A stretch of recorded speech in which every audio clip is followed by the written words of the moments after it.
clearly see the characteristics of the 6 classes in the hero interface. Aside from this, players can also check the class of their chosen hero at Choose Character screen in a match. Tank class heroes. Tank class heroes fulfill the role of the meat shield of the team. If you're a fearless warrior who wishes to charge through the forefront of battle, then tank class heroes are undoubtedly the best suited for you. Disrupting the enemy's formation and drawing their fire is the core use of tank heroes. Thus, they also shoulder the heavy burden of initiating team battles. Warrior class heroes. Warrior class heroes excel in close-quarter melee combat, combining the ability of dealing damage and tanking. Warrior class heroes are the backbone of the team, and they're suited to fight in any situation. At the same time, they have multiple item sets and play styles. In a real combat situation, we will prepare item sets based on the team's composition and battle situation to balance the team's overall offensive and defensive capabilities. Mage class heroes. Mage class heroes are the core of the team's offensive capabilities, dishing out large damage via magic. Using their spells and abilities to obliterate everything in their way is what all mages desire. Normally, mage heroes all have powerful magic damage capabilities and a certain amount of control abilities to ensure that they can quickly defeat enemies with very high armor. But due to their poor survivability, they can be vulnerable targets for the enemy's attack. Assassin class heroes. Assassin class heroes are the masters of burst damage. Thus, they are quite difficult to use. If you're someone who enjoys the thrill of seeing the enemy fall to zero almost instantly, then the Assassin class heroes are your best choice. Assassin class heroes often combine excellent movement abilities with damage abilities. However, due to their lower basic HP than other heroes, Assassin class heroes rely on other players' ability to assess the situation and timing, as well as their mastery over the hero to maximize their potential. Marksman class heroes. Through steady and consistent physical damage, Marksman class heroes are also the core of a team's damage output. Different from the ability based on burst damage of mages, Marksmen prefer suppressing their enemies from afar and dishing out non-stop physical damage. But their fragility and lack of survival skills are their biggest shortcomings, putting them in a position where they are dependent on the protection and support of their allies. Support class heroes. Support class heroes value functionality. Normally, they are unable to deal substantial damage or have noticeable defensive abilities, but they have the important mission of protecting their allies, supporting their attacks, and guiding the initiations of team fights. Support players can also be the MVP. According to the different styles of the team, some teams require a tanker support hero, who can share the burden of the tank with higher offensive capabilities, whilst other teams require a functionality-based support hero, who can protect teammates in dire situations and provide buffs to control and enhance magical damage. Your choice is closely tied to the team's needs in real combat. A team will need to choose 5 out of the 6 classes above to form. Utilizing different combinations of heroes can bring forth different chemical reactions for the team, and the right mix of combinations will allow you to demonstrate your advantages. This concludes the class introduction for Arena of Valor. Good luck on the battlefield, and we will see you next time. Welcome to our video introducing the ping system in Arena of Valor. Arena of Valor is a fast-paced competitive multiplayer game. Communication and coordination within your team are vital to ensure victory. To help players communicate conveniently while reporting and delivering quick, accurate information on the battlefield, Arena of Valor has a context-sensitive built-in ping system that is easy to use. The ping button prompt is placed on the top right corner of the screen in a match. To use it, long press the ping button and point your finger to the triggerable area to send your team the corresponding ping. In addition, players can click the map button on the top right corner to expand the map and send pings by tapping the corresponding location on the map. Of course, players have the option to block ping sound effects and voiceover from other players to prevent interference during the battle. Battle Alert Pings. When players are on the move, they can send their estimated arrival time to teammates by tapping their location on the map. Players can request support from teammates by dragging the ping button prompt to their own hero. When the player is hidden in the grass, drag the ping button prompt to the grass to instruct teammates to hide themselves and ambush together. When a player is outside of the grass, dragging the ping button prompt towards the grass will notify teammates to be careful of an enemy ambush. Wilderness status ping. When Abyssal Dragon, Dark Slayer, or your own buff exists on the map, players can give corresponding attack commands to their teammates by tapping the corresponding monster directly on the map or by dragging the ping button prompt to the relevant monster. If a monster has yet to respawn, dragging the ping button prompt will notify the players of the corresponding monster's respawn time. Personal status ping.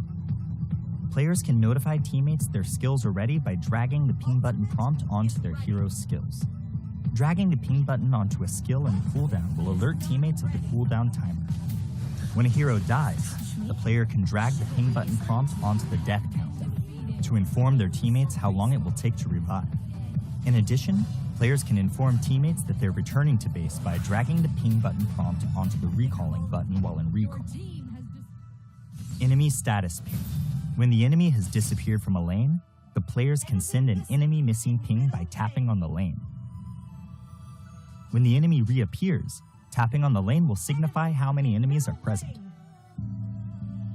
Situation alert ping. Players can prompt teammates to defend structures by tapping their defense tower on the map or by dragging the ping button to the tower. When the player is not in a mid-recall state and drags the ping button prompt to the recall button, it will remind teammates to return to base. Furthermore, players can send scores to teammates by dragging and dropping the ping button prompt onto the scoreboard. There are hundreds of different ping options in Arena of Valor. Players should use them strategically to give themselves and their team a leg up on the competition. Be aware that the ping button is only a notification. The key to victory lies in making the right informed decisions. This marks the end of our video introduction to the ping system in Arena of Valor. Tell us your favorite thing to ping in the comments. Thank you for watching. Good luck on the battlefield.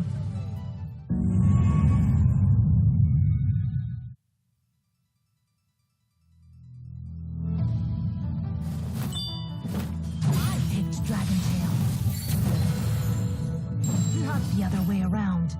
Painting genius Jan.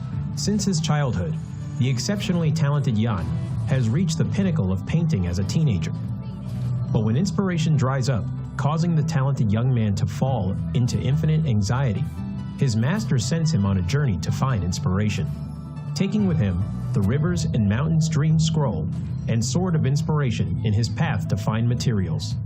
The young man's search for a breakthrough is fraught with crisis, but this is no obstacle for the battle-savvy Jan, who will hold the brush of the Sword of Inspiration in his hand and repel the enemies that stand in his way as he paints everything in his path.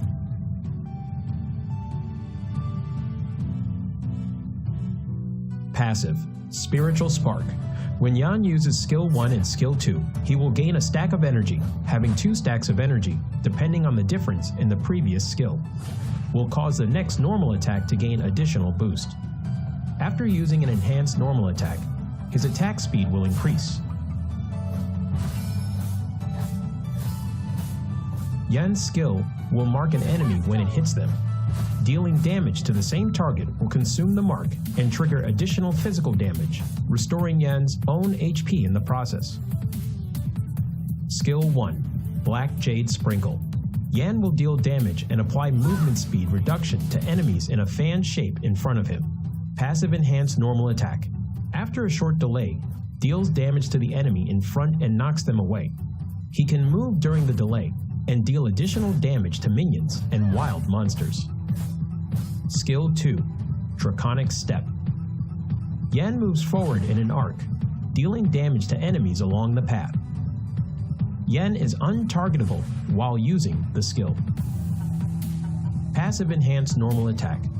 Charging towards the target enemy and dealing damage, he can use another part of Skill 2 within a short time frame. Additional Skill 2 cast has a separate cooldown calculation and does not accumulate energy.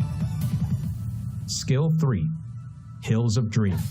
Jan releases his seal, entering enhanced status and dealing damage to surrounding enemies, receiving a massive physical penetration, and can use the second part of the ultimate skill. He gains super armor and reduces damage taken during the cast. Yan will enhance all of his other skills. The second part of Ultimate. Yan charges forward and deals massive damage and knocks away enemies in a massive range forward. Enhanced Skill 1. Deal 2 instances of damage to the enemy. Enhanced Skill 2. Deals even higher damage. Yan's ultimate skill buff will increase with every upgrade. When ultimate is upgraded to level 1, the skill damage of skill 1 and 2 increases by 50%, and the number of times the mark can be triggered also increases. When ultimate is upgraded to level 2, passive enhanced normal attack hitting enemies will extend the enhanced status duration and can be used multiple times when under the buff from the second part of Yan's ultimate. They aren't affected by cooldown reduction. When ultimate is upgraded to level 3, passive enhanced normal attack will return 1 stack of energy.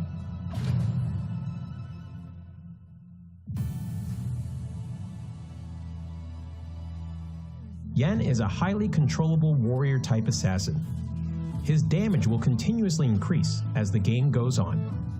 He becomes extremely powerful in the later stages of the match. Thus, rapid growth and increasing level are important for Yan.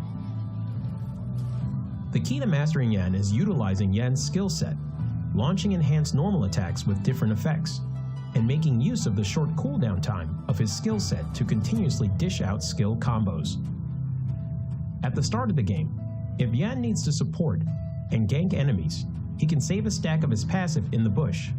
Use Skill 1 to slow down enemies who passes by, and trigger Skill 1's enhanced normal attack to knock away the target, to crowd control them and coordinate with teammates to finish them off. Yan needs to save up 1 stack of his passive while chasing down enemies. He needs to make use of Skill 2 to get close to the enemy first, then uses enhanced normal attack's additional reset of Skill 2 to continue pursuing. Once the gap is closed, use Skill 3, Skill 1, enhanced normal attack, Skill 3's second part to finish up. In team fights later in the match, make use of the buff effect from the ultimate to bring forth a good haul. Yan needs to attack from the flank. Use Skill 2 first to close in on the back row, followed by Skill 3, normal attack, Skill 1, normal attack, the second part of Skill 3, Skill 2, Skill 1 to finish them off. When there are multiple tank-type heroes in the enemy composition, due to Yan's lack of high damage before using his ultimate, he needs to watch his timing when he enters the battle. Make use of the physical penetration from the ultimate, as the bonus can deal quite substantial damage even against tank-type heroes. Due to marks being able to be triggered multiple times, while in enhanced status, coordinating with Skill 2's movement and Skill 1's damage, you can potentially take down tanks.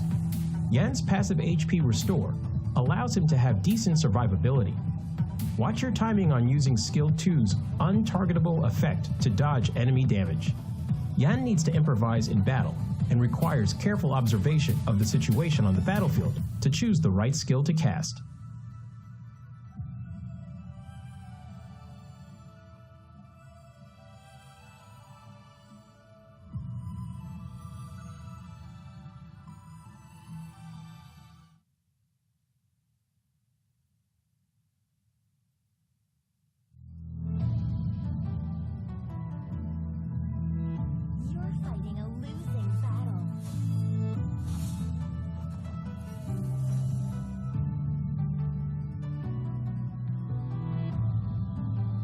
Jade Fan Beauty Yue.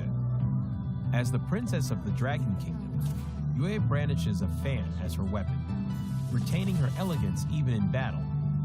Aqua Force and Mountain Crusher allow her to easily control the whole battlefield, and Borrowed Might allows Yue to unleash endless attacks. If an enemy dares to offend Yue's grace, then they will taste the power of Rising Wind. Passive skill, Borrowed Might. Every time Yue uses Aqua Force and Mountain Crusher, she will gain a stack of Borrowed Might. When she has 2 stacks of Borrowed Might, Yue will reset the cooldown time of Aqua Force and Mountain Crusher and strengthen the next Aqua Force or Mountain Crusher. Skill 1, Aqua Force. Yue throws 2 bone fans at close range, dealing damage to enemies in their path. After strengthening, Yue will throw out 4 bone fans when using Aqua Force. Aqua Force will deal several times the damage where the bone fans converge. Skill 2, Mountain Crusher. Yue throws 2 bone fans at far range, dealing damage to enemies in their path. After strengthening, Yue will throw out 4 bone fans when using Mountain Crusher.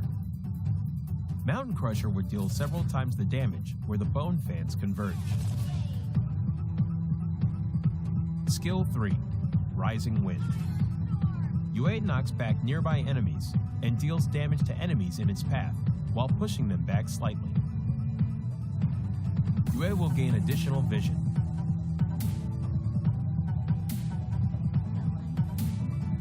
Yue is a long-range mage with a powerful ability to exhaust the enemies, but is complicated to operate. To deal perfect damage using Yue, you need to be skilled in combining her skills to deal damage multiple times stronger. However, when Yue overlaps with the enemy, both Aqua Force and Mountain Crusher can deal full damage. When in the lane period, Yue can quickly clear enemy creeps via refreshing her skills through her passive skill and then assist the side lanes. In team fights, Yue needs to use Mountain Crusher multiple times to exhaust the enemies and frequently use Aqua Force to charge up her passive skill to look out for chances to kill or exhaust fragile enemy heroes. The core combo of Yue is to save up a stack of her passive in advance and instantly use Mountain Crusher twice to deal burst damage. But be cautious. Yu's ultimate is the only life-saving skill, so she needs to save her ultimate to be aware of enemy assassins' heroes in team fights.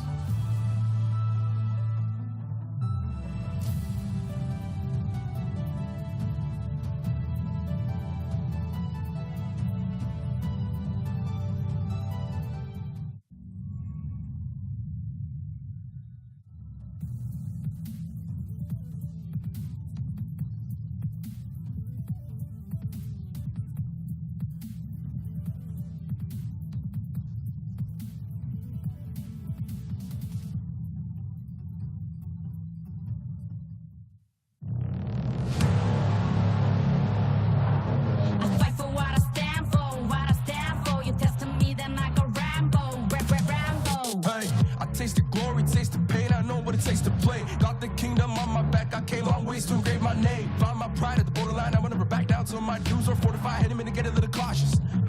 It's part of the process. They think I'm crazy, or am I really brave? I don't let nothing faze me, there's no hold up delay. I still survive, I own the confidence up in my mind. I'm running close the light, it's time to shine and go take flight. No pain, no gain, if you don't wanna fade away. The both ways, hold pace, heroes moving silence when they say the day. Yeah, I'm a queen, I overcome relentless pain, and I got it in my genes. I pass through anyways crisis, no matter what the price is. Prepare, protect my people, always beware. There's always the rivals everywhere. Bomb you the light declare, I'm riding to the air. Fight for what I stand for, what I stand for. You test me, then I go Rambo, Rambo.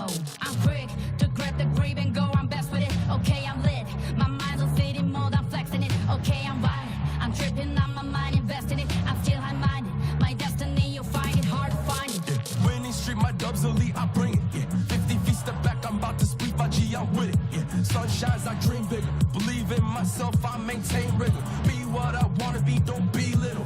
Me. No pain, no gain, if you don't wanna fade away. The both ways, hold pace, heroes moving silence when they say the day. Yeah, I'm a queen, I overcome relentless pain, and I got it in my genes. I pass through anyways crisis, no matter what the price is. Prepare. Hey, set me up at any location. I hold up in my crown. Back in the background, I'm a background. What goes gon' come back round. I'm self-made, built every day from the ground up. But say you're proud. No pain, no gain. If you don't wanna fade away, look both ways, hold pace. Heroes moving silence when them say the day. Yeah, I'm a queen. I overcome relentless pain, and I got it in my genes. I pass through anyways crisis, no matter what the price is. Prepare, protect my people, always beware. There's always new rivals everywhere. Bomb your order, I declare. I'm riding to the air.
All right, welcome to Arena of Valor International Championships 2022. This is the second day, and we are going to be your shoutcasters, Giyang Gaming, and here with me is Vittorio. How are you, my friend?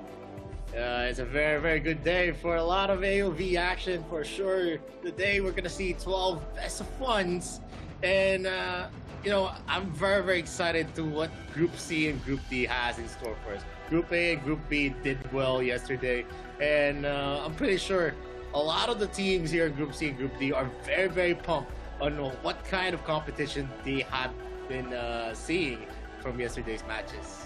Yeah, if we had 9 games yesterday, it was a bit long, but also fulfilling and exciting. Now we have more games, 12 games in total in store for you guys to watch and learn, as well as we have new teams coming into the AIC 2022, looking to showcase their talents or maybe put up a good fight amongst the other veteran teams that are here today as well. And the second day, we're still in phase 1, which is going to be a best of 1 series for every single teams here, and we're more so going to determine which teams are going to qualify in the top 3 in their respective groups. So, well, yesterday, but let's talk about the schedule first. We're now at the Friday.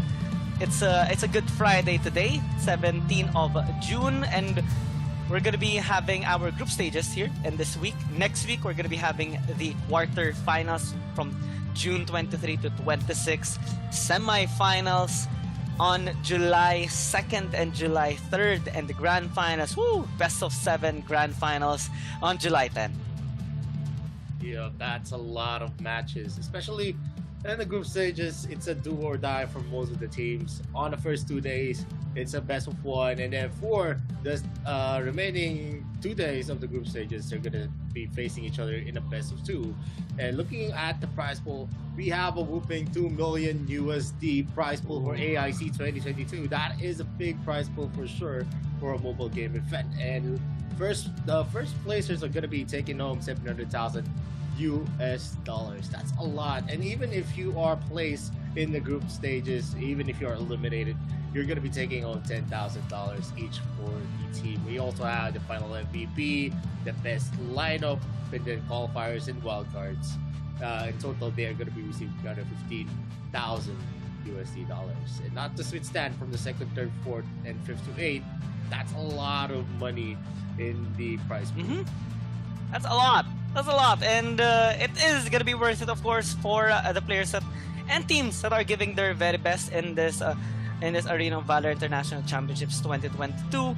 Talking about 700,000 US dollars. Yesterday, Mikos and I were talking about what we're going to buy if ever we do have this kind of lump sum of money.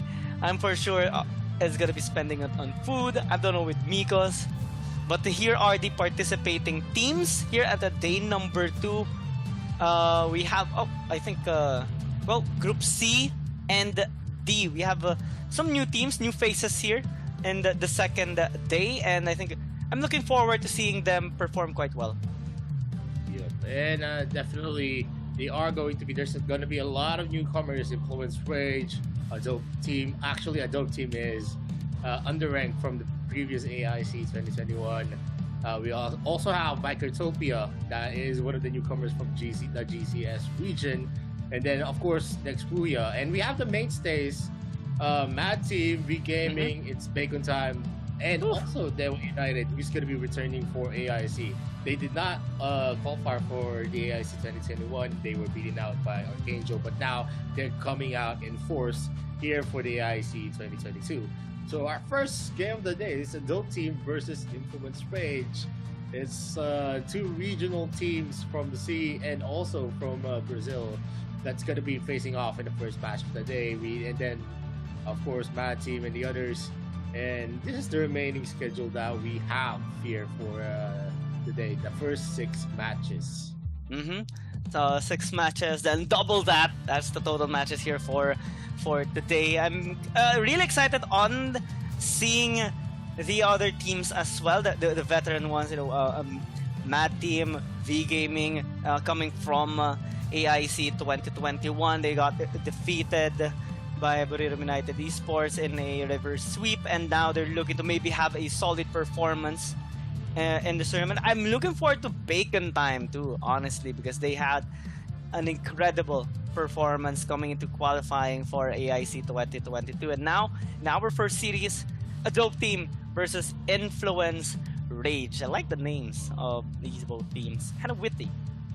Yeah, a dope team actually went for a rebranding for themselves, underranked, which was actually in the bottom of in terms of win. They didn't actually win any matches from AIC 2021, so I'm expecting a lot, since they're a team that has been consistently participating in all of the international tournaments for AOV. We're gonna see Botax, Zenshao, LCC2, XF, and LYL again for to represent the C region. And then, of course, if they're not going to be able to prove themselves from the last outing that they had, then definitely we're going to see a repeat of what happens on their international runs. And I hope that would not be the case here for AIC 2022. But they're going to be facing off Influence Rage, which was a mainstay from the long past international tournaments. I think they went out in AIC 2018 Of course, that's gonna be a lot of new faces. Makes RJ, Danny, Miss, White, and yeah, are gonna be the players for Influence Rage. And you know what they say about new what do you call that? Revamps, right? You want to have a new face of a team, new look, new style, new performance. They're looking for improvement here, especially for the side of Adobe Team. Hopefully it's not going to be a repeat of last AIC 2021. That's their end goal. But here is the most important part, because this is the start of the tournament. This is their first match, and it's more so going to be a testing of the water. This is a pretty good setup that we have here for day number 2, and Adobe Team, Influence Rates are going to be at least throwing some jabs onto each other, measuring each other's up, and also gauging themselves whether they are going to be able to perform quite well onto each other, which will be their stepping stone in battling against the other really strong teams like Mad Team, V Gaming, and Bacon Time, such. Yep. And still, one of the biggest problems that we saw from Underrank, which is Adobe Team, was the drafting that they did. Yeah, they were able to actually use some meta picks, but at the end of the day, it's about the execution. And in the best of one, you need to show everything that you've got, all of the best picks that you have. It's not a global banned pick. So you have a lot of leeway on the picks that you want to happen for your team. And that's going to be a lot and a big factor in actually winning the game. There are early game compositions, mid game compositions. We also have the late game compositions. And there are very strong meta picks that are strong from the early to the late game. And looking at the bans, Adobe Team actually banned out Omen as their first ban, and Influence Rage actually answered back with a Itachi pick.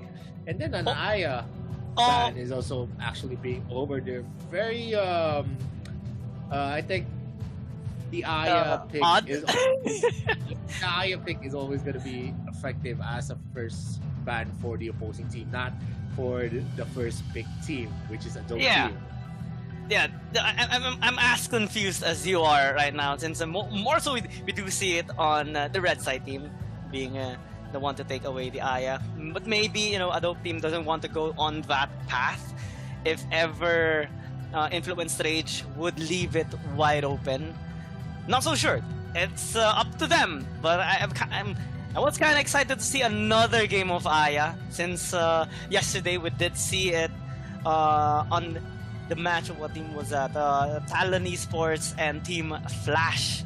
And right now it's going to be a different route for both teams.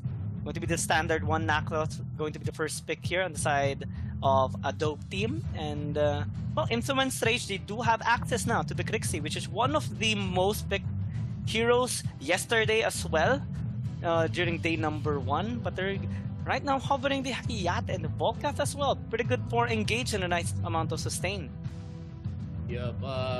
Looking at the first pick of Adobe Team, they actually went hard. Actually, if you're gonna go for a jungler first pick, that's gonna be a very, very ballsy move. You have a lot of confidence on how you're gonna be hovering this.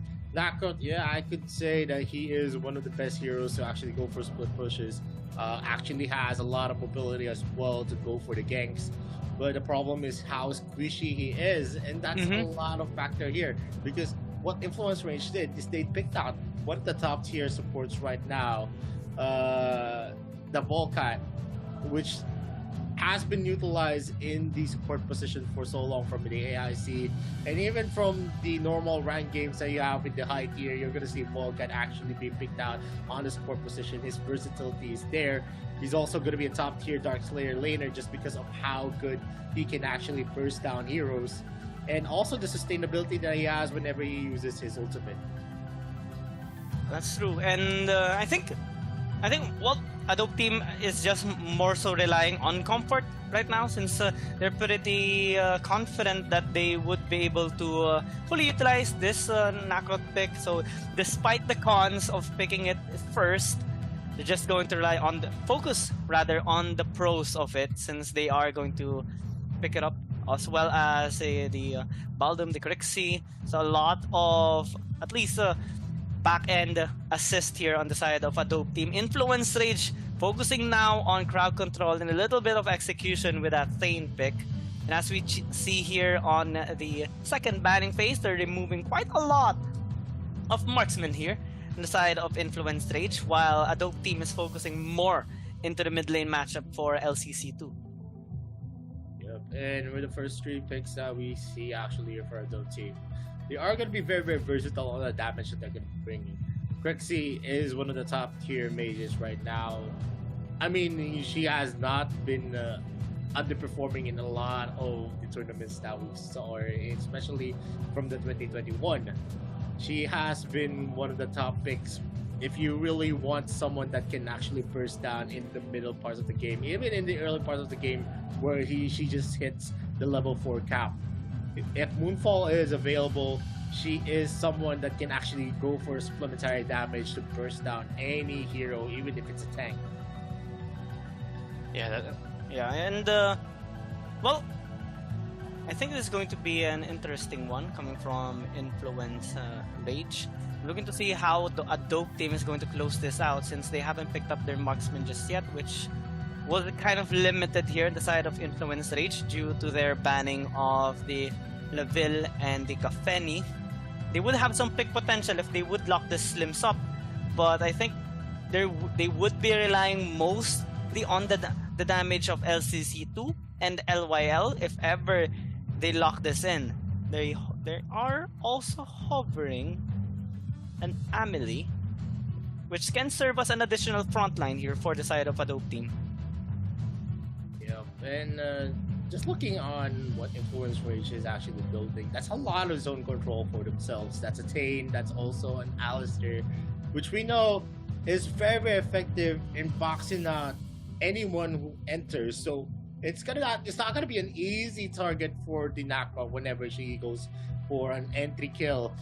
He needs a lot of distraction from his teammates, from the Amelie and for the Baldum to actually be able to go in and do a lot of wrecking in the backline of Influence Rage. And if they're going to be closing out on the Zuka, there's a lot of crowd controls on their side. Four of the heroes actually has crowd controls for Influence Rage. While Adobe team, they have the mobility for themselves. So it's going to be playing out on how they're going to be able to use that mobility to get the advantages, to get the objectives, and also to get the right rotation. So it's like Adobe team focusing more on small skirmishes, maybe some side lane control and split push potential, pickup potential as well, while Influence Rage is going full on team fight and objective control, as they are going to be looking to group up constantly here so that they will have the edge in terms of team fight. It's hard to actually deal with this kind of composition given the lineup here of Adobe team if they're going to charge it head on without any lead in terms of economy or level or positionings, even due to the amount of crowd control and safety actually of Danny. It's like he has like 4 bouncers to back him up to give him the protection and proper timing for his kunai blitz, and there's almost nobody that can pass through. Even LYL maybe would struggle going through all these 4 front lines of Influence Rage.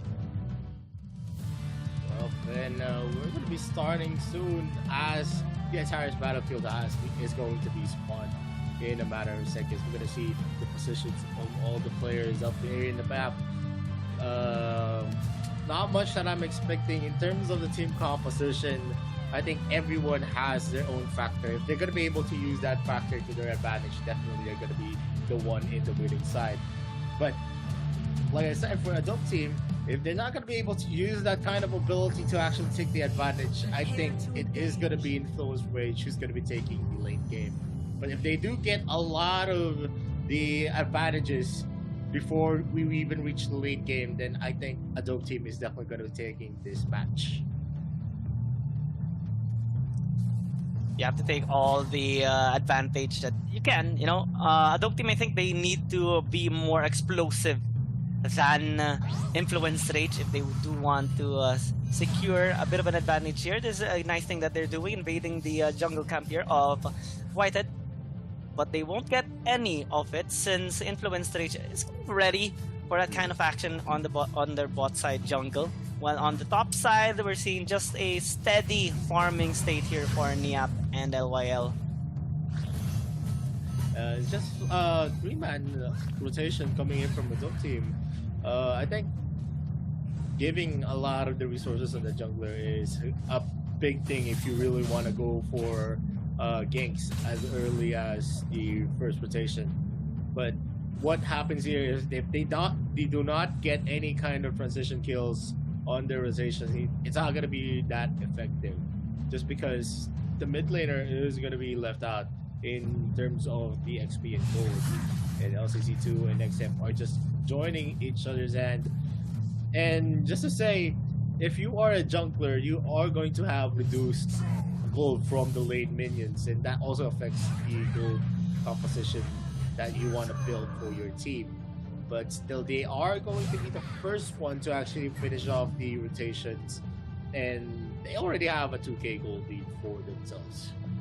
Just a little bit of, just a little above Influence Rage, and we're seeing the respect actually coming from Influence Rage, getting this layer instead of the Abyssal Dragon, which is where a Dope team is located as of the moment. They finish it up first, so they would be able to safely clear out their waves on the top side, which is going to be turning into some damage onto the turret. And they're even grouping up, zoning out LYL. This is a sizable win that Influence Rage is getting in terms of control on top side. But bot side are going to be first blood by LCC2, taking out Niap under the tower with the help of Zhenjiao.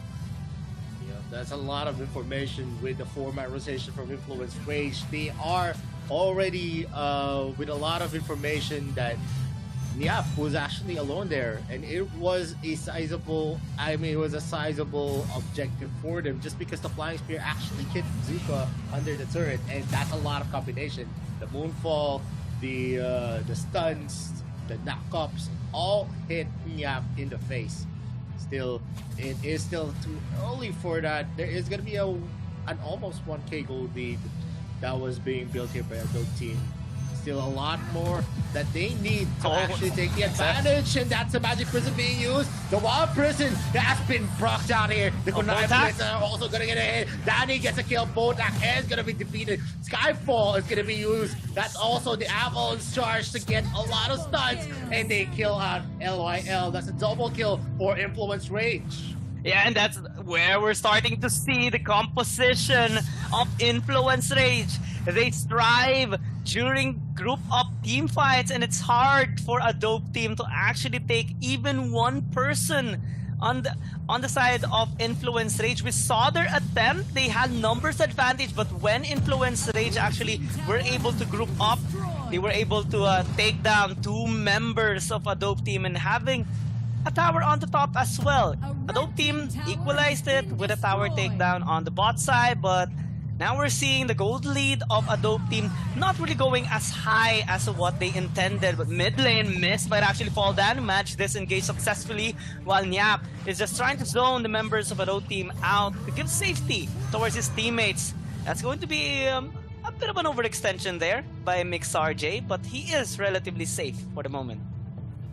That's a very, very scary combination. Once a Flying Spear from the Slims actually get a hit, that's a lot of CC that is going to be falling down from the knockout of LCC2, the wild charge of Botak. That's a lot of good combination that you can put into the table, as long as it hits on the chain of crowd controls.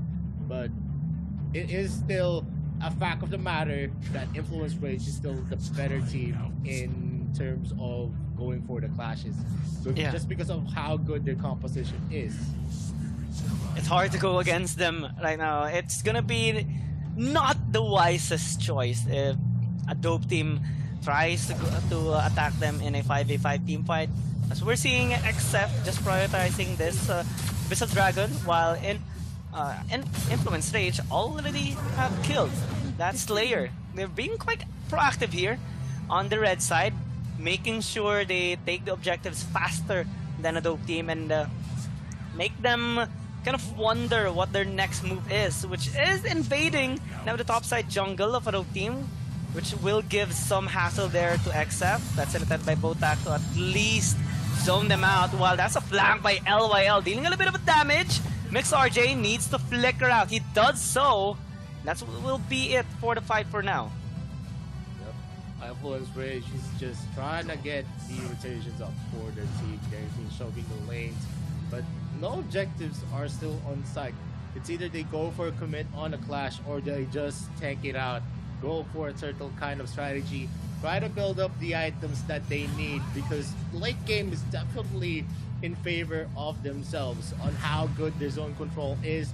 That is going to be a big factor. Adobe Team needs to step up on their game. They need to step up on the rotations that they have. Botak is being harassed here by the members of Influence Rage, but it's going to be a caught out here. That's a chain of crowd controls, and that's what I'm saying, how good the rotational ganks that Adobe Team could actually execute on their crowd controls. And this is what they need. They need to get those pick off so that they can have a little bit more control on the map. We saw the split push of Adobe Team on the bot side and then a pick up onto Mix RJ when he tried to actually go on a 1v1 against Botak. Not really the wisest choice. Now onto the top. Whitehead needs to fall back. He's taking a lot of damage. Might actually be taken down as he tries to go in with the ultimate. Now under the tower, Adobe Team doesn't hesitate. They take 2 in exchange for no one plus a bonus gold on that tower. That was impressive. They take 3. Yep, that was a 5-man team versus 4 members. I mean, that's 3 members of Influence Rage. Mix RJ was not in the scene since he was taken out first, and a 3-man defense is not worth it for the first year third on the top lane. They gave 3 kills and 1 objective. That's a lot of gold that's gonna be built by Adobe. And that's gonna be 2 of the crowd controls here. Mix RJ is alone without any team members, so he's not gonna be able to secure any assists on that kind of engagement. Yep, Mix RJ needs to learn from his experience from a while ago. You should not go alone. You need to follow up. Influence Rage is good as a 5-man unit, not 3, not 4, not alone. They constantly get punished by Adobe Team whenever they try to go in incomplete. And now Mix RJ is gonna get caught out. Botak is taking a bit of damage, but now they still commit. While LYL and Zensha are trying to secure this Slayer. Whitehead is being damaged and gets taken down in the process, while Niap is just trying to get some vision here over the Slayer, but it's not going to matter anymore. They need to give it away, and Adobe Team takes it without hesitation. Yup. If you win a rotation, there should be a meaning on why you try to engage. Not just about dominating the kill. It's about taking the objectives that you want. That's a good wild charge, and they get Mix RJ into the midst of Adobe Team. They are now massacring the members of Influence Rage. They have not found the answer just yet. Look at that combination just again. The knock up, the flying spear, the wild charge. That's just enough to actually secure. That's a lot of seconds to which they are going to be suffering from a lot of damage from the members of Adobe Team.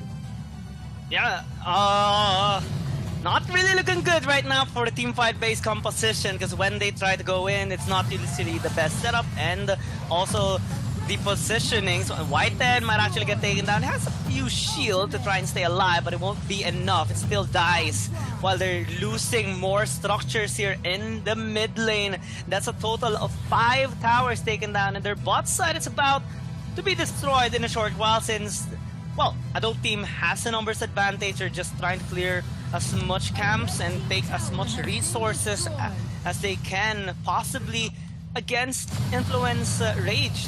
Looking at the gold lead, 6,000 gold lead in favor of Adobe Team, plus this access on the Holy Dragon. There's nothing that Influence Rage can do as the moment. Even if they try to group up, Adobe Team already has their win condition. Getting the gold lead through those small skirmishes, taking control across the map, and having enough power to fight Influence Rage head on since they have better items. and this is going to be a problem here for Influence Rage. The problem is that they are always lacking in numbers. One of their members are dead, and they still force for a defense, and that gives a lot of opportunity for a dope team to actually just take advantage of. In terms of how good they are in harassing all of the lanes and shoving all of the lanes, the Dope team is doing a lot of the good work just because of how good the mobility of the heroes are. Nakrut is just mostly on the fringes trying to shove out the lanes, and Yap is going to be forced down here. He's just going to go for the Chewy Fury. Skyfall has been used. A lot of skills are being procced out here by Influence Rage to go for the defense. This is the best moment for the Direct team composition. It's just all about clearing out the waves. Yep, that's their only choice right now. They need to scale up even more, at least reach maybe a couple of thousand gold and complete some of their items before they can actually match a Dope team. Right now, it's still just 11 and a half minutes into the game. Maybe at 15 minutes, they would have a better fighting chance, but right now they need to give out these objectives. A while ago, they had the edge, but unfortunately, their positioning and mistimings and also maybe a little overconfidence led to their demise and led to this condition right now that they are having in this game. So you need to play it out safe. We're seeing some aggression coming in from a Dope team trying to search for members of Influence Rage, but fortunately, they were able to escape. Looking at the itemizations of Nakrod, he is actually using a Leviathan, Muramasa, a Fafnir, and already a Fenrir's Tooth. That's a lot of damage that you're going to be expecting on that Nakrod. Even the tankiness is going to be spot on. He is not going to be taken out by any AD hero as easily as it gets. And Yap goes in for the harassment. They go in also for the magic trap. They are going to go for the Agents of Foa in the mid lane, but the Slayer has been spawned here on the bot lane. They're going to try to take that tower. The Skyfall is being committed, but the damage is not enough. They went in. The Kunai Blitz is still ready. The Magic Prison as well, but the double knockout coming in from that Quixie is just too much. A lot of the damage coming in from the members of ADT. They're now going to be finishing off most of the members. Mixed RJ is the only member left here, and the Nexus is going to be locked on by the team. Are they going to be able to take this? Mixed RJ is going to be taken out in the ball, and also the Wild Prison and the Wild Charge has been procced out. They are going to take game number 1 with ADT taking it strong. Yeah, a Dope team with a superior team fighting there, especially in that last clash. We saw the struggle that Influence Rage experienced during that last fight, wherein Danny couldn't even position himself well despite that team fighting based composition with 4 front lines. They were just constantly being harassed and dealt with those crowd controls, especially by LCC2 on that double knock-up, and even on that late Kunai Blitz by Danny, it was all too late. Little to no damage was felt there by a Dope team. Well, they just finished up by attacking the core, and there was nothing. I mean, they had the Doombringer assisting them as well without any members to defend the base of Influence Rage. A Dope team just got this by a landslide. Team just taking in their first victory of the AIC. This is going to be a good sign for them, since this is the change that we're looking for. And let's enjoy the highlights of game number 1. It's more so like a Dope team measuring up towards against Influence Rage. They got the positionings that they wanted in favor of them, and well, for Influence Rage, they had some attempts. They had this amazing draft, but in the execution side, they kind of lack much of it to back it up, and it's more so a sight of a Dope team just punishing them whenever they are not grouped up or whenever they are isolated. And given the lead that they did have 6,000, that was 8,000 rather at the end of that game, it was just a game over. Nobody could defend, even with a team fighting based composition. They couldn't fight against a Dope team because of how strong they are already. And well, this is the change that we wanted. And what they wanted as well, given their revamp, their roster, the new name, new look, new performance, and here it goes. Yeah, I guess only the new name, new concept. I think it's the almost same roster that we saw from Monoreg, but still Adobe Team proved themselves to actually be a new kind of team in terms of the winning factor that we're looking for. And that's just game number 1. We saw a lot of good things, especially Influence Rage did do a lot of, did have some fight in that game number 1. The problem is that they were not able to actually sustain because there was always a pick-off from the side of ADT. They were always taking out the Tane, which was a vital member in boxing out the members of Adobe Team. If the Tane was always alive and healthy to actually help them in the clashes, it would have been a different story going forward in game number 1. This is where we kind of see the problem when you're drafting a team fight based composition on these small skirmishes.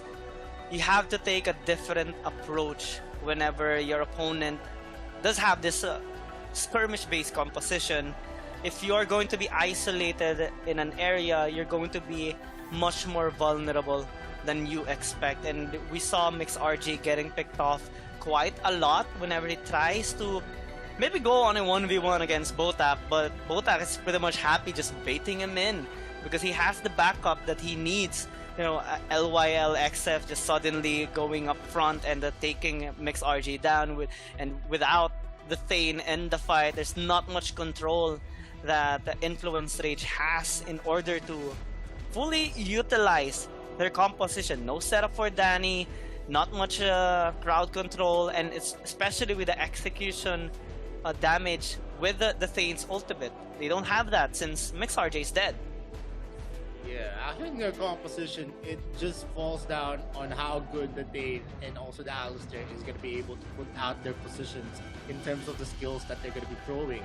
They don't really need Niap to actually join them in the fray. Niap could actually go into the lanes and actually just shove up and also create some space for their team. But we're going to see the game stats of game number 1. It is 15 kills, over 2 kills. And that's a 13 kill deficit in favor of ADT. In terms of gold, that's a 10k gold lead. Towers of Abyssal Dragons. Yes, the Slayers have been taken mostly by Influence Rage, but it doesn't really matter because as the time progresses, all the objectives just fell down into the lap of Adobe Team. Yeah. And it's the latter Slayers that matter at most, and we saw Adobe Team fully utilizing it with a spawn in the mid and a spawn in the bot side, and another one after that they used in order to be able to penetrate the base of Influence Rage without any damage, crowd control, and proper setup by Influence Rage. They struggle quite a lot on the full-on aggression here of Adobe Team, and if we check on the damage department, well, LCC2 had a lot with a 96,538 damage compared to Mist, which is quite low, as well as Danny, just a little over 37,000. They really struggled in terms of dealing damage to the members of Adobe Team. And now we check out MVP Zen Zhao having a fantastic run in this game number 1 on the side of Adobe Team with a 609 nice KDA, and he will be getting 12 MVP points, and that's 100% kill participation. He was there on all of those team fights. Yep. Not only that, he was an MVP. One of the reasons is that most of the kills, he actually had 100% kill participation, and that's a big thing because he was always in the moment wherein they're going to be taking in the objectives and taking in the kills. That's how good the positioning and also the rotations that we saw from Adobe Team, because one member had 100% KP, and that is all for game number 1, because we're still going to be seeing a a lot of games for today, but before we move on to game number 2, we'll actually be going for a very, very short break. So don't touch the browser. This is the AIC 2022. My name is Vittorio. This is Beyond Gaming. See you in a minute.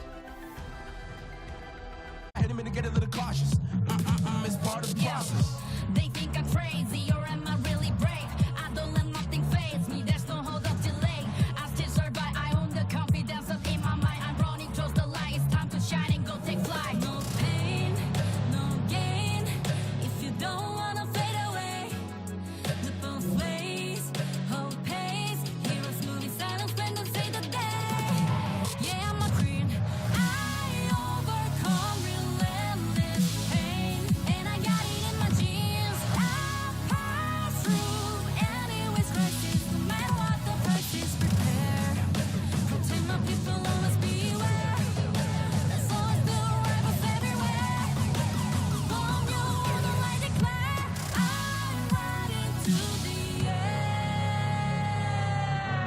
Fight for what I stand for, what I stand for. You test to me, then I go Rambo, Rambo.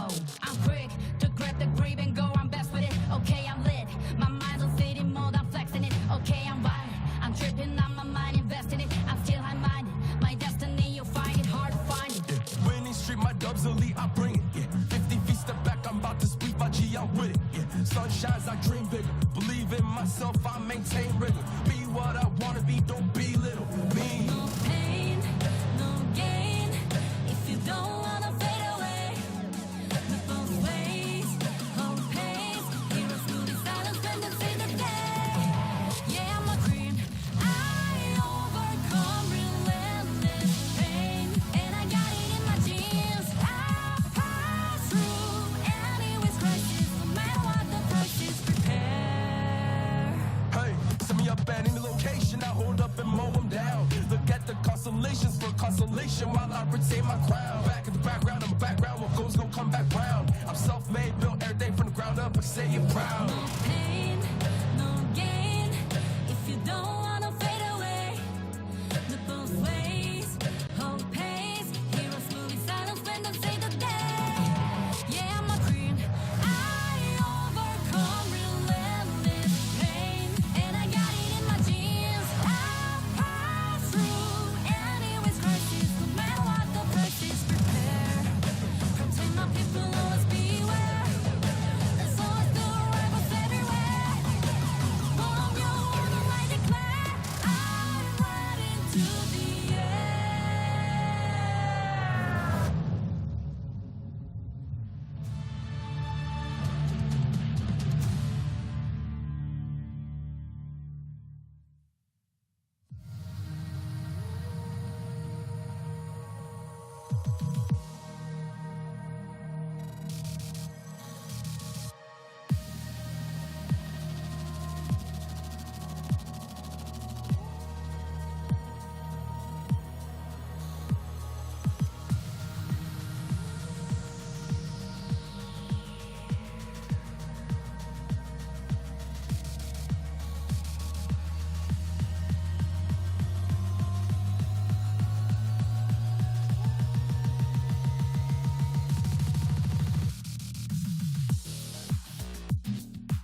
Alright, welcome back to Arena of Valor International Championships 2022. After that fantastic performance by Adobe Team against Influence Rage, we're now moving on to the second game of day number 2, which is going to be Mad Team versus Next Ruya or NRX. So it's going to be an exciting one. Let's see how NRX are going to face off, or how are they going to match up against Mad Team, since Mad Team is kind of like a really solid team back from AIC 2022. They look forward to having a better performance in this tournament. Yup, and definitely with Mad Team actually having a lot more of the experience, they are going to be the team to beat for sure in this match. But if Next Ruya can actually overcome that, then it is going to be a different story as the game will progress. And if you guys are wondering where Next Ruya actually came from, they are a team from Turkey. Ooh, So they are one of Turkey. the newest addition to the AIC. So it's really nice to see some new faces here in the AIC, since we have seen great players, great performances by amazing teams. Having to see these teams trying to rise up to the challenge against the well-established one is always a sight to see. So I'm looking forward to how they are going to be performing against Mad Team. Hopefully it's not going to be similar to some of the games that we have seen yesterday. It really takes a lot of effort and also experience to be able to develop the necessary skill set and also the synergy as a team to perform well in this really high of a tournament. I mean, we're talking about 700,000 USD of a prize pool being at first. So in order to achieve that, you need to have that value in terms of performance to get what you want. Yep, and definitely they're going to be able to prepare themselves. Mad Team is actually, we've seen them play in the GCS, so there's a lot of VOD reviews that you can actually utilize to actually study the teams that are that have been competing consistently in the international scene of Arena of Valor. So that is one of the biggest things that the new teams can actually take into consideration whenever they match up this kind of teams that are very, very experienced.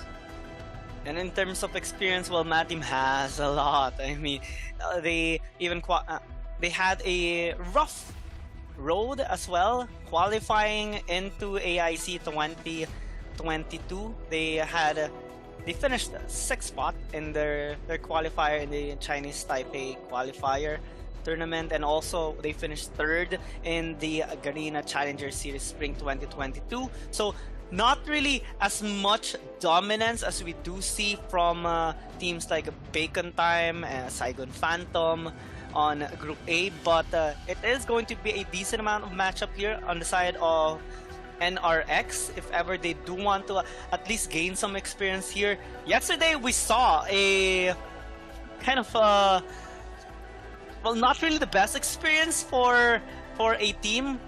Starry Hope going against Talon Esports, they kind of had that experience of how it feels to go against a well-established team. So maybe that can happen here with Mad Team against NRX, or maybe NRX could surprise Mad Team with that power from the Turkey region. Yep, and of course, Mad Team used to be called on another alias, the Comeback Kings, but yeah, unfortunately in AIC 2021, they were not the Comeback Kings. It was BRU, and yeah, in fact, and it was a rough road. We can actually discuss the story after the game on how BRU from the RPL actually was 2021 was all about the RPL. But before we expound on that topic, let's just see Next Ruya on your screens. Also, Mad Team was already shown to you earlier, and this is gonna be exciting as we're gonna see newcomers. But here for Mad Team, it's gonna be Cuckoo, Zero 322, Star, Zen, and Kawhi. Star actually making an appearance here on the mid lane. A new kind of Mad Team is gonna be shown to us, although we've already seen Kawhi, Zero 322, Cuckoo compete in the highest level of Arena of Valor. Zen as well has a lot of experience in the jungling side. And on your screens, it's Next Ruya Esports from Turkey, Bobnet, Closer, Fu, Reaper, and Buggy are going to be the players for Next Ruya.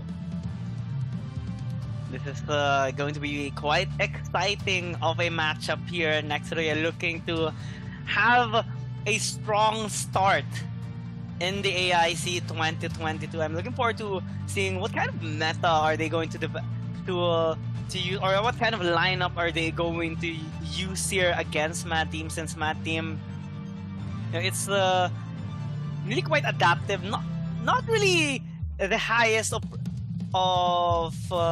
performance that we do see against other well-established teams, but they are quite stable in itself. They have a decent amount of experience, and they do pick up wins even in the AIC 2021. And I want to recall our emotions during AIC 2021. There were some teams that suffered the curse, but there was one team that actually lifted up and beaten that curse and rose up to the challenge and actually won the tournament. So that is something that both of us, and even Mikos, would definitely look forward to seeing some growth here in some of the teams towards the latter ends of the AIC 2022. As we are checking now how the players are going, well, on-site events are always amusing. It gives a different vibe, not only for the players but also for the audience and everyone being involved in the tournament. As the game goes, Mad Team is going to be on the blue side, NXR is going to be on the red side, so Aya most probably is going to be banned on their side. They are going to take away the Elsu as well, which is one of the most banned heroes, not only right now but also in AIC 2021, due to that immense poke damage and threat before a team fight even begins. It has been a fact that Elsu is one of the premier archers here on this game. One of the reasons is that if you're very, very good at handling Elsu, you're going to be able to actually shut down even the heroes even before the clashes starts, as pointed out by Giang. And that's a big thing because you want to actually have the advantage whenever clashes actually start. And looking at the bans, Omen and Aram are being banned out by Mad Team. Very surprisingly on the Aram, because we know the other regions actually love picking up the Aram. Because even if you're not a good, you're not a very, very good shot player, skill shots are not going to be hitting for you. The Aram is one of the heroes for you because you can actually finish off another hero even if you die, as long as you're going to be using the Risen skill of Aram. As well as on Next Ruya, they actually banned out the Elsu and the Aya, two big meta picks for sure. Quite ambitious approach here on the side of NXR. Florentino and the Nakroth being hovered right now. And if they pick it up, they're going to be quite explosive on the damage department, but they need to be on point on how they are going to engage on the side of Mad Team, because they are also building a teamfight based composition. If we recall correctly, Lorian is one of the best engaged heroes, especially in the mid lane, and we more so see him being highly synergized with marksmen like the Hayate. Elandor being picked up kind of shows that maybe Mad Team is opting for a double marksman composition, since Elandor can also be used in the jungle. So this is a really nice flex pick coming in from Mad Team right now on their first 3-1s. Then Mad Team sporting out a lot of damage of themselves using the Lorian, the Ellender, and Ivy, all almost S tier picks for sure, especially when we are going to be looking at the late game. It's a very, very scary composition for just on the first 3 picks of Mad Team. While on next Ruya, they are sporting a Florentino, a pick that has been picked out mostly by a lot of the teams, but actually fails on the execution side just because Florentino is a duelist. And if you're using a duelist, it's either you go and pressure a lane in a 1v1 scenario or a 2v1 scenario and actually excel on it. But in terms of being able to execute that Florentino, no team has yet shown us the beauty of that hero. He has a very, very low win rate from AIC 2021. It was actually at 26%. 26% win rate for that hero. Will that translate into AIC 2022? We'll never know just yet because the games have just started. And Crixie has been picked out on the 3rd pick of next Ruya, one of the biggest picks from since day number 1. Let's see if it is gonna be the one that brings victory to next Ruya. Well, I was kind of impressed on one of the Florentino users yesterday during the match of Talon and Team Flash, since it was kind of a difficult one given that Talon Esports had the Aya and the Arthur, and the Team Flash or Florentino user kind of hard carried in that particular game. But yeah, if you check out the stats, it's still not really quite impressive, having a low win rate, and Team Flash in that particular game also suffered a defeat against Talon Esports. So if NXR wants to win this, they need to really up their game, and not only are they lacking in terms of team fighting capability right now because they have the Nakroth and the Florentino, which more so strives on those small skirmishes and split pushes. They need also some frontline members to aid whoever their marksman will be picked up here on their 2nd pick phase, because they're also going to be threatened with a lot of damage and engage here by Mad Team, as a lot of heroes are being taken away here, and one of the most preferred right now in terms of defenses, like the Baldum, is already taken away. So good ban here on the side of NXR with the Thane and also the Joker as well, which has a pretty good synergy in terms of double marksman composition if ever Mad Team opts to pick it up. But they are going to hover the Tachi in the meantime, which is a relatively okay pick. Honestly, it can be used as a good frontline as well, which can deal a bit of damage to aid the other members too.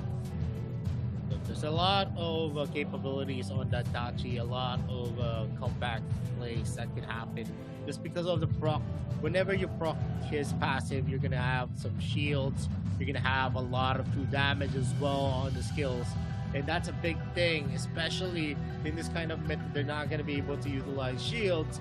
But Mad Team is now going to be hovering onto a Violet and also to a Varus, who can actually deal true damage as well. So this could actually be used to counter the Tachi pick of next Ruya. But looking at the first 4 picks of next Ruya, it is a very, very scary composition. That we're actually seeing a lot of damage on their side, a lot of dueling potential, a lot of pickup potentials as well. If you add Crixie and Nakroth to the mix, they are one of the best heroes that goes for the ganks. You get a lot of speed ups on their skill sets as well. And the 80s, the Archer, is the only one left for next Ruya. It was just gonna be literally a Yord pick. It is quite surprising. Well, they do have enough pressure already with the first 4 heroes that they have picked up, but maybe the Hayate would be a better option if they would want to commit on that engage, given that Mad Team doesn't really have that much durability in their lineup. The Kunai Blitz will deal a lot of damage onto them. Aside from the Scud, the Scud is pretty much durable. which can make sense given the matchup on the Dark Slayer lane against the Florentino. I'm wondering what will be their last pick as they're hovering the Kafeni as of the moment, which can also make sense. Yeah, you would want to deal as much damage, AoE damage to Mad Team. The Kunai Blitz can deal a lot, but the Kafeni can also do it too with the Fussalad. But you have more execute damage in terms of the overall kit of the Kafeni. Plus, you can do it from afar. So this makes sense, and it would be a really nice matchup against what Mad Team has of the moment. It is actually a very, very scary prospect. Yes, Kafeni does have mobility for a speed up, so to speak, not really a mobile skill, which is going to be very, very scary because if the crowd control actually reaches her from the Irie, from the Lorian, and even a closeout from the Scud, he is going to be in danger most of the time with a lot of the damage coming in from Mad Teams. All of the heroes of Mad Team can actually deal a lot of damage to Kafeni, and not much that she can actually burst down. Maybe she can burst down here Zen or Zero 322, but that is a what if, because if she doesn't have the right spot, the right positioning, she's not going to be effective in this kind of composition. You have a lot of duelists on the side of Nextruya, not much of a protector hero. And you would need a lot of all the protection that you can get, especially if you're gonna be using a Kafeni against a teamfight based composition with a lot of burst damage, especially the Lorian. You know, the knockup is quite irritatingly long, plus the damage, the follow-up will be there for sure, given that Mad Team already has a lot of synergy in their lineup in terms of the players and also the heroes that they have chosen to use in this game. So, well, Nextruya, let's see what they are gonna be going here as we are going on to a pause for the meantime to make sure that these amazing players would have the best kind of experience. I love the fan though that one of the players have on their desk. That is, I should have that. I should have one at home. I don't know. I mean, if you get cold fingers, you have slow reaction for sure. You want to actually keep yourself hot, especially when you're playing in high pressure situations. Although there is going to be some factor that you want to actually be cool about it. But still, if your fingers grow cold, sometimes you make mistakes, and that's not just about, you know, the feeling, it's about scientific facts. You get slower as the cold sets in. Really? Well, that makes sense a lot, but I wonder if I would experience the same, since my phone heats up so bad that I have to I need to use a phone cooler, but that fan actually might give that extra touch. If ever, like, because some players actually struggle with having some perspirations on their fingers, and that fan might actually help in terms of evaporating those sweat coming in from their hands. I personally experienced it from some of my friends, and well, what they do is they play beside an electric fan, but that desk fan specifically is genius. I mean, it's small, it's portable. You can just put it on your hands, and if you feel a little bit cold with it, you just have to put it on the side, face it on your face instead, something like that, which better suits for players that are located in a not so cold region like us. I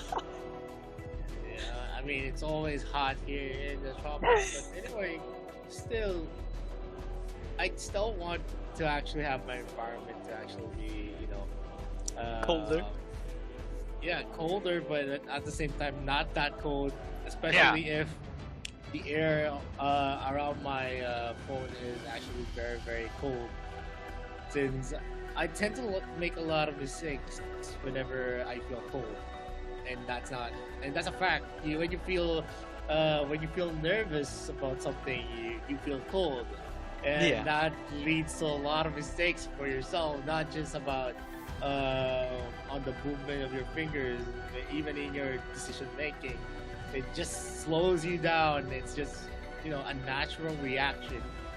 It kind of draws some attention from you as well, that you kind of get divided on your focus because you also feel the coldness of your body, and you tend to shift positions just to adapt to the temperature. Yeah, that actually makes a lot of sense. Sometimes when I feel cold at my room, because I turn on the air conditioning unit, and sometimes it goes too cold, I tend to be a little bit distracted. But when I turn it off, that's the struggle. When I turn it off, it gets too hot. So it's hard to find that balance of a temperature. Maybe when I get a better air conditioning unit. But for these players, I think especially on site, it's usually quite cold. So I'm also kind of surprised that he needed a fan in that particular room, because usually those rooms are ice cold.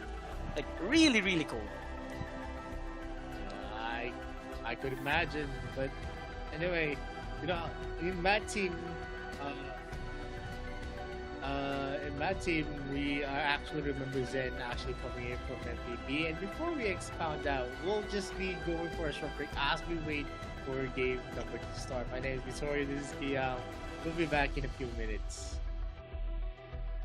Welcome to our video introducing the Dual Arcana System. Arcana System is a pre-battle strategic system independent from the enchantment system. It allows you to increase heroes' attributes throughout the battle. The system will be unlocked after the player reaches level 7, and the slots within the Arcana list will also unlock one by one as the player's level increases. You will need to use Arcana Fragments, or gold, for the purchase and upgrade of Arcana. It can also be acquired through other sources, such as completing achievements. Before the start of a game, player will select the Arcana system in the preparation slot to create an Arcana combination best suited for their hero. The appropriate combination of Arcana can give players a clear advantage when the battle has begun. Arcana is split into 3 categories based on its functionality. Red Arcana focuses on increasing the hero's ability to attack. Purple Arcana focuses on increasing the hero's ability to self-recover, and Blue Arcana focuses on increasing the hero's defensive abilities. Arcana of each color is further split into 8 categories based on their bonuses: attack, life, defense, function, lifesteal, attack speed, critical hit, and pierce. Each independent Arcana has 3 levels. The higher the Arcana level, the more bonus it grants the hero. On the Arcana page, players can freely pick as they wish to create the combination from red, purple, and blue Arcana. Players can create their Arcana combination on the Arcana page based on the role of their hero and their own playstyle. After choosing your Arcana, you can click the top right of the Arcana page to rename and save your combination. In addition, the system has recommended combinations based on roles and playstyles for the player to select directly and use. Depending on the different combinations in a match, Arcana will enhance a hero's performance in different ways. Even if the player uses the most advanced Arcana for their combination, the bonus provided for the hero will not greatly affect the balance of the game. Then, how will the Arcana system help players? Yep. Here for team against next Booyah. What are your thoughts on the composition? Yeah. Well, I'm kind of nervous a little bit on the lineup of next Ruya, given that they're focusing more on the damage than the team fighting capability. But maybe they just a while ago, we're seeing the Mad team being very aggressive, invading on the jungle camp here of Reaper, and it's forcing him to actually fall back and go towards his bot side jungle instead. Yep. And while on the ball lane, we actually see the Violet actually winning the trades against the Capeni, not surprisingly, because if the railgun does not crit, she's not going to be able to deal a lot of damage, especially in this early part. And yeah, looking at their composition, it is for more aggression on their side. They have that tankiness. They have the capability to deal a lot of damage in a short amount of time. And who might be in danger as Star closes in and Star takes that first blood for Mad Team. A really nice position and follow-up as well, set up by Cuckoo, and that was kind of unexpected there by NXR, and given the fact that Mad Team already is showing their aggression, NXR should pay the necessary respect that they need to give, because losing in the mid would result to a lot of damage or potential damage being reduced by the team if to pummel them in these small skirmishes. Now they are prioritizing this Abyssal Dragon while Bobned is trying to distract them. The Puzzle gets baited out, but it's not going to work since Mad Team still gets that Abyssal Dragon. Slayer being taken though by NRX, so a good trade nonetheless. And looking at a gold lead, an almost 1k gold lead for Mad Team. That's how aggressive we're gonna see. It's a 4-man in fade, and not much. Next week is gonna be using the Sky, but the Judgment's Blade has been used here by the Nacron to deter that. A lot of the room. Look at that flicker. It's a 3-man slowdown. Star goes in the area. Year 322 goes in with that. Yeah, Mad Team being really mad right now, and there's nothing that NXR can do against this explosive play style coming in from Mad Team. I was even shocked when Cuckoo flickered in for that set, and the damage was really high as well coming in from that Scud. Mad Team not hesitating at all. They have the follow-up and the trust among each other that they can actually just have the backup whenever they go in. So this is a strong performance Mad Team is showing us in the early 3.5 minute mark. And NXR, if they want to come back from this, because they are already down 2,000, and this is not looking good for a composition that they have built. This is the risk that we have been talking about during the drafting phase, and it's not looking good for NXR. If they continue to be victims here of the aggression of Mad Team, they're just gonna lose out on this game. Yep, a lot of the zone control is gonna be falling for Mad Team. They have the tankiness, they have the skills to back up for it, they have the crowd control as well, and that's a big thing on the composition of Mad Team. On next Wuya, it's just all about damage, and damage does not always equivalent to a successful kill. We're gonna see Zen here harassing Buggy here on the top lane, while Kawhi is actually doing well against the Florentino. This is the difference here, because we're gonna see a very aggressive Florentino. They can actually, as long as he just lands his skill set, to actually take in the advantage. Oh, cool. And we're gonna see here another engagement. Look at the damage. Bobnet almost gets obliterated at that concept. Reaper as well might be in danger, but he gets to dash out. But still, the blue buff is going to be taken by 0322. Yeah, it's a struggle that NXR is experiencing right now. I don't think that they have anticipated this amount of aggression coming in from Mad Team, but given the lineup that they do have, it kind of makes sense. You know, a team can only assume so much, but this is something that was above their expectations. I mean, even for us, even NXR have built this kind of lineup that should strive in the early game to mid game, but no, it's different. It's the exact opposite. Mad Team taking control and even destroying so many towers right now. 3 in exchange for none coming in from NXR, and with a sizable gold lead of 4 going 5,000, it is looking already like a nightmare here for NXR. They absolutely cannot do anything. They're forced back on the safety of their towers, and even under the tower, they're not so safe. Buggy might actually get caught out as 0322 is just continuously dealing a lot of damage under the tower. They're not so safe. And there's Cuckoo, but nice status coming in. That's going to be an engage from Bobned, but he doesn't get out execute onto Cuckoo. He managed to stay alive. It might be unpressure right now, has to fall back. No one will die, but towers will fall down. That's a 5K gold lead that we're seeing from Mad Team. That is very, very substantial. This is just a 6-minute mark. It's not a very, very close one. And most of the resources of the jungler of Next Ruya, he's not able to actually utilize it just because of the aggression that we're seeing from Mad Team. They are just going for a lot of invades, and they're not letting Reaper take the benefit of the jungle. So the stacks for sure on his jungling item is not gonna be high, maybe under 10.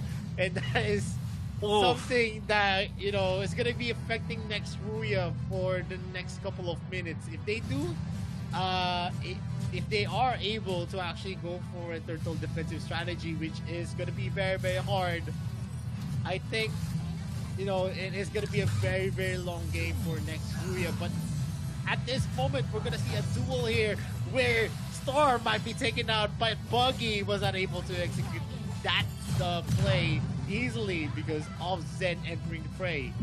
Yeah, I'm looking also at the gold a while ago. Reaper is suffering so much on the economy side. Imagine Cuckoo, the support of Mad Team, just a little over 400 behind of Reaper.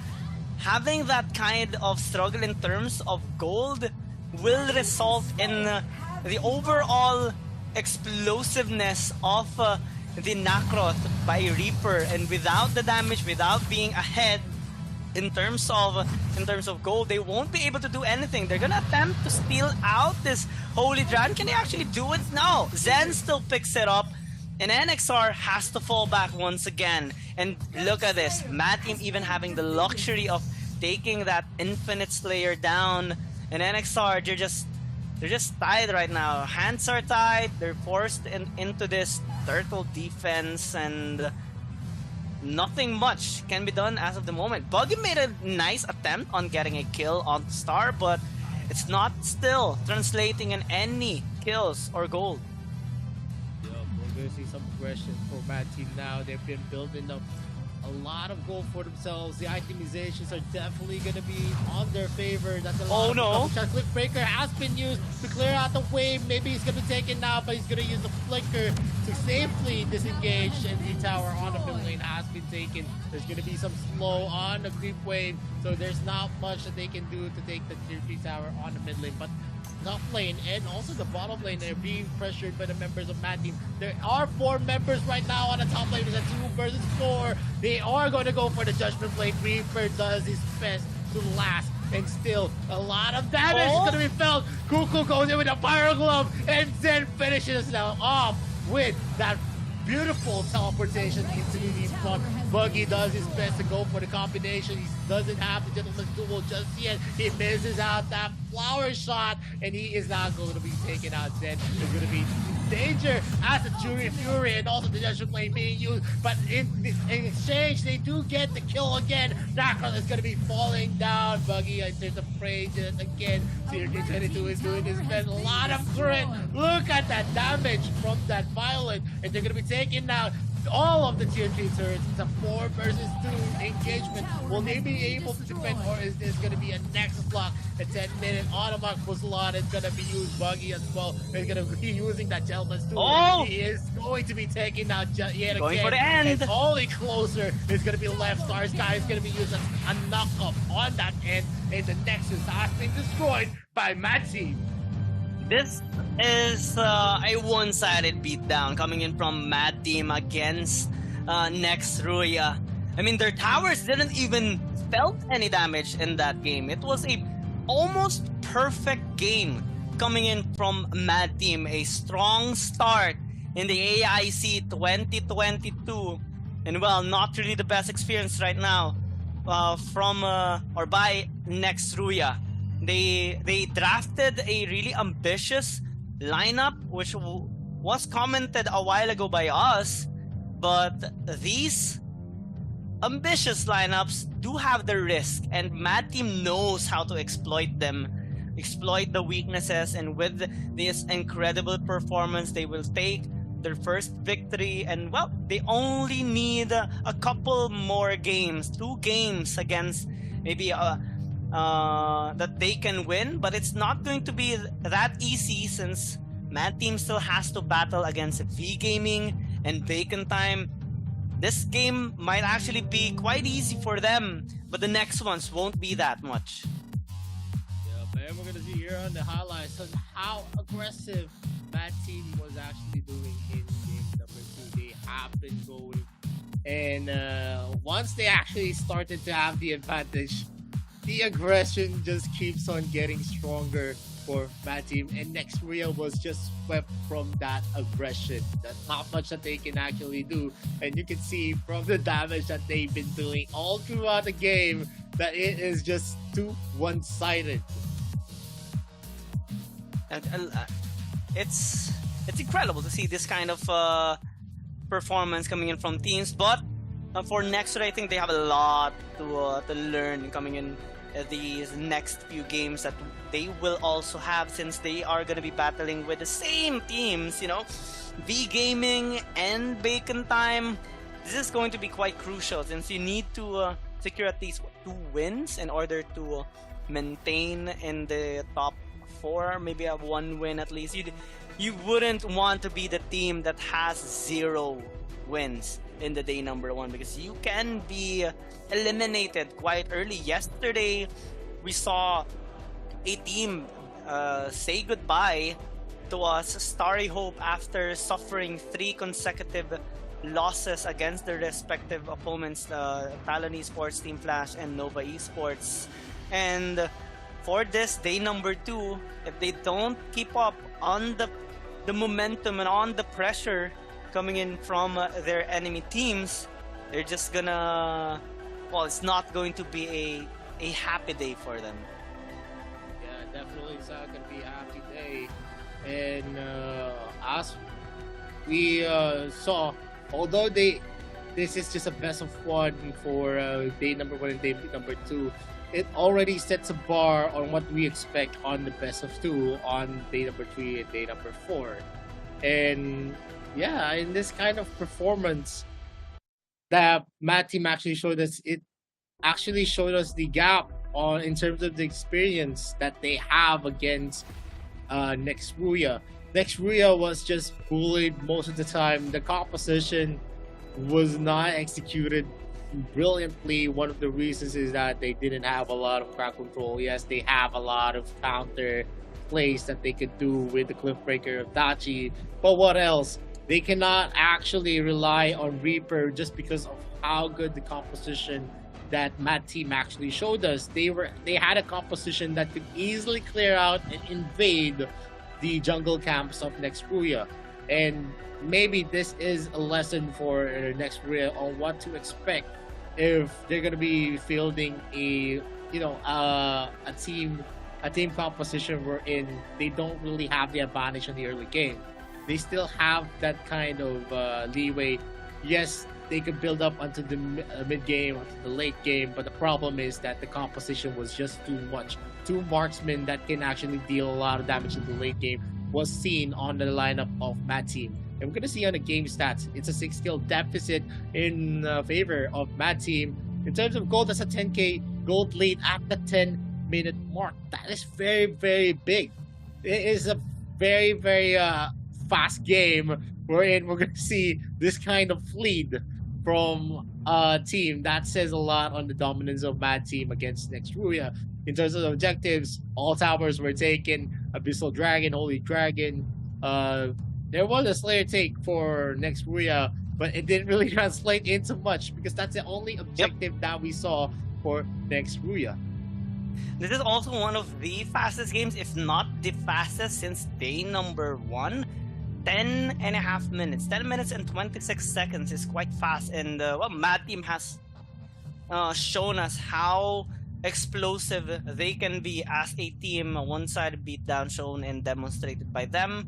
And they're looking to get an incredible performance in their next few games. MVP is going to be Star with an incredible performance as well in the mid lane with a perfect KDA, 3-0-4. Kill participation is quite high as well, 87.5%, and well, with the gold difference of 2,526, he did really win against his opponent, which we saw the struggle a while ago by Fu, getting picked off quite early and consistently as well due to the setups made by Mad Team. And if we recall on the damage department as well, you know, Star did quite a lot in that case too. That first blood was actually, I don't know, it was mostly a mistake from Fu, who actually walked into the mid lane brush without any kind of vision, and that set up that first blood, and that translated to a lot of gold for Mad Team in the early part of the game. But that is just game number 2, ladies and gentlemen. We still have a lot more games, 10 more games for today. So before we move on to game number 3, we're actually going to go for a very short break. My name is Visorio. This is Gion Gaming. This is the AIC 2022. We'll see you right back in a few minutes.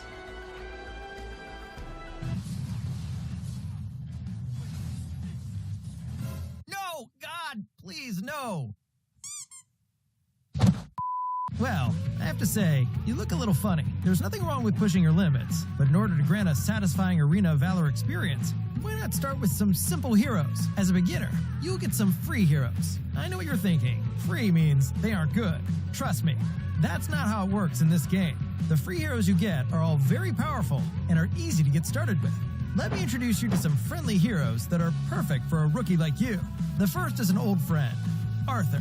His passive skill, Paragon, increases his armor over time as he levels up in a match. His skill 2, Holy Guard, can deal a great amount of damage over time, which is quite brutal in the early game. What's more, Arthur can use skill 1, Righteous Fervor, to leap forward and interrupt the enemy's movement.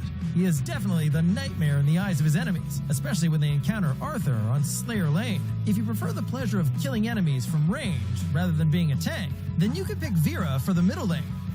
Vera is also a perfect choice for beginners that want to play a mage. Her skill 2, Mesmerize, can control their enemies and puts Vera one step ahead of them. This will provide you enough time to aim and deal damage. Her skill 1, Hellbat, and ultimate, Inferno Bats, are pure damage skills that can hit enemies from afar. Using Vera, you can wipe out your opponents from a long distance away with just a few hits in the later stage of the game. The last one hero we recommended is Valheim, played in the Dragon Lane. Valheim causes consistent damage to harass his opponents. While Valheim's skills deal magic damage, his skill damage increases with physical damage as well. His skill 1, Bloody Hunt, provides area of effect crowd damage, while skill 2, Curse of Death, can stun his enemies for a short duration. Valheim can use his ultimate, Bullet Storm, to slow down and damage his opponents in a wide range in front of it. Both skills 1 and 2 can lock down enemies automatically, making Valheim easier to play. Normally, Valheim should stand in the back of a team fight and use his wide range of skills to help deplete the enemy team.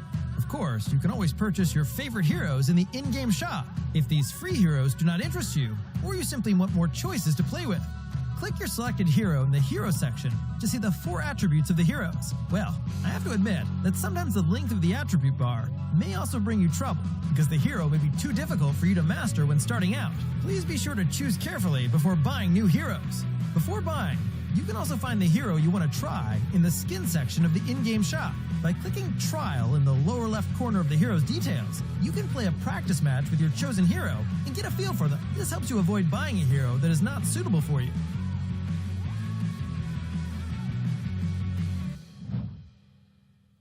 However, the most important thing in-game is that you have to adjust the position and hero you want to play according to your team's lineup. Take a look at the lower right corner of the selection interface, and you can see the issues with your current lineup noted automatically. By correcting these issues and supplementing your team with a different position, you can build a perfect lineup. Maybe you're fast enough to instantly pick your preferred position and role, but that might not be the best way to earn a team victory in Arena of Valor. Keep in mind that AOV is about teamwork, and the interest of the whole team is above all. Got it, rookie?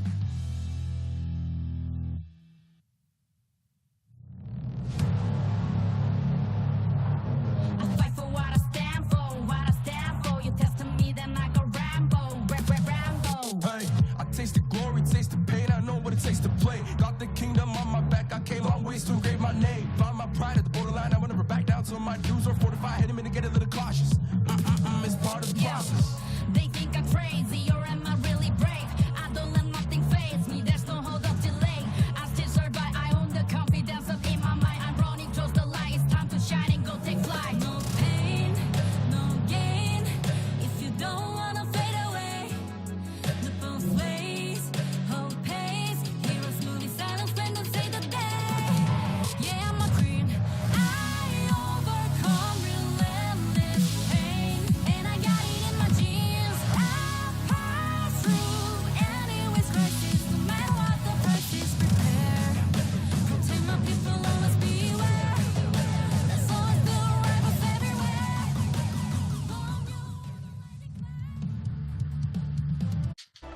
Alright, welcome back to Arena of Valor International Championships 2022. We are your shoutcasters, Giam Gaming, and here with me is Vittorio. And after that incredible performance of Mad Team against Next Ruya, we are now going to be watching the match of, well, ADT or Adobe Team against DWU or Dewa United. So, well, after that game number one, interesting game number one, wherein Adobe Team had gotten a fantastic win against Influence Rage. They're looking now to maybe get their second win, but it's not going to be that easy since Dewa United is quite strong, right, Vittorio? Dewa United Esports has shown their stuff in AWC, and as a returning international team that represents and beat out Archangel, definitely they have that. They also have experience in the international scene. They were the giant killers in terms of being able to actually not let Team Flash qualify for the playoff stages. And that was the biggest story for AWC. It was Dewa United who actually stomped the chances of Team Flash to ever get to ever qualify or even have a shot on the championship title on the AWC.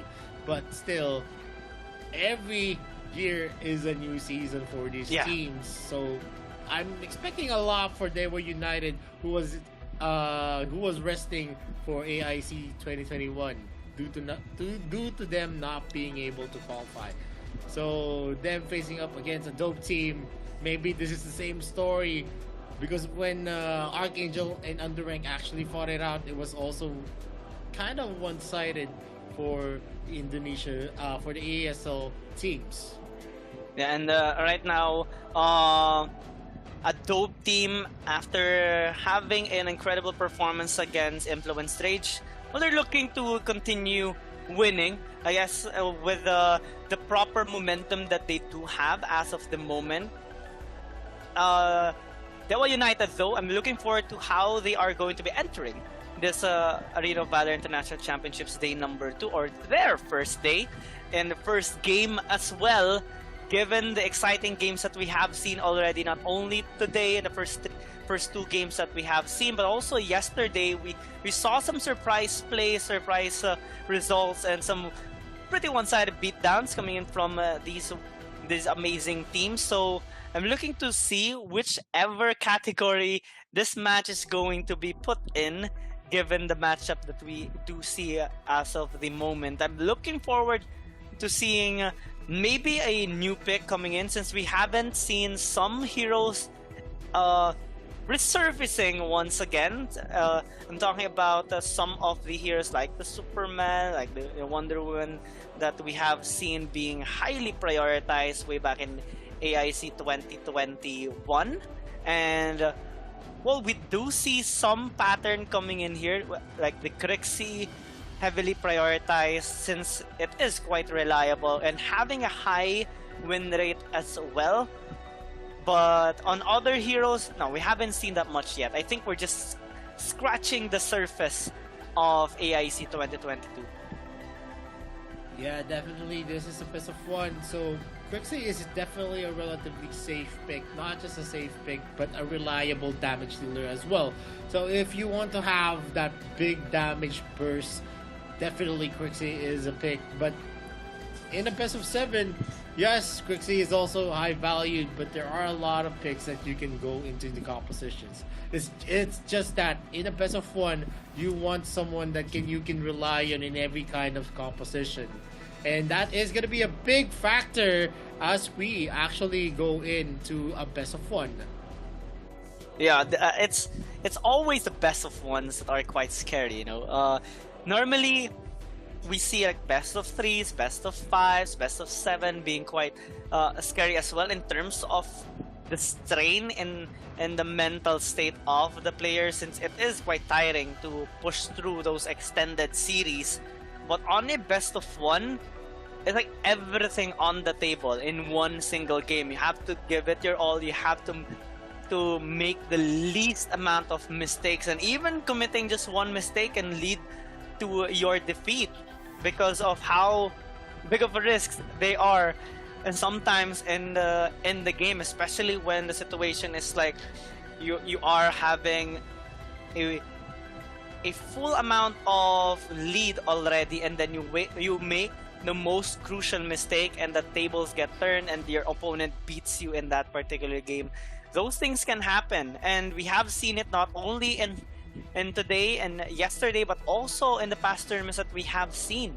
Like AIC 2021, we saw some reverse or like comebacks coming in from some of the games, and those things not only surprise us casters but also the players as well, because they do have some expectations, and sometimes those comebacks affects their mental quite insanely. Yeah, but as the game progresses, mistakes can always happen because one mental lapse is all it takes to get the advantage from your opponents, and that's why we have a lot of waiting games, especially in teams that know each other, who have studied each other for a while. The old mainstay teams coming in from the GCS, from the RPL, and also from the AOG already have an inkling on what to expect from each other, especially all of these teams have been facing each other repeatedly from the AWC and AIC 2021. But for, the wild cards that we can say, the teams that doesn't really have much to show in terms of the VOD reviews, wherein you haven't seen a lot of their plays, that's going to be a big factor on the surprise that they could give this gigantic teams in terms of experience. And in your screens, we're going to be starting a dope team versus Dewa United Esports. On your screens is already ADT, and now on the red side it's going to be Dewa United Esports. This is their first game of the day. ADT already has the momentum going for them. Let's see if it's going to be translating on their second game of the day. Again, it's Sai, Zhenshao, LCC2, XFN last. We're going to see some roster changes for game number 2. Let's see if this is going to be the strongest kind of composition for ADT, or is it still going to be game 1's ADT lineup? While Dewa United, 44A, Phoenix 20, Axarity, and Mammon are going to be their players.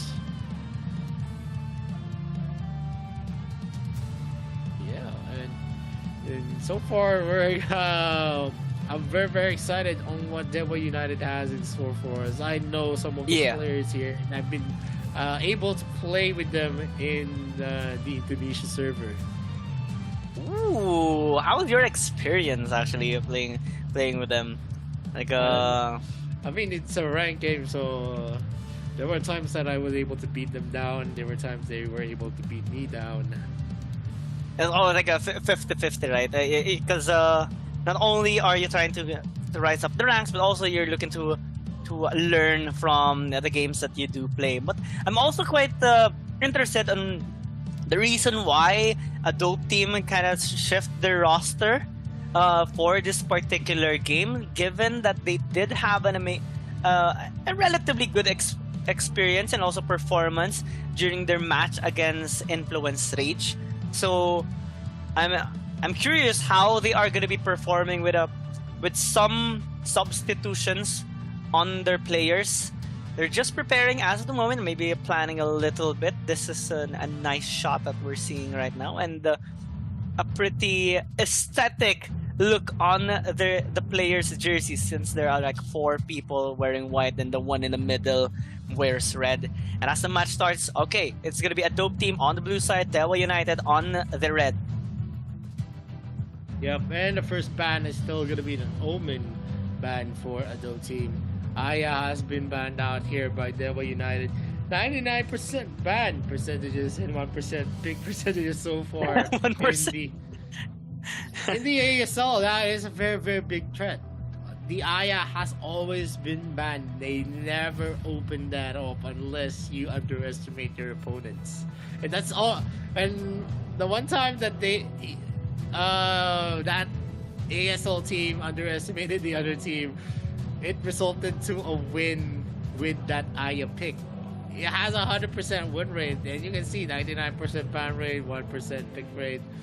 The only time that she was unleashed, all hell breaks loose. I mean, we have witnessed it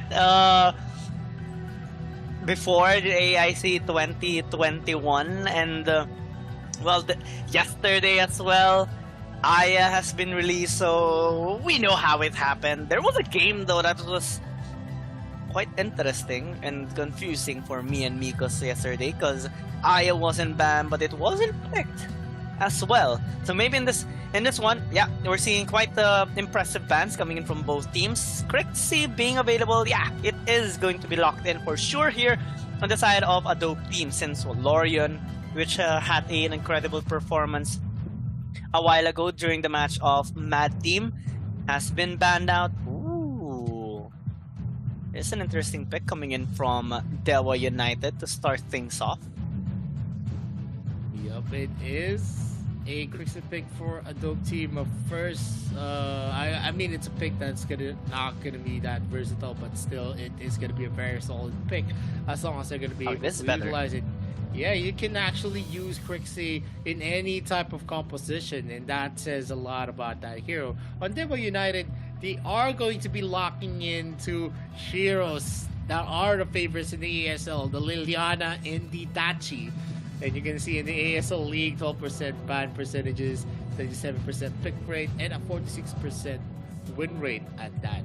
It is a big pick that can bring a lot to the table. The tankiness, the damage as well, the protection that he can use when he uses that cliff breaker to slow down a lot of the enemy composition. Yeah, and also the gap close and mobility of these first two picks. So maybe Dewa United wants to have more options in terms of approaching this game against a dope team. This is a pretty solid first two picks coming in from them. A dope team though, now focusing more on the frontline members of their lineup. Zuka, the Varus gonna be hovered as of the moment. If they do lock this in, it's not gonna be that bad. It's actually gonna enable some safety net on their backline members, and with this lineup they can actually open up some of the picks, especially on the marksman department. Maybe they can pick up something like a Telanas, maybe a Violet, maybe something like an else if they do want to opt for poke here, since it's also still available right now. Yep, in the first few picks, Azuka, a Varus, and also a Crixie on the midst of a dope team. So there is a lot that we can actually expect from a dope team's composition. Again, it's a very, very mobile composition that we're going to be seeing. The Venom from the Varus is going to be a good gap closer as well on the skill sets of the Zuka with the Skyfall and also its skill combinations. A lot of mobility definitely for a dope team. Dewa United finishes it off with a Lavelle pick, which is, you know, the biggest part whenever you pick out a Lavelle is its late game monster capability. It's a late game monster that's waiting for the making. But in terms of the early game and the mid game, he's gonna be relatively weak, but the double trouble is definitely something that could start your clashes. If it hits someone from the other side of the map, that's a lot of time on the crowd control that is going to be able to deal. And also, aside from the high synergy and the good scaling coming in from Dewa United on their first three picks, I like the color coordination as well. Color blue on Lavelle, Liliana, and Tachi. So maybe if they would pick up more color blue heroes on their last two picks, it would be a nice sight to see. Something worth of a screenshot, maybe. Yep. And we're gonna see here the two bans for Dewa United. They banned out the Mina and also the Hayate. But on the side of a dope team, they're gonna be hovering on a Florentino ban, and they already banned out the Roxy as well. So definitely these heroes are, you know, big favorites for the ASL. They really love Florentino. They really love Roxy as well. Agnes Grip has been one of the biggest factors. If you're going to be able to hit the Agnes Grip consecutively, it gives you a lot of advantages. A lot of the positioning in clashes are affected whenever an Agnes Grip from a Roxy is being procced out.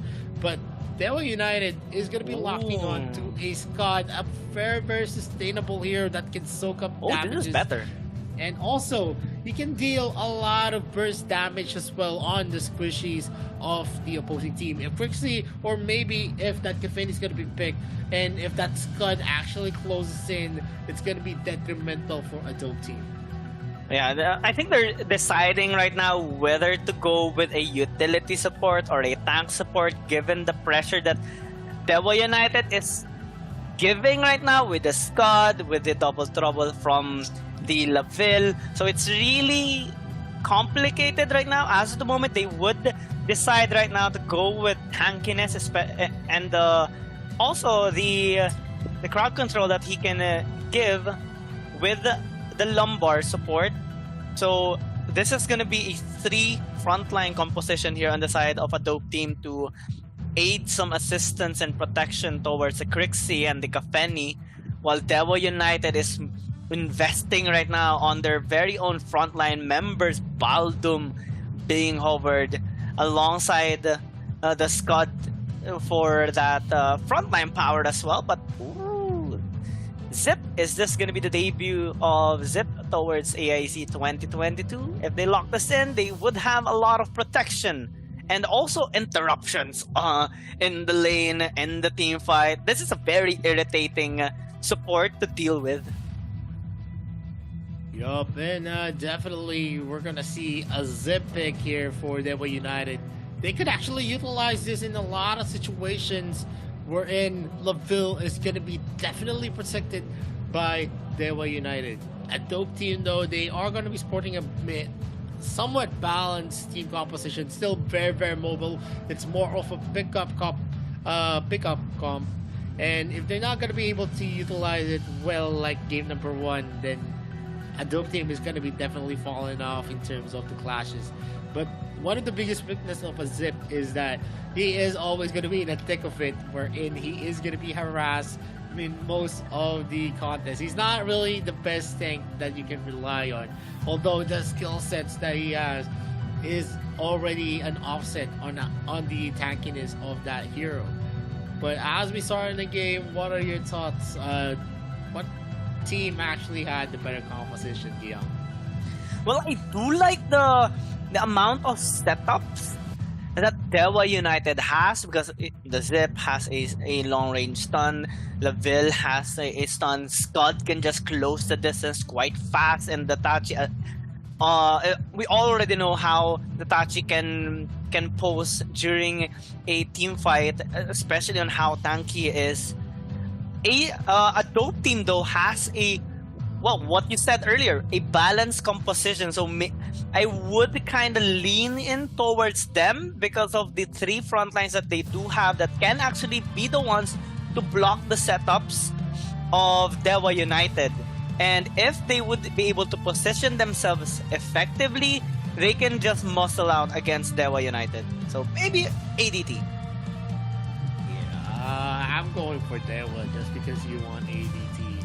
I love what they have on the table. I mean, it's a classic ASL composition. Liliana has been the hero of choice, and we've seen a lot of good Liliana players. iPad Pro, we've seen Nunu as well use the Liliana. So let's see if 20 can actually do justice to this Liliana players. LCC2 is going to be harassed here, and as Zip actually joins the fray, he's going to be using the stun to actually get the rundown on the first wave. Crixie is going to be spotting out the Scud. You actually taking the blue side, so they know where it will start. Enix has been harassed here by the Kafeni. Maybe this is going to be a dangerous situation on the ball lane. The first blood has been taken by Zenshao and LCC2, and that is an overextension for Enix. And a really nice, an impressive follow-up coming in from LCC2. He rotated from the mid lane towards the bot side to aid Zenshao and given that we saw already the initial interaction of Enix and Zhen Xiao, that was an impressive reaction coming in from a dope team. So now they do have a little bit of an edge, plus the gold funneling going to Zhen Xiao. But even if they are trying to extend their efforts right now towards the topside jungle of a Shorty, well, Devil United still has things under control. They're not letting a dope team take the lead that much. They're still able to farm out safely in their lanes. Yep, and Enix is trying to get some advantage in. Enix is stunned here by the Lumber, but the damage is not enough for ADT to just burst down anyone at this point. Kafeni is a hero that relies heavily on items, and if he doesn't have the good items yet, she's clearly not going to be that felt. And ADT went in for the Dragon take, while the Jungler and also the Dark Slayer lane of Dewa United opted to get that Slayer in the top lane for an exchange. They do get the Sentinel as well, so it's going to be some boost onto their gold, kind of gap closer on the gold advantage of a dope team. Yeah, it's a little over 500 going up and down. Not really that much to pay attention to as of the moment. It's more so these teams sizing up onto each other right now. But as we see here onto the top lane, Manmon might actually be in trouble, but he managed to disengage, especially after popping that ultimate. XF just trying to gain a little bit of a bonus by stealing out that camp from Ashority, while now positioning themselves towards the top side. XF stole out too, so that is a little bit irritating on the side of Ashority. Now, this is going to be quite scary for 44 Ape. He managed to disengage with the ultimate, but that we're already seeing some pressure being done here by a dope team. Dewa United needs to play this out a little bit safe, because their win condition right now relies on the setup of Enix and 44 Tape. Yup, and Dewa United is the one falling off in terms of the gold rotations coming in from a dope team. They are almost into a 1k gold deficit, and ADT continues to actually harass the members of Dewa United.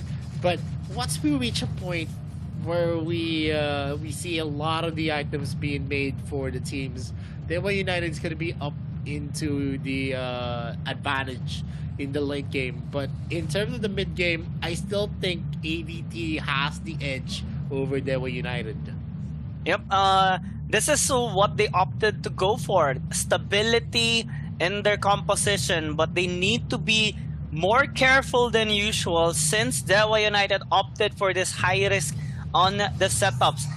One play can actually change the flow of the game. One double trouble connecting onto Zhen Xiao, but now onto the top side. Mamona is taking a bit of damage, but given the sustainability, the tankiness that he does have, well, he's going to be relatively safe.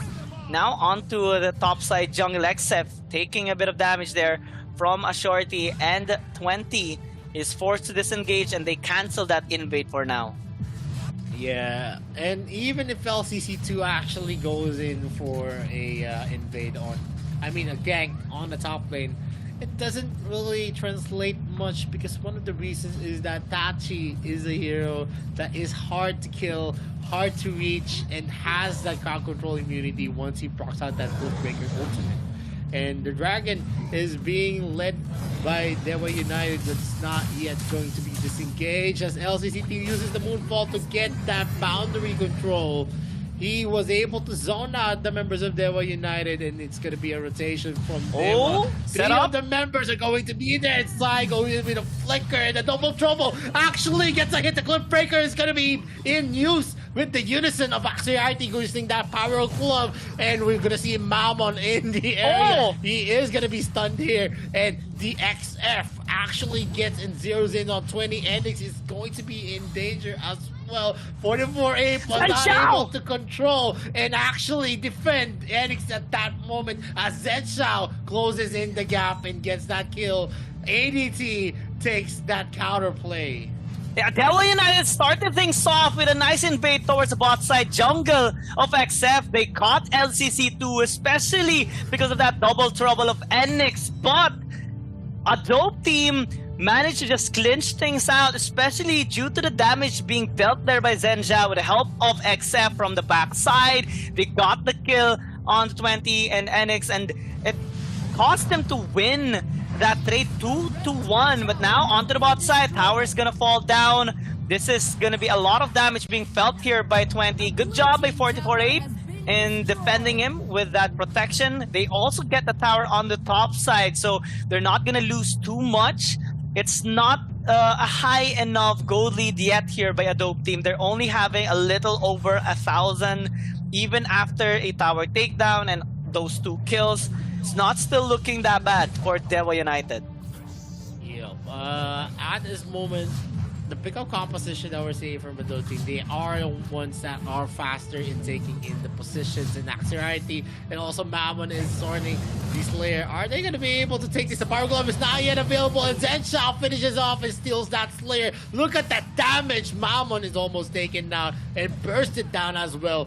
Last is going to be punished here by Zen 20 and Enix, but not much that they can actually do. No objectives are on site for Devil United. XF is going to be spotting that out. Axerity actually clears out that wave even before Zenshao fires a shot. And that's how big of the Power Glove damage Axerity has at this moment. Things are starting to slip a little bit in terms of opportunity here for Devil United. They have to rely so much on their ultimates and setups like the double trouble. And here comes 44-8 onto the top side. They're trying to catch out CY and Zenshao. They're attempting now onto the Slayer once again, but there's also a fight on the bot lane. Mammon might actually get caught out. Zenshao pops out that Fussalon. Now they're dealing a lot of damage towards the members of Devil United. They need to fall back and ultimate steal. This time by LCC2. That is another oopsie by Devil United. CY engages onto 20, but I think they have to fall back. ADT now pushing onto the mid, knocking this tier 1 tower down, and slowly but surely they're getting more gold. They're up by 2,500 and they're looking to get even more. And they are now pushing back the members of Dewa. That is a crucial mistake for the members of Dewa. They had the retribution ready for themselves, but they were not able to use it to clear out a wave because of the mistake of Scud going in, trying to go and boxing out the members of ADT. And they're now going for a turtle strategy. The Flicker ultimate does not connect. The double trouble does. LCC2 was helped there with the cleanse coming in from their support item, and now they're in a position to take the dragon safely. Or is this going to be a contest waiting to happen for Devil United? We don't know just yet. Scud is waiting here on the jungle camp of XF here on the top lane. Yeah, a dope team right now, having a dope of a performance, but topside last might actually be in trouble. That's 3-4 members of Devil United trying to take down this tower. They will be able to successfully do so, but CY tries to go in. Good disengage by Devil United. They're also sending out Mammon to push the bot side tier 1 tower. So they're trying to find ways in order to gain some advantage here or come back a little bit in this game while gaining a bit of gold from those structures, from those minions and camps, but still are quite struggling against a dope team, especially with the lead that they do have and the stability of their lineup. 44-8 will actually be in trouble, but he will be able to disengage successfully while a dope team is just trying to gain more control. 55 seconds before the next layer and 40 seconds for the Holy Dragon. Well, it's not going to be looking that much good here for Devil United, as a shorty might actually be in trouble. Still has a tower, tier 1 tower on the top lane, but he's taking a bit of damage, except falls back, nearly gets taken down. Actually does so by LCC2, but topside, Fussalon right now. Good save there by 44-8 to save his allies, but last still goes back. This might be quite crucial. They're taking a lot of damage from 20, and they decide to just try to take this tower down on top. This is already for free. Another The objective onto the names of ADT. They are now going for a complete defense for Dewa United. They have been pushed back a lot and not much that they can do with the kind of lineup that they have. They are just being pushed back by XF, by Last, and also the combinations that we see, especially from the Lumpur, who has been doing a lot of good work, a lot of the good positioning. The zone control is definitely there for a dope team. There's not much that we're going to be expecting from the members of Dewa United right now. They need to reach the late game to actually have that power spike that they need. But is it going to be enough in this kind of scenario, as 20 is going to be locked down? LCC2 was not able to knock him up, but the Skyfall is going to be used as well. The Cleanse has been procced out, and the Slayer has been summoned here. The Double Trouble is going to get a hit. Another Cleanse is going to happen. Oh, Zip Roll? There, the Zip Roll is also on point. The Venom is being used. They're doing his best. The Wild Beast charge as well. Actuality right now is tanky. Even with the damage coming from Zenshao, he's not going to be bursting down easily. But that opens up the mid lane second tier turret. Now they're going to be pushing hard here. Batman does his best, uses the Cliff Breaker, but it's not enough to clear up the waves. And they open up the base of Dewa United. Dope team right now, looking so fine. Taking a tower up top, trying to take down that inhibitor tower, transferring their might into the mid lane, and finally opens up the base of Dewa United. This is going to be quite crucial because they only have a few towers left, 3 in total, and it's not going to be that easy to defend it given how big of a lead a dope team already has. If we check out the gold difference of Zenshao and Enix, it's not looking so good for Enix. That's almost 2,000, and even with the double trouble connecting, CY is quite tanky. They're trying to commit for now, but the good respect being paid here by a dope team. Pozola being used by Zenshao, and as Shorty tries to zone him out. Might need some assistance coming from the CY, but here comes the flank by XF. Last gets taken down. It's a lot of damage by Zenshao. Blast! 2 members of Dewa United. It's a 2 for 3 in favor of a dope team, and they would have the Holy Dragon for themselves at the very end. Yup, and we're gonna see a dope team take the advantage yet again. LCC2 Zenshao side is still open in there. Air Splitter is gonna get a hit. Axority is gonna be in the midst of the railgun of Zenshao. That not much that he can do. He needs a lot of supplement damage to burst down that Scud just yet. And all of the other turrets are now going to be taken out by ADT. Dewa United is going to be left, and we can see here on the replay a lot of things are happening, and a lot of the priority picks and priority heroes that they need to lock on, they were not able to execute on Dewa United. 20 and also Mammon was bursted down by Zenshao at that moment. Yeah, a total of like 3 people tried to engage onto Zenshao, but good job coming in from XF and CY helping him out. Now, Dewa United, they have too much to handle as of the moment, but they're handling it quite well. They're still being quite proactive, looking for picks, looking for plays, trying to get into a nice position for that double trouble, but they need to pay as much respect that Zenshao needs, because he is just too much of a damage dealer to be handled here by Dewa United. And as we see right now on the screen, oh, this is going to be a Dark Lord Slayer readily available for a dope team, and they're catching out some of the members here of Dewa United. That's a nice plan coming in for XF, and a follow-up here by CY. Now here comes the damage here by LTC2. He might be in trouble. He's also taking a bit of damage here from 20. Mamon has a flank. He will try to go in, but disengage coming in from a dope team allows them to create some distance from that threat of Dewa United. Yep, that was a very, very close one, and we're gonna see Mammon miss out his kill shot. He's gonna be able to take the kill. No, he misses out Moonpiercer, but still able to actually close out. Zenshao is gonna get a lot of field looks. A lot of the health of ADT is already out of the table, and it's gonna be a shutdown from Enix. It is a 3-for-1 exchange. Mammon is taken out, but on what cost? Last and XF are the only members of ATT left. The Dark Lord Slayer is being started by Dewa United. They have the advantage in numbers, and there's not much that XF and Last can actually do at this moment. No steal is going to be attempted, and Axorite makes sure that the bushes are going to be flawless, wherein no one is going to be able to steal that Dark Lord Slayer. And this is what we talked about during the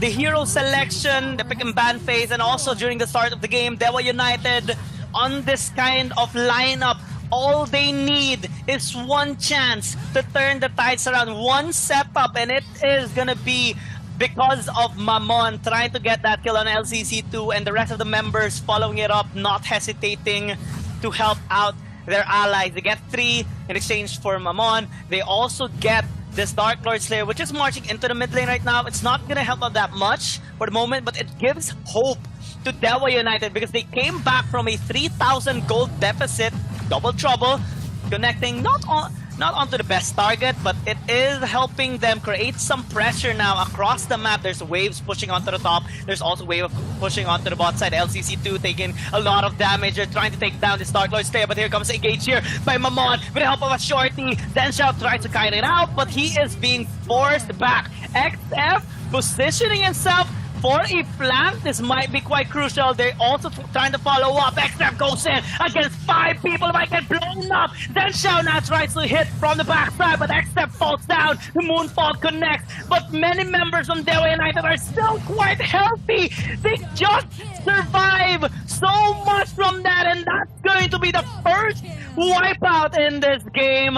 Dewa United, after that clean team fight, they will just take this victory. Yup, and now they're going to be finishing off the Nexus, and it is going to be a big comeback for Dewa United, beating out ADT, who was pummeling them from the start. But, you know, victory always goes to the ones who persevere, and that is Dewa United Esports. Adobe team showed stability and aggression, but Dewa United demonstrated discipline and control in that game. One chance, one opportunity is all it takes to get the win. Well, technically 2, because they made another setup in the mid lane despite the efforts there of XF. But one setup there onto the top side river allowed them to gain enough momentum to turn the tides around, and this is an incredible performance. One of the best games so far that we have seen of today, and a well-deserved victory here by Dewa United. Congratulations to them. They will take the first victory in the AIC 2022 and give the first loss right now to Adobe team. Yup, Dewa United overcoming all the odds, all of the advantages that ADT had. And we can see here on the highlights on how big of the plays ADT was doing on their rotations, and even in their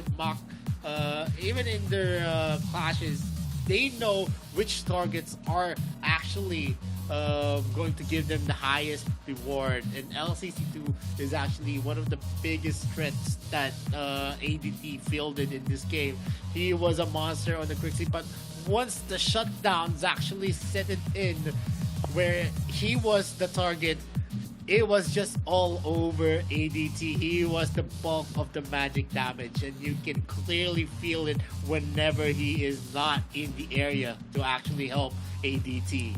Yeah, this was the flank that XF tried to initiate to help out a dope team, but Dewa United was actually prepared for that. They quickly adapted to that kind of setup, and despite the damage being thrown out by LCC2 and Zenshao, the positionings and the tankiness were already there. I want to give kind of kudos as well and respect towards the Zip in that fight, because of the amount of shield that he actually gave towards the team so that they can sustain that burst damage from LCC2 and Zenshao. 44 Ape with that Zip Angry gave them a lot of protection, and also the confidence overall by this team is quite impressive. So congratulations to them. They now have their first point. Yup, and also you could see the late game was really for Dewa United. It's not for ADT. Once we reached the 15-minute mark, it was just all over for Adobe Team, just because the late game monsters on the side of Dewa United was there. Liliana is definitely on the late game. The late game also for the Laville. They were clearly felt in the clashes. The Kafeni was already at a low ball at the time the late game was there. He could have burst down the scud as fast as he could, and that resulted to a lot of free looks for the backline of Dewa United. And yeah, it was just Dewa United being able to turtle their way back into the game. Although there was a hole on the side of Dewa United, it didn't really matter, because once the late game set it in, they didn't. Adobe Team was not able to win any clashes at all. Yep. They quickly patched up that hole, especially when they managed to scale up. Enix was already dealing a lot of damage. 20 dealt a lot of damage the whole game. And we saw that from early to mid, even in a fight on the top side, despite not having the best kind of position, he was still able to dish out in order to create some space for his allies as well. So a really impressive performance by Dewa United coming into this game. They would really need this momentum, especially that they will also face off against other strong teams well, they are going to be facing off Influence Rage later on. So this is going to be a good testing of the water, since they have defeated a dope team which defeated Influence Rage earlier. So they're looking to have a really nice day today. They also have a match later on at the end of this day number 2 against Bikertopia.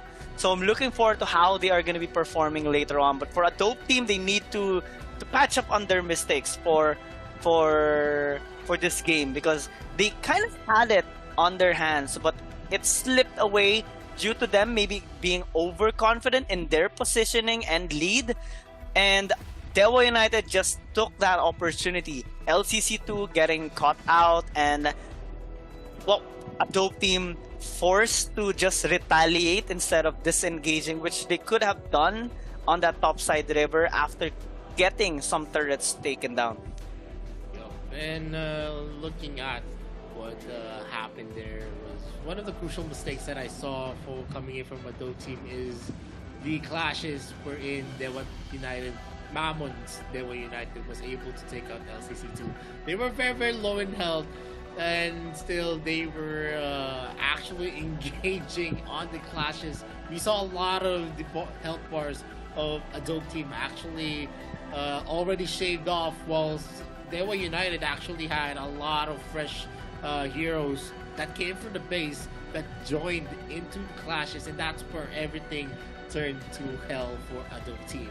And that is also one of the crucial decisions where Mammon actually just went haywire, went ham, and zeroed in onto LCC2. Once the magic damage wasn't there, you could already see the effects. And looking at the game stats here, Adobe Team had 8 kills, while on Dewa United, most of the kills that they were able to actually take was on the latter part of the game. They actually swing the kill advantage once we went into the last wipe. And looking at the goal advantage, Dewa United was only able to take it on the latter part of the game, winning the clashes in the late game. In terms of objectives, ADT did a better job. But looking at the damage dealt to champions, LCC2, one of the main damage dealers for ADT, the one that made the system work for ADT, was the one leading the charge with 135k damage. As well on Zhenshao, 186k, but it didn't really translate much because it was mostly negated by Axoriety, Mammon, and also 44-8. He was not able to zero in on 20 and Enix, which are the crucial damage dealers for Dewa United. And that is one of the big things. Even if you deal 200k damage, it doesn't really translate to much. And we're gonna see the MVP of the game. It's Dewa United Esports Axoriety with a KDA of MVP points, 10.6. Kill participation, 75%. And that's very, very big because most of the contest he is going to be found in the clashes where it really matters for the White United. And that concludes actually the game number 3. And we still have 9 matches. Yeah. And that's going to be very, very exciting because we've already seen a lot of good stuff on the first 3 games of the day. And to expect, Adult Team needs to jump up. They're going to be facing up against Utopia, one of the teams that actually dominated in the GCS region. But before we go to game number 4, we'll be going for a very, very short break. This is the Reno Valor International Championship 2022. I'm Vittorio. This is Leon Gaming. We'll be right back in a few minutes. Has reached the pinnacle of painting as a teenager. But when inspiration dries up, causing the talented young man to fall into infinite anxiety, his master sends him on a journey to find inspiration, taking with him the Rivers and Mountains Dream Scroll and Sword of Inspiration in his path to find materials. The young man's search for a breakthrough is fraught with crisis, but this is no obstacle for the battle-savvy Yan, who will hold the brush of the Sword of Inspiration in his hand and repel the enemies that stand in his way as he paints everything in his path.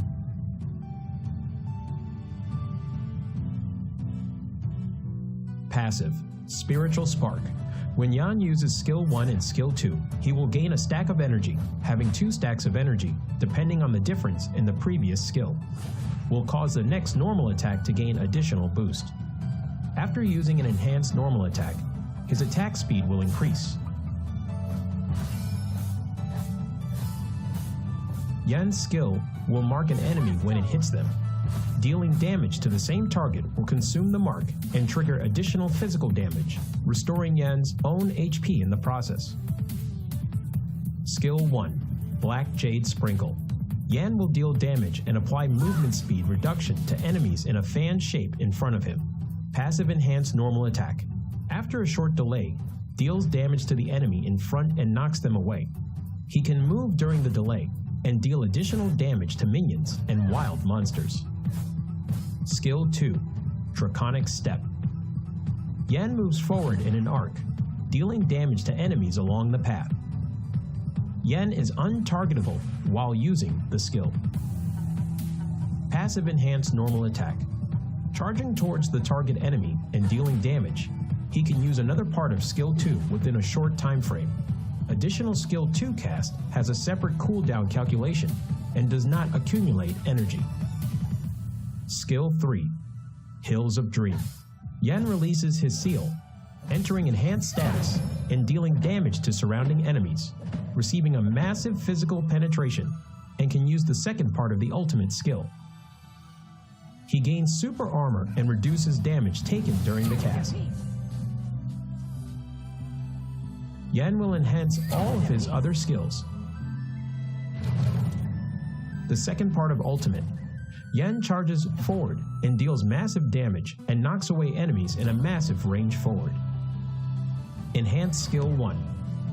Deal 2 instances of damage to the enemy. Enhanced Skill 2. Deals even higher damage. Yan's ultimate skill buff will increase with every upgrade. When Ultimate is upgraded to level 1, the skill damage of Skill 1 and 2 increases by 50%, and the number of times the mark can be triggered also increases. When Ultimate is upgraded to level 2, Passive Enhanced Normal Attack hitting enemies will extend the enhanced status duration and can be used multiple times when under the buff from the second part of Yan's Ultimate. They aren't affected by cooldown reduction. When Ultimate is upgraded to level 3, Passive Enhanced Normal Attack will return 1 stack of energy.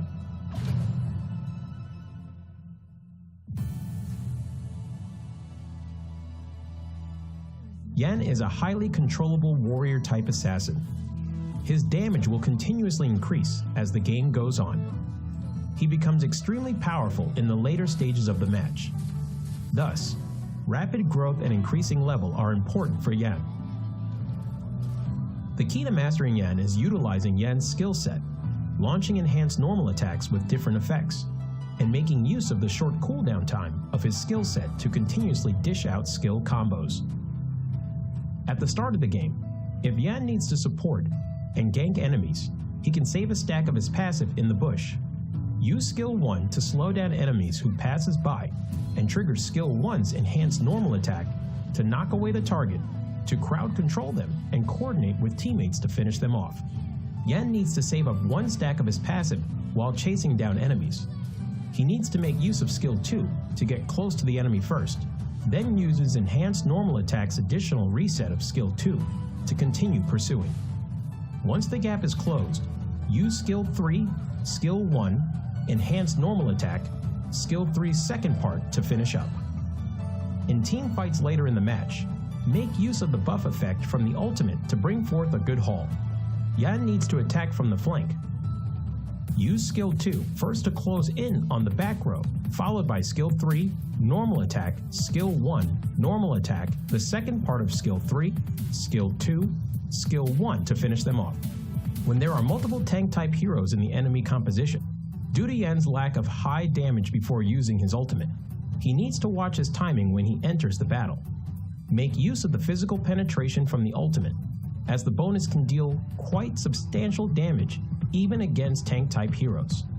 Due to marks being able to be triggered multiple times, while in enhanced status, coordinating with skill 2's movement and skill 1's damage, you can potentially take down tanks. Yan's passive HP Restore allows him to have decent survivability. Watch your timing on using skill 2's untargetable effect to dodge enemy damage. Yan needs to improvise in battle and requires careful observation of the situation on the battlefield to choose the right skill to cast.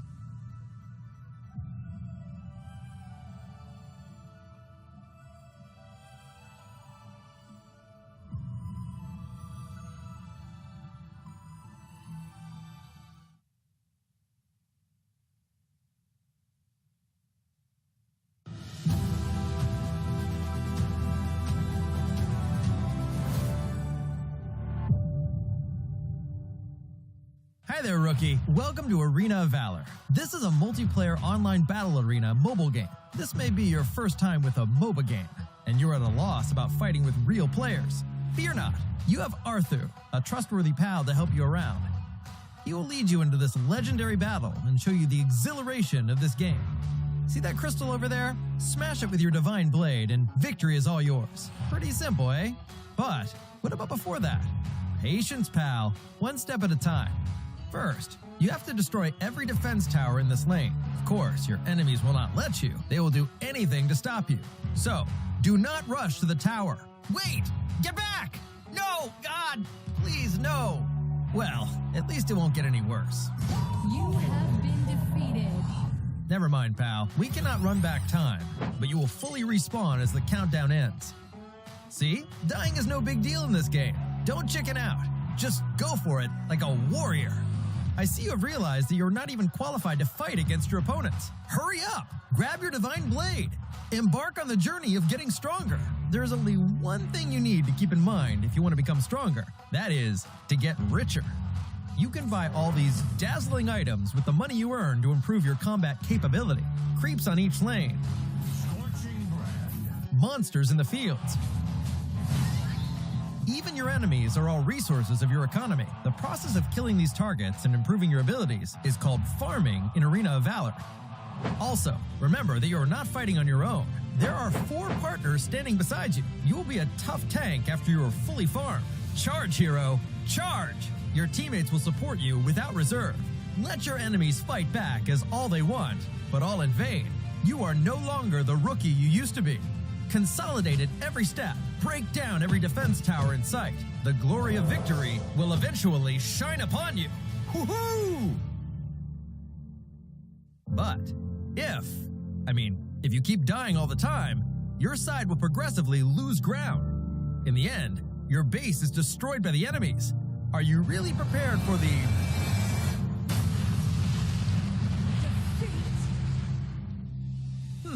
So what? Just take another round. In AOV, failure is just the experience you need to grow stronger. Come on, rookie. What are you waiting for? Let's go.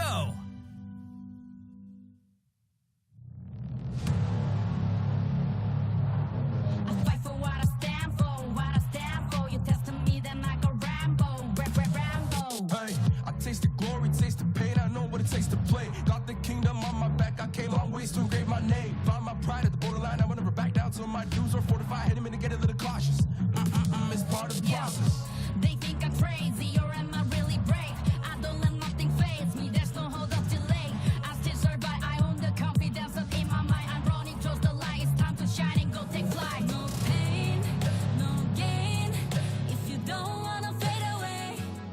The both ways, hope pays. Heroes moving silence when they say the day. Yeah, I'm a queen.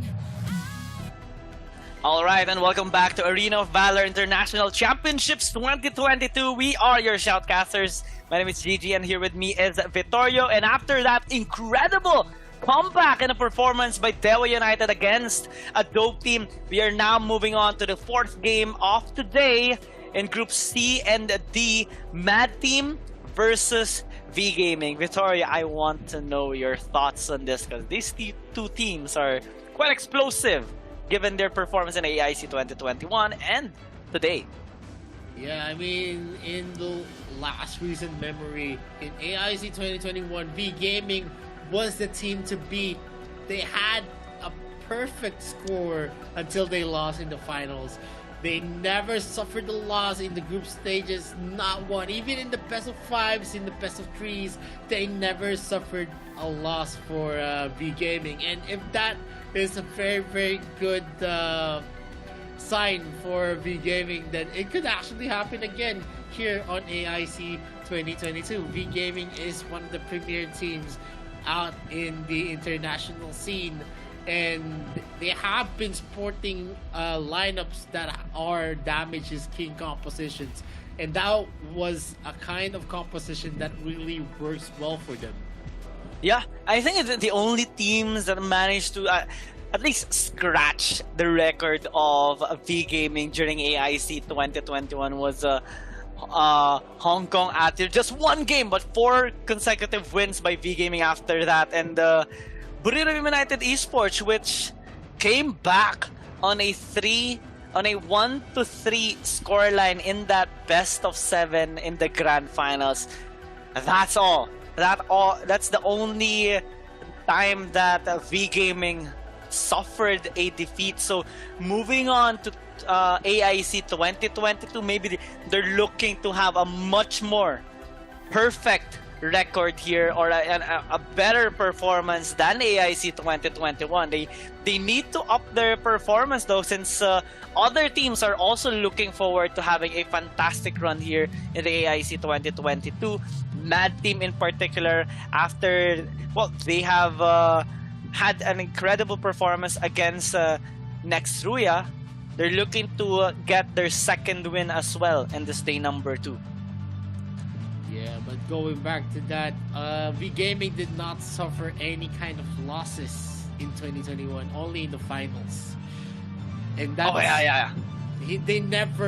they had an unblemished record until BRU put an end to their rampage. It's one end. Yeah. Well, going forward here in Mad Team versus V Gaming, we're going to see Mad Team again.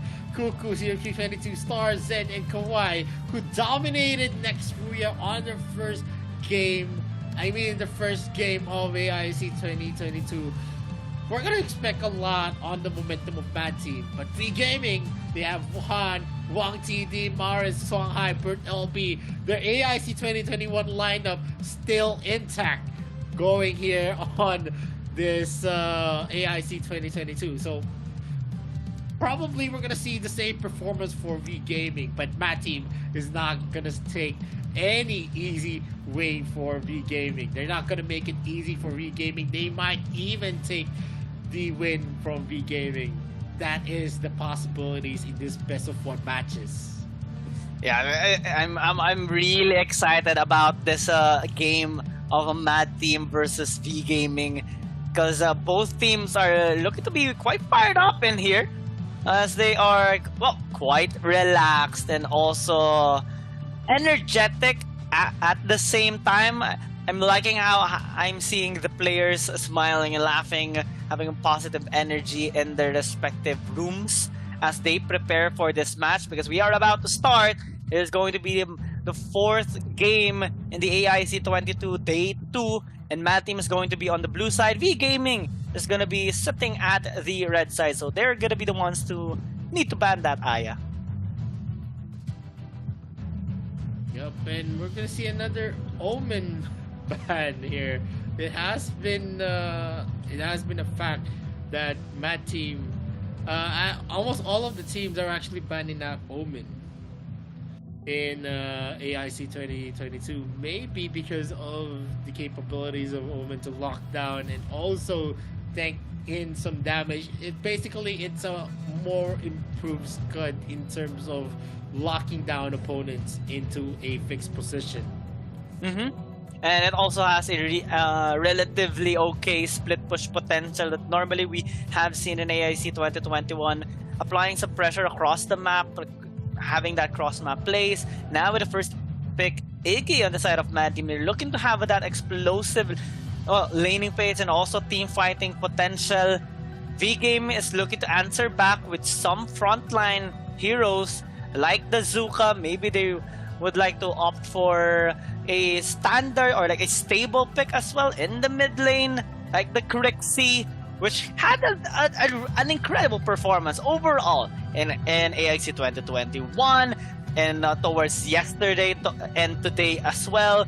This is a standard already in the mid lane. Crixie dealing a lot of damage. It's not 100% win rate, but it has a lot of assurance, not only in the early game but also in the late game scaling. Yep, and we're gonna see the first 3 picks here for Mad Team and also V Gaming, with an Iki, a Nakrot, and also a Baldum. It's kind of more of a zone control right now for Mad Team, because there are 2 heroes, the Iggy and also the Baldum is for zone control. Yes, there is a lot of range also in the ultimate of that Iggy pick, but at the same time, most of his skill sets are basically only on a border control. There's just a zone of effectivity for the skill sets of that Iggy. I think Mad Team is looking to have some cross-map plays as well, because, well, Iggy can clear out waves from a long distance. Nakrot can split push across the map and have a lot of it has a lot of mobility as well. So Mad Team so far has a lot of options in how they are going to be approaching this game.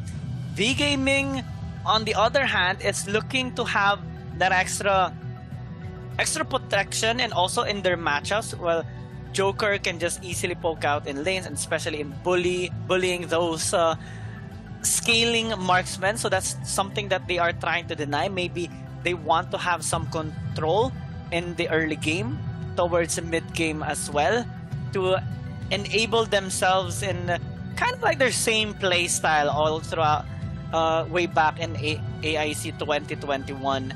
Looking at their bans right now, Laville, Ricky, and also Florentino taken away here by Mad Team. I wonder what's gonna be their last ban, since, well, the Dark Slayer lane hasn't been picked up yet here by the side of V Gaming. They're gonna remove the Elendor, which is commonly being paired up with a marksman just like a Joker, so it kind of makes sense if V Gaming would opt for a double marksman lineup, and they would happily take it away. Tachi being hovered by V Gaming, this will serve as an additional frontline, which we have seen earlier as well during the game of Dewa United and the ADT. It serves so much in terms of sustain and also damage. That's a lot of sustain. And looking at V Gaming's kind of composition, I think it's a composition that's very, very strong, especially in the early into the mid game. Joker is a hero that really spikes into the mid game, but the problem is the late game. That's gonna be one of the biggest problems for V Gaming. But knowing V Gaming, they are sporting a lineup which actually brings a lot to the table in terms of the damage. And usually they try to finish the game as early as the 15-minute mark. Hayate pick though. I'm kind of excited and scared at this at the same time, because well, the Hayate can deal an obnoxious amount of damage even onto tanks, especially when the proper setup is made. But there were times as well that we have seen in the earlier games a while ago that Hayate can also struggle if he is being bullied out quite effectively, and V Gaming do have the heroes for that. They're also hovering the Roma right now, which can serve as a good split pusher, and also like pressure during team fights with a lot of poke, a lot of damage, engage and disengage. So this is a really playful lineup that V Gaming opted for, while Mad Team is looking to also have that kind of option, but have a better edge in terms of team fighting since they have the Hayate and the Iggy combination. Oh man, we're gonna see the kind of composition. This is a classic V Gaming composition that they showed in AIC 2021. Mad Team, though, they are sporting the best heroes that they can field. 0322 is very well known Hayate player, so maybe they are going to be trusting 0322 in this kind of setup where usually a Joker is the one being utilized to counter Hayate.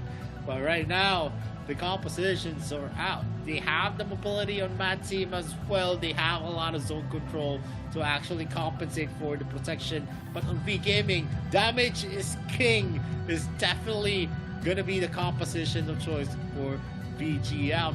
Let's see if it is gonna be translating to a win for V Gaming. Yeah, this is an exciting game between Mad Team and V Gaming. Let's see who is gonna be the victor here, since both teams have prepped their best possible heroes and composition here for this game. I like how Birdle B is opting for that Ryoma, since he does have that incredible amount of experience on this particular hero as well, and it can serve as a nice bully towards the lane, but he has to win against Cao Hai later on so that he can fully utilize this hero on the side lane and on the cross map plays. We're seeing Star just doing the typical Iggy clearing and also pokes on the enemy team, while the rest of Mad Team is just starting things off pretty safely. It's just a pretty standard for the teams right now on the start. They're not going for any aggressive plays. They say high risk, high reward, but same goes if you actually lose down the bet, wherein you go for a invade and then you get shut down. And three of the members here are actually gauging each other here on the mid lane. Mad Team, though, is going to be the first one to clear, but with the mobility of the heroes of V Gaming as well, they're not really just going to be falling off with that kind of rotation. They're going in fast for both teams. It's a 3-man rotation for Mad Team. V Gaming having a little bit of an edge towards mid to late game is going to be difficult to execute, given the fact that Mad Team does have a lot of protection and also split push potential to match the ones of Birdle B and Quang Hai later on. So this objective take right now is going to be quite crucial. I think V Gaming is paying a lot of respect towards Mad Team right now, since Mad Team is trying to get the edge here on the Abyssal Dragon. V Gaming grouping up as 5 with a nice position, but Star and Zen is actually catching them off. They're trying to steal it out, and they actually managed to do so with the help of Quang Hai. So now this is nice coming in from Cao Hai. He opted to start the Slayer so that at least they would get one objective. If Mad Team gets both, it would be best case, but right now it's just balance. V Gaming, on the other hand, is very opportunistic, using all the resources to get that steal on the Abyssal Dragon. But Mad Team grouping up right now on the top side. This might be quite crucial since they are looking for picks. Yep. Look at the Ember's Gaze from Star. He's actually harassing Maris under the turret, and that is a very, very big thing. As Brioma also is going to be in low health, he is baiting out Kawhi at that moment, since Quang Hai is actually in the area to help him.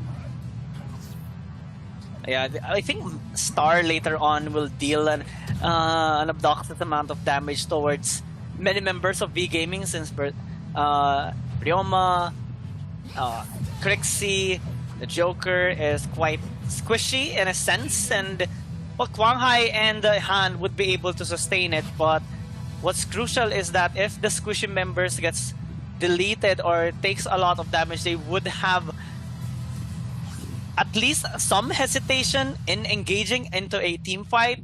So V Gaming has to be a little more careful whenever they try to lane or engage onto a team fight. This is an explosive lineup for Mad Team. They're gonna be constantly looking for picks and also at least deal a lot of damage. But we're seeing Han right now engaging with ultimate.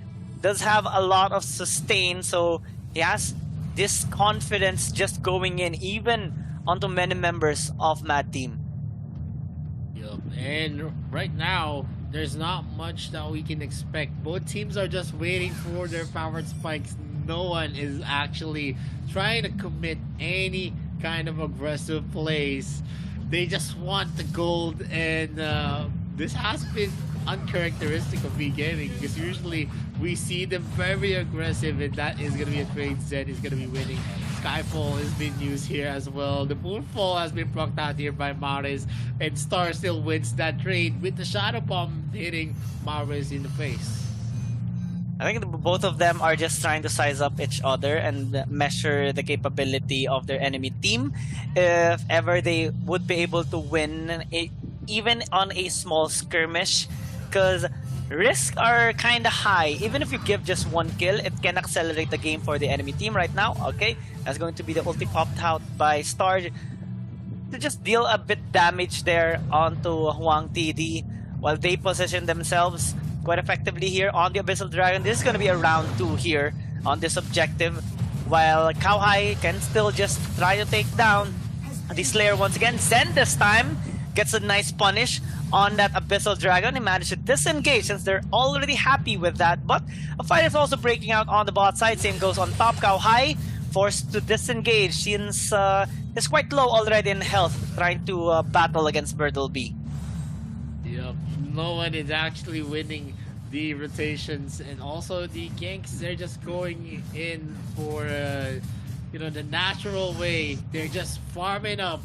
They're just damaging each other, but no commits are actually being seen for both sides. They don't want to make mistakes at this moment. Spectral Arrow, Bean Wheel as well as being used. And look at that dash coming in from Kawhi, harassing him on that top lane push. But we're going to see Mad Team take the first objective here on the bot lane, taking the first tier turret, while Han is dangerously low.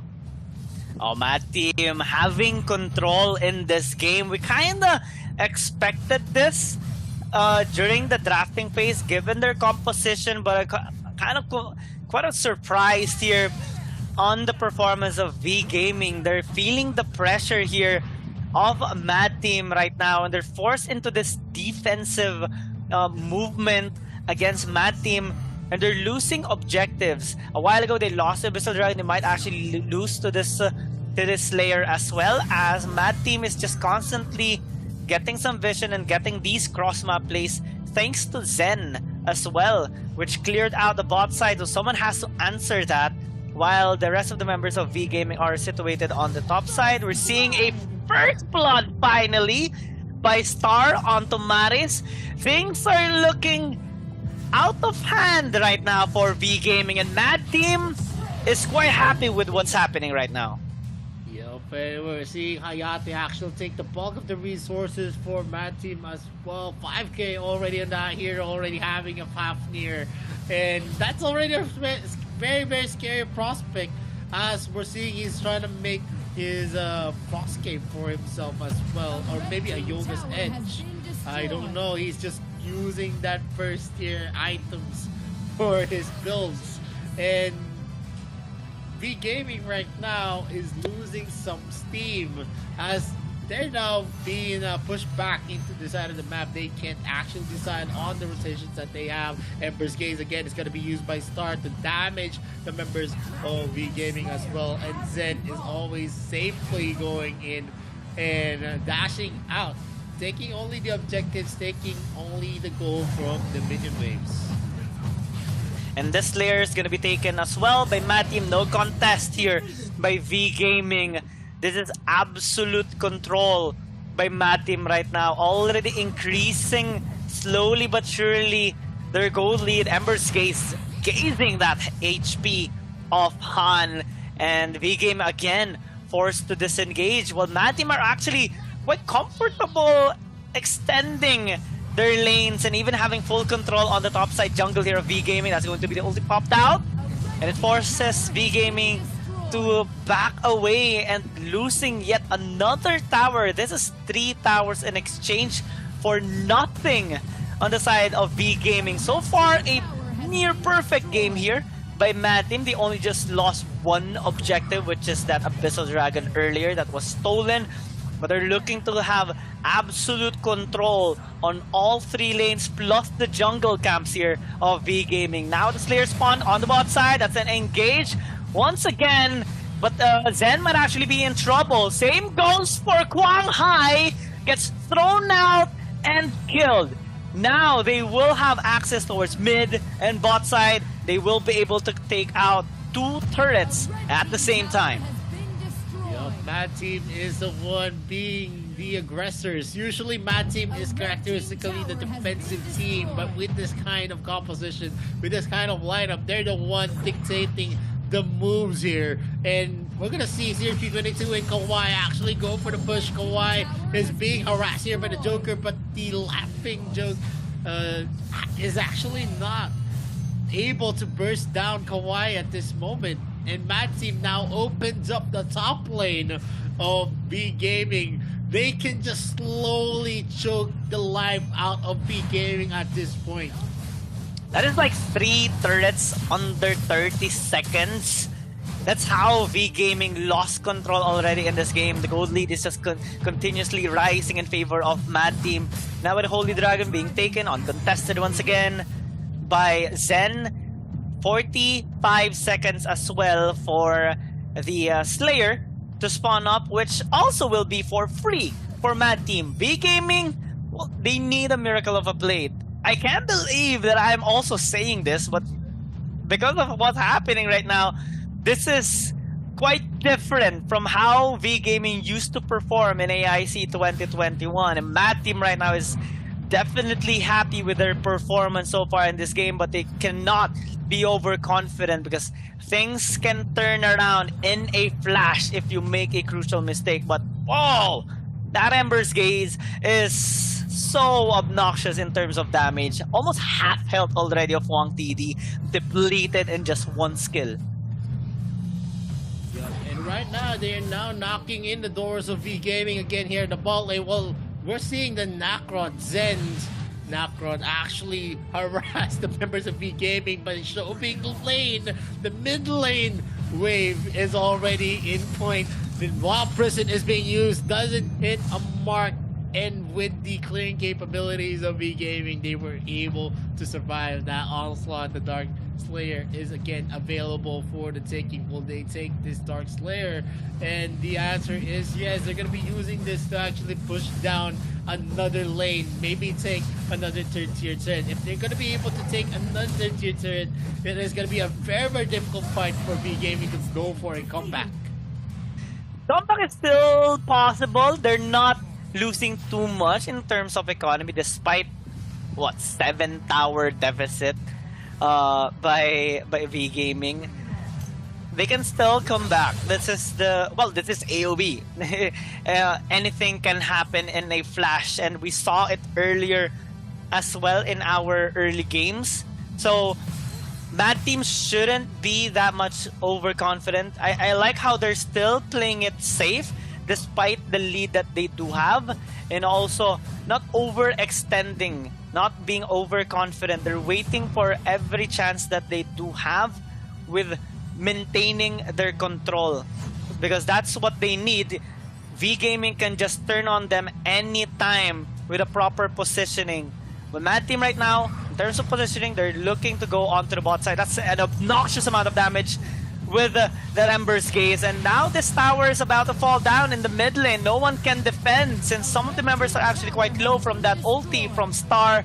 They got the mid lane inhib. They're looking to take bot side as well. And V Gaming now back on the walls. They need to defend their base. They need to defend from this ambush by Mad Team. They not fully commit. This is going to be crucial. Bertleby is taking a lot of damage. He will fall down. Cowhigh as well is quite low. They need to fall back, but they're choosing to fight. Quanghai engaged only to fall back once again. Well, Mad Team didn't suffer any casualties, but V Gaming still survives another day.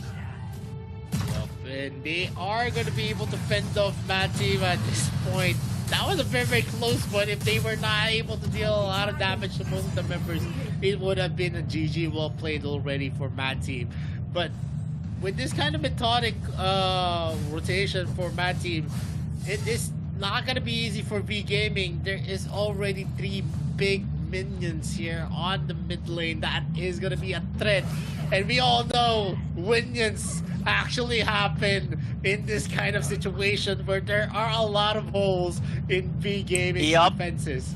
And as the game progresses, Mad Team is just going to be showing the lanes, choking out the life, and after the 35-second mark, we're going to see the Dark Lord Slayer being spawned, and that brings a lot to the table again. While Prison gets a hit, they're going to be using the Clip Breaker to actually discern their enemy, but that is going to be a turnaround kill. 2 of the heroes of Mad Team are going to be taken down. Zen and also Cuckoo has been taken out at that engagement.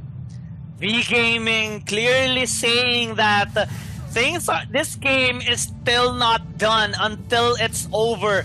They're still maintaining their composure and even getting those 2 picks onto Zen and Cuckoo. So the gold lead is still being quite low, and well, the gold is quite close here for Mad Team and V Gaming. They can actually contest on this Dark Lord Slayer, which they're actually starting. This can be quite crucial. Zen is still 1 second away, and this will give enough opportunity for V Gaming to actually get this Slayer down for free. Ember's Gaze was used to try and deal a lot of damage. It did, but it still is quite safe for V Gaming to disengage. They have to fully commit though, because waves are crashing in the mid, bot, and top. They still have to answer waves, but they do have the Slayer now to back them up. V Gaming has a Dark Lord Slayer, but it is still going to be a very tough fight. 1 lane from the top and from the bottom lane. They only need 1 minion wave to actually win this for Mad Team. And they need to play this as far as they could. Wave management is definitely going to be a key for V Gaming as well. They know with the kind of composition that Mad Team has, they can just use Nacron, they can just use the Yenna to actually push down and harass V Gaming. And this is it. It's just gonna be the Clip Breaker is gonna be started it again. We're gonna see Star gonna be taken down. The orb is now gonna be enough. And that's already 1 member down on Mad Team. They need to clear the waves in the top lane and also in the bottom lane to actually proceed. Look at the damage that we are gonna see, the spectacle, and also the combinations of the crowd control from V Gaming is just too much. If they're gonna be able to zero in a CRG22, it's already a done deal, even on Zen. They finally took out a tower and a second one. 1 in the bot, 1 in the mid, and things are starting to turn in favor of V Gaming. Mad Team losing their grip 1 time, and the game is now slowly slipping away from them. A while ago they were ahead like 3,000, 4,000 gold, but now we're seeing 5,000, almost 5,000 gold lead by V Gaming after they just picked up 2 kills onto Zen and Cuckoo, translated it onto the Slayer take, and now They are back. They are alive. They're looking to really get the control in their favor right now. But Mad Team can still close this out. They need to maintain their composure, just like how V Gaming did in their first 15 minutes of this game. Because if they don't, they're gonna continue to lose towers and they're gonna continue to lose control. And V Gaming, as a stable team, they're not just any team that easily falls off. They try to fight back as much as possible. They want to establish dominance, but right now it's going to be quite crucial. As an engage here by Han might actually get caught out. Zen takes a lot of damage. Han gets pulled back, but Guanghai turns onto them. That's going to be the ulti by Star to try and force V Gaming to disengage. They do, but on top of that, they at least get one more tower. And almost a quick wave reaches out the Nexus, and this is one of the key. They thought that the member that Guanghai is actually going to go for a defense here on the bottom lane, but they were not able to account that the decision making of V Gaming was to commit on that clan. It almost turned around on the heads of Mad Team, and it's a really good thing that Guanghai actually went in to help his allies, because if he didn't, we would have seen V Gaming actually losing a member, and already a GG well played could be called by Mad Team. Look at the slow from 0322. He's just doing the work here with that Hayate. As long as that Hayate is gonna live, it's gonna be hard for V Gaming to get a push onto Mad Team. Yep, they can just easily clear out some waves, which they are constantly doing since they do have the inhibitor advantage. So waves are gonna be constantly clashing onto the base of V Gaming, and it kinda is limiting their movement right now across the map. That is what they are having in mind in terms of their goal. If they could get at least one inhibitor on the side of Mad Team, they would be able to have more options in terms of exploring the map and getting some picks, because time is ticking. Whenever they leave a lane, it takes just 30 minutes to a minute for Mad Team to patch it back up. And V Gaming constantly has to clear up 3 big minions in the mid, which is really scary to do so. It takes a lot of resources to take it down. And Embers is gazing those HP bars of Wang TD and Maris. Now Guanghai might actually get caught out. Disengages properly alongside with Han. But Mad Team having more control after it slipped earlier. Now with low HP bars on V Gaming, they're actually going to be forced back into giving this Dark Lord Slayer to Mad Team. At this moment, although the gold lead is definitely in the control of V Gaming, the problem is the objectives are not there. This is the late game. It doesn't matter how many gold you have. You already see on your screens that everyone has already locked their items in. And at this moment, with the Dark Lord Slayer actually going and marching here on the mid lane, this could be the end. Maris goes in with a flicker and goes the knock up as well. Ember's Gaze is going to be used. The Wild Prison does not hit. Han does his best to zero in on 0322, but he's just too back. A lot of the Clip Breaker as well is going to get a miss. And look at the damage from the members here. That's a contrived blitz being procced at Ember 0322. Han does his best. The damage does not connect. He still has the resurrection on the Hayate, and more of the members of V Gaming are just swapping down like flies, and the kills are just gonna be there, and the wipeout for Mad Team, and now they're gonna be going for the victory run here on the middle lane as Mad Team closes out their second game of the AIC as a win against V Gaming. Oh, Mad Team with a spectacular performance on their second game. This time, taking down a former Titan in the AIC 2021. V Gaming used to have an unscratchable record way back in the AIC 2021, but now on their first game, the record is already scratched thanks to Mad Team, and they have really exceeded expectations from everybody with this spectacular performance. An incredible early game towards late game control. It kind of slipped away when V Gaming got those 2 kills, and took out the Dark Lord Slayer. But slowly and surely, Mad Team were able to recuperate and take the control that they did have earlier. And now with this victory, they're looking so strong right now, and they only have one more game later on, one more Titan to face, which is Bacon Time. But as we check out here on the highlights, we do see the near perfect performance of Mad Team all throughout early to mid, taking all the towers from V Gaming, maintaining their own. This was the fight that they lost Zen and Cuckoo that led to V Gaming having their hopes stopped. But on this last fight in the mid, Star actually almost got taken down by Maris.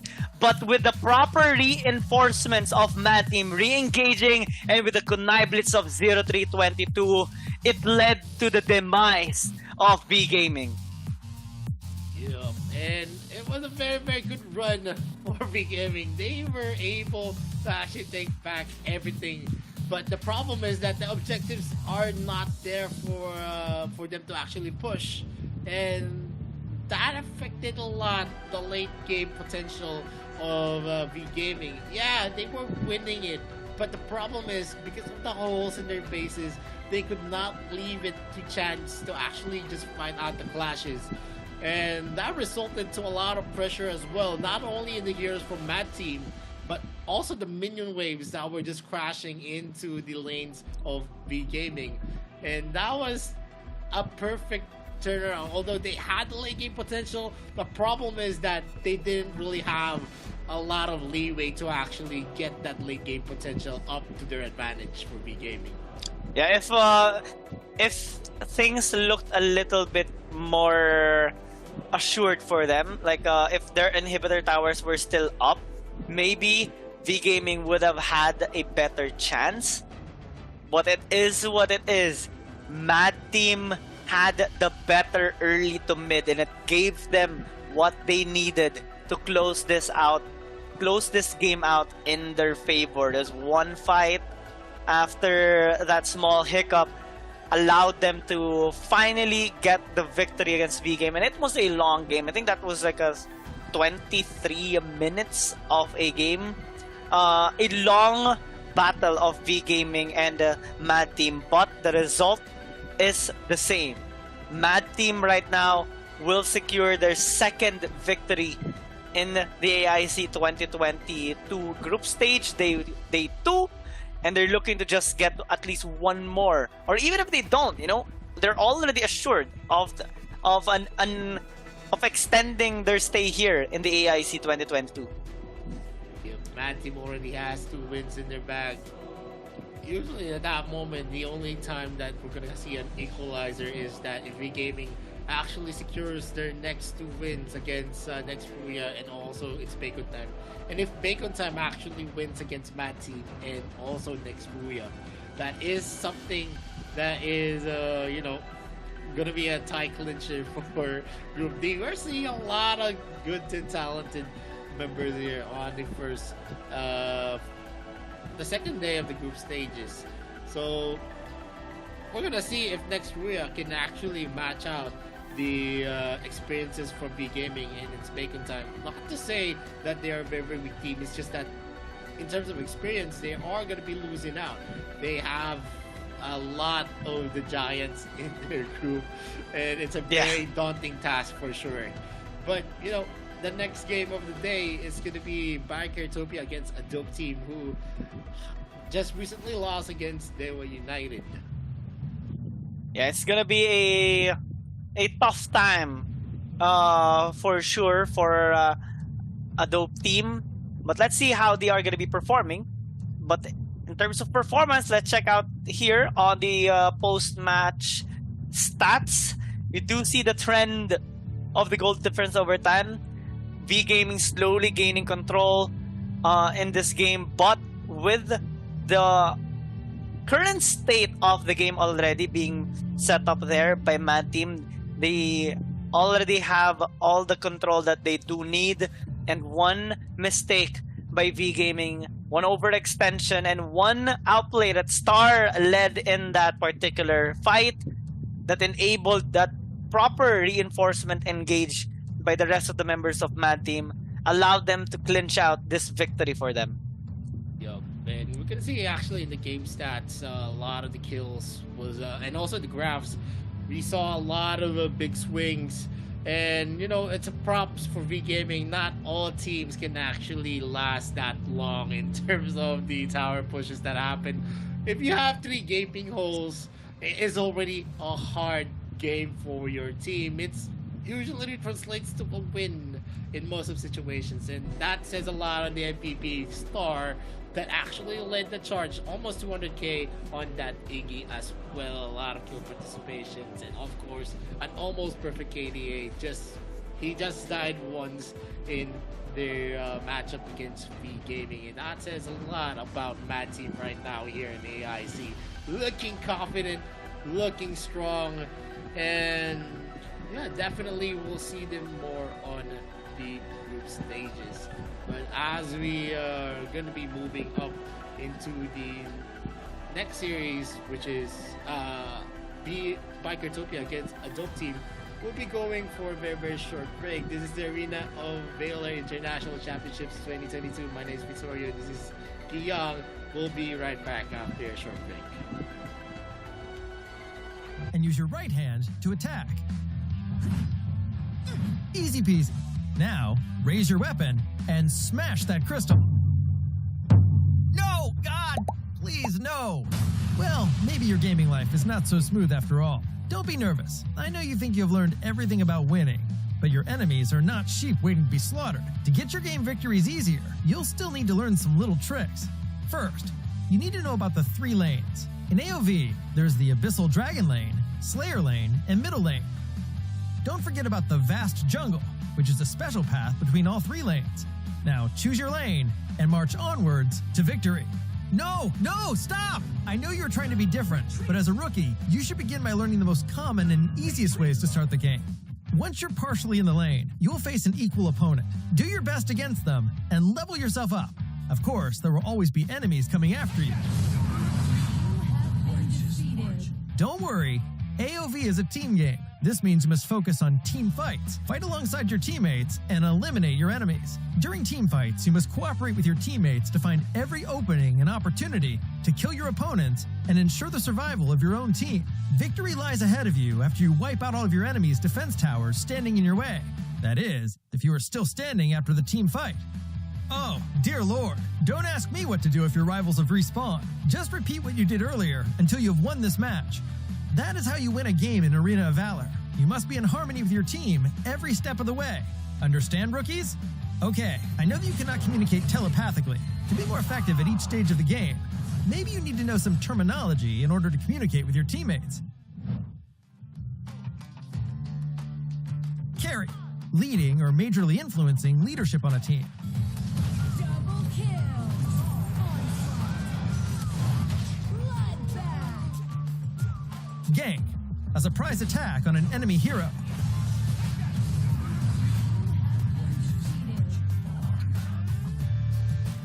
Buff, status effect that gives a beneficial boost. Debuff, status effect that gives negative impacts. Farm, gaining levels and gold by killing creeps. KDA, kills, deaths, assists. CD, skill cooldown. Poke, to damage enemies from range with minimal risk to you. DPS, damage per second.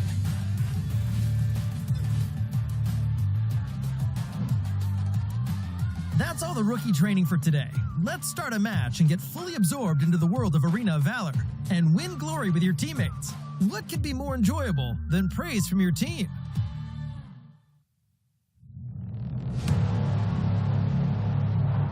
I fight for what I stand for, what I stand for. You testing me, then I go Rambo, Rambo. Hey, I taste the glory, taste the pain. I know what it takes to play. Got the kingdom on my back. I came long ways to engrave my name. Found my pride at the borderline. I wanna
All right, welcome back to Arena of Valor International Championships 2022. Again, we are your shoutcasters. Giang Gaming, and here with me is Vittorio.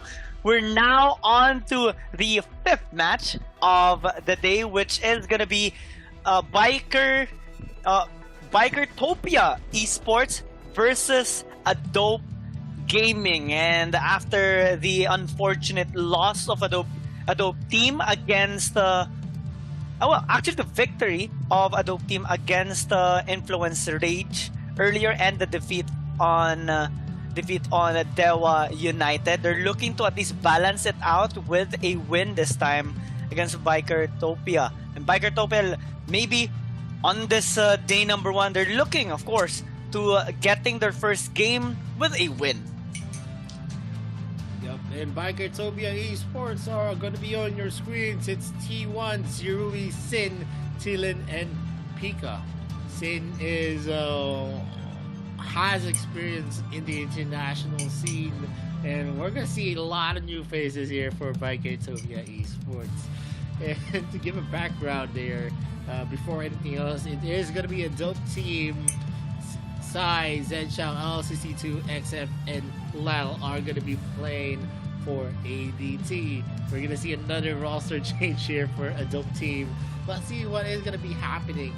Just to give you guys an idea, Bikertopia are the second placers of the GCS region. They actually, was beaten out by one team, and then the third placers are going to be Mad Team for the GCS region. So this is the second placers, and I think the confidence of being able to place in that kind of position is definitely going to be felt here on this game. A lot of pressure, especially for Adobe Team, since this is going to be their last game of the day. They would want to at least have more control in terms of their standing, so that they are assured of their spot for their respective group, which is Group C.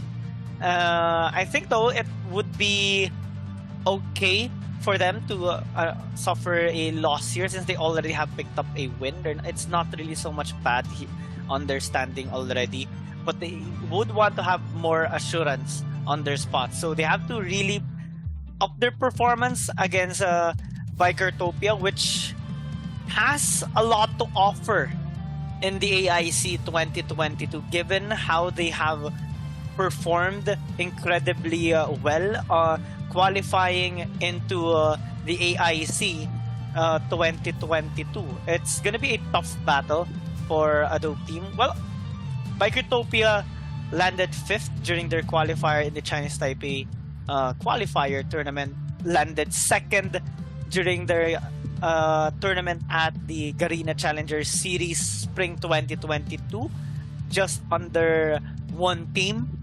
And right now they're looking to have a spectacular performance, just like the rest of the teams here participating in the AIC 2022. Looking how they are kind of comfortable so far here on the table or the desk of Adobe Team. I think they're quite ready for this match against Bikertopia.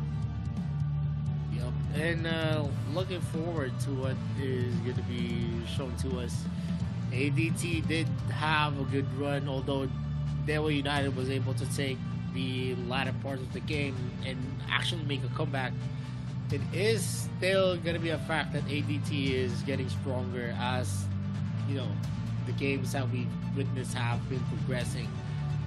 And to go forward, Bikertopia is a team does not really have a lot of international experience, but at the same time, it is still part of the they were able to qualify through a very, very big league, which is the GCS.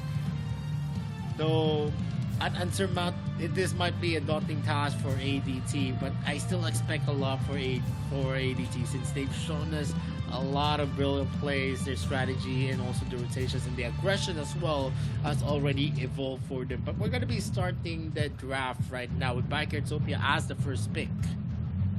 Yep, they are on the blue side, banning out the Omen. Adobe team will have to opt to ban out the Aya. We have seen so far that most of the time Adobe red side bans out heroes just like a Lorion or the Elsu as well, so it might be the option here of Adobe team. Biketopia taking out the Zuka quite early. I think it's not going to be their choice of pick in their lineup, and yeah, Lorion going to be taken away here by Adobe team. Pretty much expected already given the trend that we're seeing right now since yesterday, and the Nakroth actually has been a priority for some teams. It's going to be the first pick by Bikertopia as well. And it's gonna be a very, very ballsy move here for Bikertopia, since, like I said, if you go for a first pick jungler, you already have an expectation of what kind of composition that you have. There's gonna be a very, very mobile pick wherein you can actually go for split pushes and actually go for fast-paced gamings, for a fast-paced game using that Nakron. And the answer of Adobe team is they actually went for a Iki and also a Paladin that we've been seeing being recurringly picked up here in AIC. Engaged composition being built up here by Bikertopia, and Tulen is going to finally be picked here in the AIC 2022. I think we have seen it as well yesterday, but this is refreshing to see. As well as the Thane, which is kind of like a 50-50 in a sense, because yeah, you can do so much during team fight, but you cannot be isolated because you're quite vulnerable. Adobe team now has the option to go with the double marksman lineup since they have the luxury of picking up this Elandor, and they have a lot of option as well in terms of synergy with this particular marksman. So if they lock this in, they can opt to go with the Joker, they can opt to go with the Elsu as well, which is not banned as of the moment. I'm wondering what they are going to be opting to take away this time, since, well, Bikertopia hasn't picked up their marksman as well, so it's going to be quite crucial here. They're both going to be limiting their options. Yep. And in this kind of composition, the marksmen, the archers are actually still available for the picking for Bikertopia, and we can actually see Adobe team actually filled out an archer for themselves as well, unless they really want to go to the route wherein an archer is going to be facing out a warrior here on the dragon lane. But right now on the bans, Alsu has been taking out one of the most suppressive archers right here on this game, as long as the snipes hit. I've seen games where Elsu does not hit the shots, and that's one of the instances where you don't really pick out Elsu. Yep, Joker as well gonna be taken away. Both really high synergy heroes. On the Elandor gonna be respected here. I think we're seeing a bit of stuff going on here on the banning part. Yep, it's not another area. It's gonna be the Richter being taken away here by Adobe team, and both Elsu, Joker gonna be denied by Bikertopia. So there's still some options here on the side of Adobe team if ever they would want to offer a double marksman lineup, but it's gonna be less potent as it could have been, given that Elsu and Joker does have a really high early game performance. They're gonna hover the Yena as of the moment so that they would have more options on their marksman department, or unless they would want to put a melee one on the Abyssal Dragon lane, which is not really the much common part on the pickings. Bikertopia hovering more on that engage. Yeah, this is what they want to invest. Teamfight and damage. Hayate and Nagi is gonna be one of the best to choose based on their first 3 picks. Yep.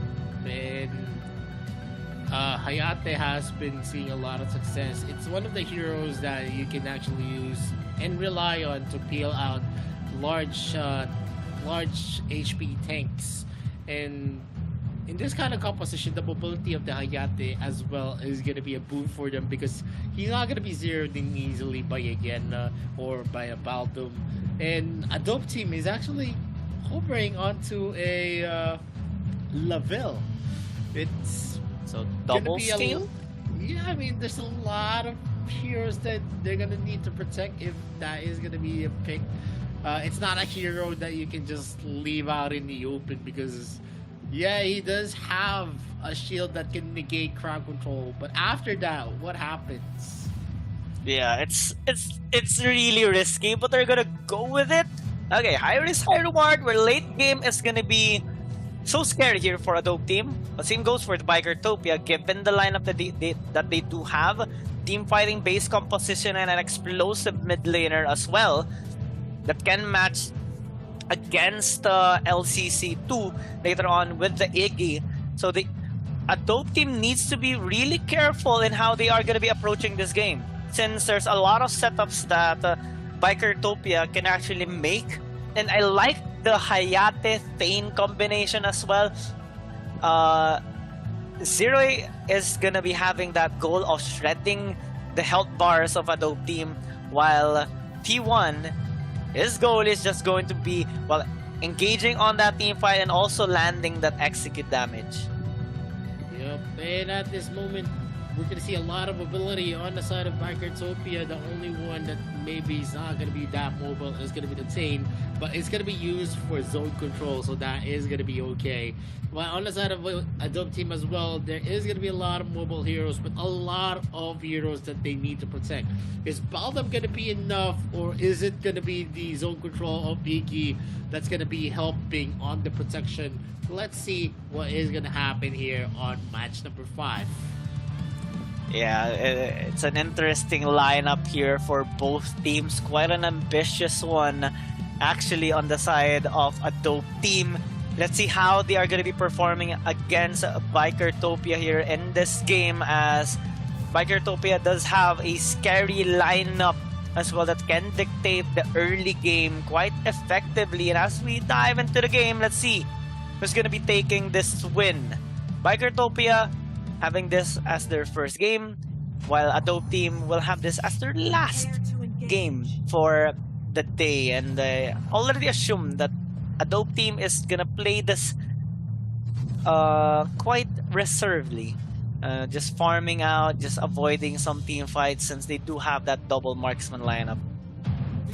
Yep, and right now we're gonna see the shadow bombs being used to clear out, and not much of any engagement, of course. It is going to be the advantage always of the Iggy in terms of the zone control, but if the Tulin actually closes out on that Iggy, usually the Tulin is going to be getting that win. Then Chao is trying his best, trying to go for some damage in. Zirui goes in for the dashes, and Proxana is passive. And the more shurikens that actually hit, the more damage that you can use and utilize on the shred of the shurikens. LCC2 though doing a really good job poking out Shin in the mid lane, but it's not much affecting him as of the moment. That's a nice engage here coming in from a CY, forcing out Sin to disengage a little bit or respect that damage coming in from a dope team. But not much fight occurring as of the moment. They're just gauging onto each other. LYL onto the top. Pika is relatively safe. Not much though for LCC2, as it's gonna get caught out as Shin will take the first blood. And now onto the bot side, Kunai Blitz here by Zeroi. Can he actually get the kill into Zen Zhao? The answer is no, but it forces him to fall back. Yup, and we're seeing Tillen actually being aggressive here, trying to get and close out that kill, but at the same time, that is already a win for Bikertopia. They have forced out the members of ADT to actually lose out on the lanes, and with Zen Zhao hitting out the level 4 double trouble is going to be available for them. We're seeing the Elender actually go in and try to take down the blue, while Tilin as well is going to be exchanging the objectives here. That's not going to be an advantage for ADT. Oh, Ember's Gaze. Doing a lot of work. Pika, though, with the absolute work on that kill onto XF. That's 2 kills already in a 1,000 gold lead by Bikertopia here against a dope team. This is quite expected already that Bikertopia would get the control in this early game, but a dope team really is struggling maintaining their composure as of the moment. They're constantly getting picked up, and speaking of picking up, XF nearly gets blown out there. They're taking this red buff right now, and LYL has to disengage. Shin takes another victim by CY. The third kill of the game, and the gold lead continues to rise here, while Zero will take Zenshao here as a bonus with that obnoxious amount of damage with the Kunai Blitz. Yep, but on the top lane, we're going to see LIL actually take the advantage against Pika. But at that moment, well, Zenshao actually needs a lot of itemizations to make the Laville work. And that's not going to happen in a 1v1 scenario in the early game. You're going to be losing out most of that engagement, because as a Hayate, you just need to proc out the passive, and that's basically it. The Judgment Blade is going to be used. Apple's Fury as well. And T1 is able to secure the kill on XF. That's going to be crucial with a lot more objective takes for the Bikertopia. But on the ball lane, we see an overconfidence on Zerubi. He did not see Sai at that area, and they were able to get that kill. Yeah, Shin as well took out the life of LCC2 once again. LCC2 not having the best of time here in the mid lane, as he already suffered 2 deaths in this 4.5 minute game. I'll see why. That's a nice engage onto Shin. Will force him out to disengage, while T1 is just trying to defend his allies, while T-Lin will steal yet another buff away from XF. CY will get caught out. T-Lin takes the kill, as Bikertopia just explosive in this game right now with a 7-2 scoreline.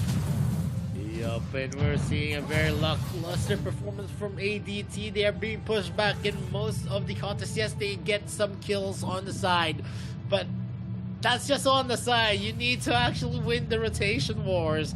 And definitely ADT is trailing, and they get a slowdown there. That's a Dragon Spade being used. The stun as well. Judgment Blade is going to be used. Fury as well. T-Lin is just soaking up the damage. He doesn't care, because there is someone else taking the dream here in the bottom lane. The Hayate is going in for a push, and with the members of ADT's low in health, will that Diana be able to actually defend the second tier turret? The answer is no, but Zenshao was able to kill T-Lin at this moment. Sin secures that kills as well with a Thunderbird. And it is just Bikertopia getting a lot of good looks, even the objectives as well. So that sacrificial play by T-Lin was actually worth it, to give space for Zero to push the bot side, get the Abyssal Dragon, and Jin has actually got the kill in the end there onto Zenshao. Now with a whopping 4,000 gold lead at 6 minutes into the game, things are getting out of hand here for the team. This is their struggle. This is the weakness of their composition early game. So they need to just farm it out. They have nothing else to offer here. As of the moment, they're constantly gonna be vulnerable to gangs just like this on the top side. Zenshao, you have nowhere to go. LYL survives by a small margin, but Bikertopia will continuously do that. Even in the bot lane, XF might actually get caught out, as Pika is looking to get this kill, is trying to escape, but you cannot really do so against a chase, so you're just gonna fall down pretty quickly at the very end. Yup, Pico was able to take that kill easily, even in a 1v1 situation. He is one of the heroes that they use to actually deter a 1v1 from a Florentino. So in a 1v1 situation, you know the capability of that hero.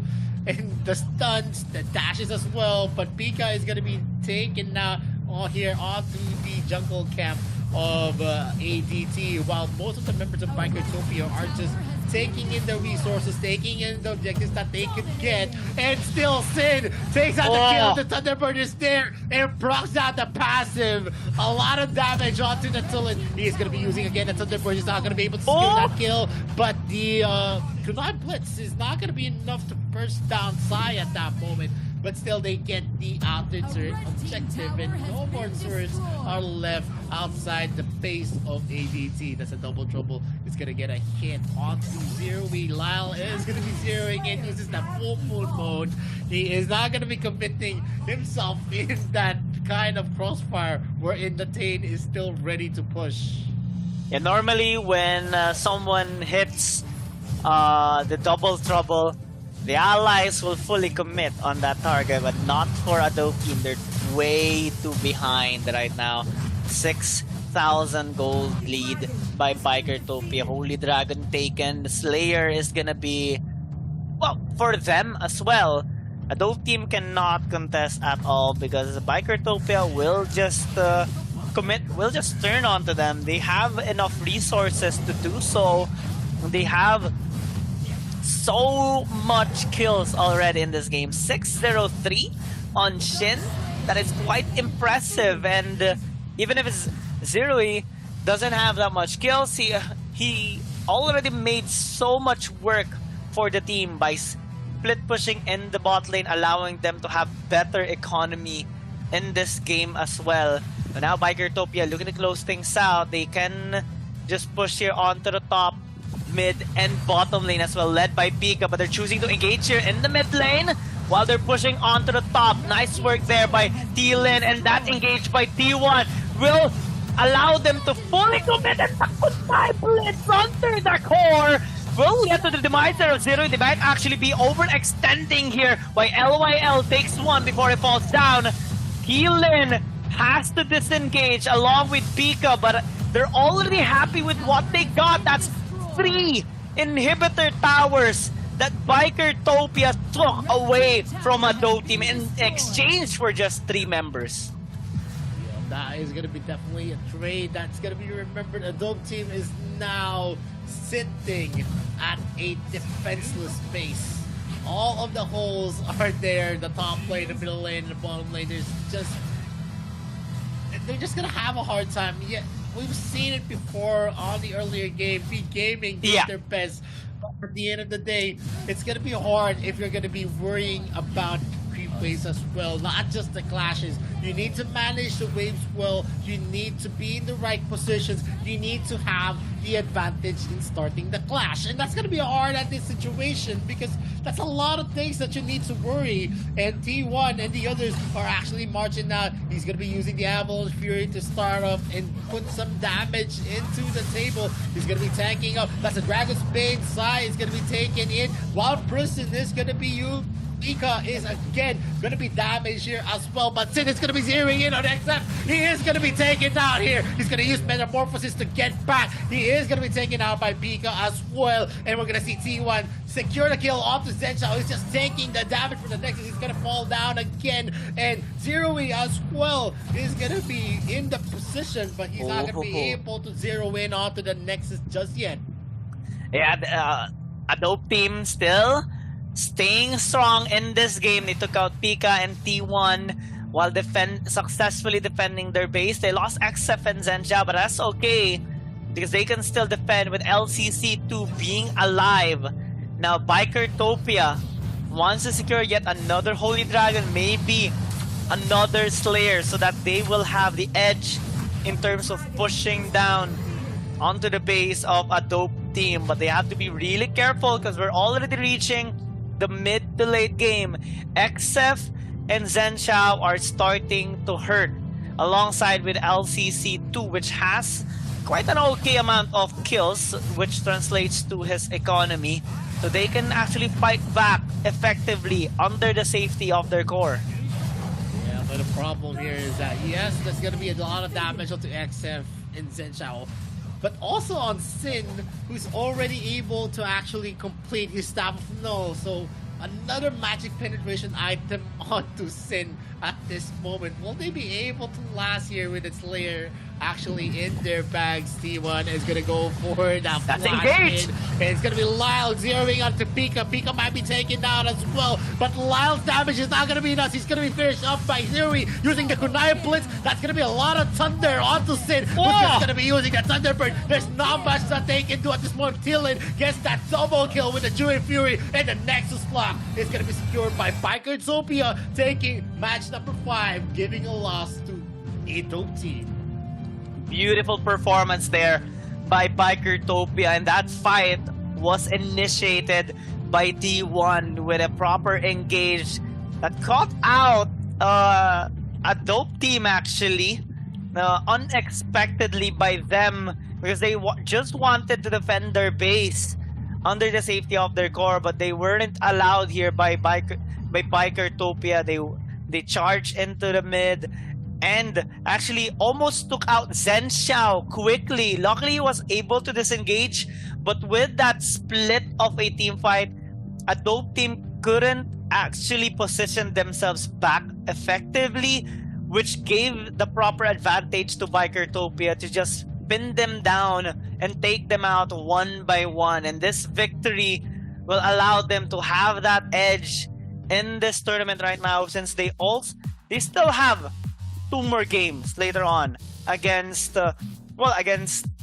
Influence Rage and also Dewa United. So this is a big jumpstart on their day right now. And as we check out the highlights, we do see the advantage, a standard advantage of this kind of composition against a double marksman. It's really hard to execute a double marksman composition, especially with an Elandor, if you have a double scaling marksman, unlike the ones that has an Elsu or a Joker.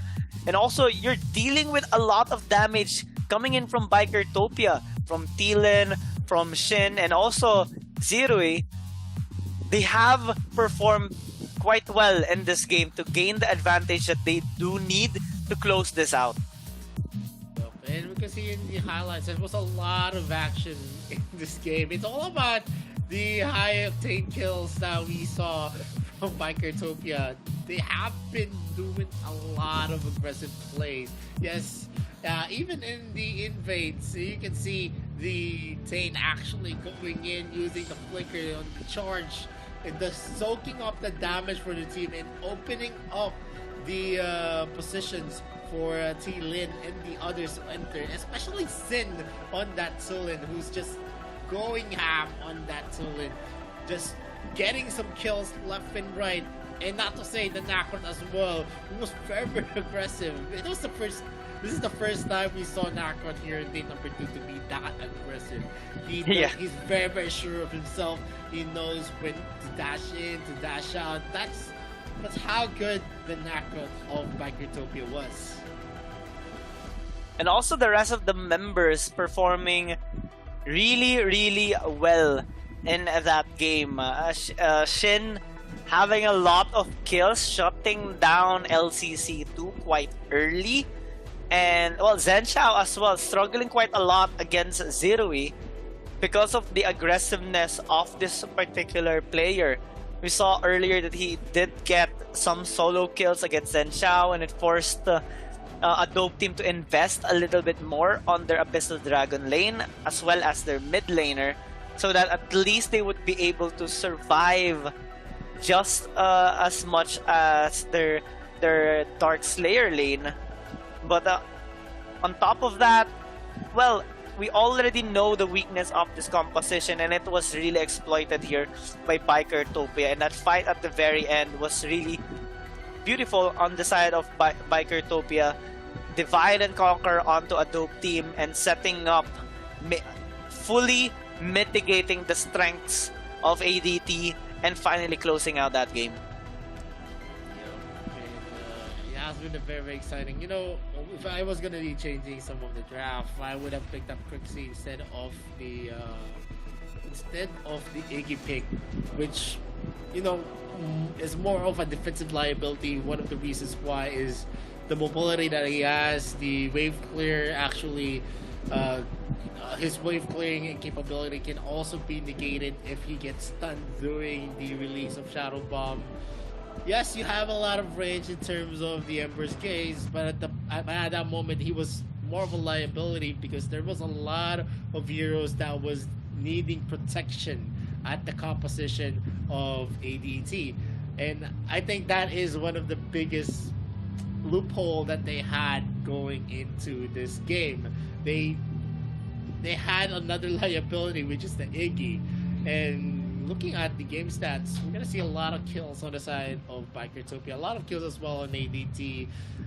That's gonna be a 12 kill deficit that we could consider. And in terms of gold lead and almost 10k objectives, it's all about Bikertopia. The damage that Sin did, that's 102k. LCC2 tried to match that.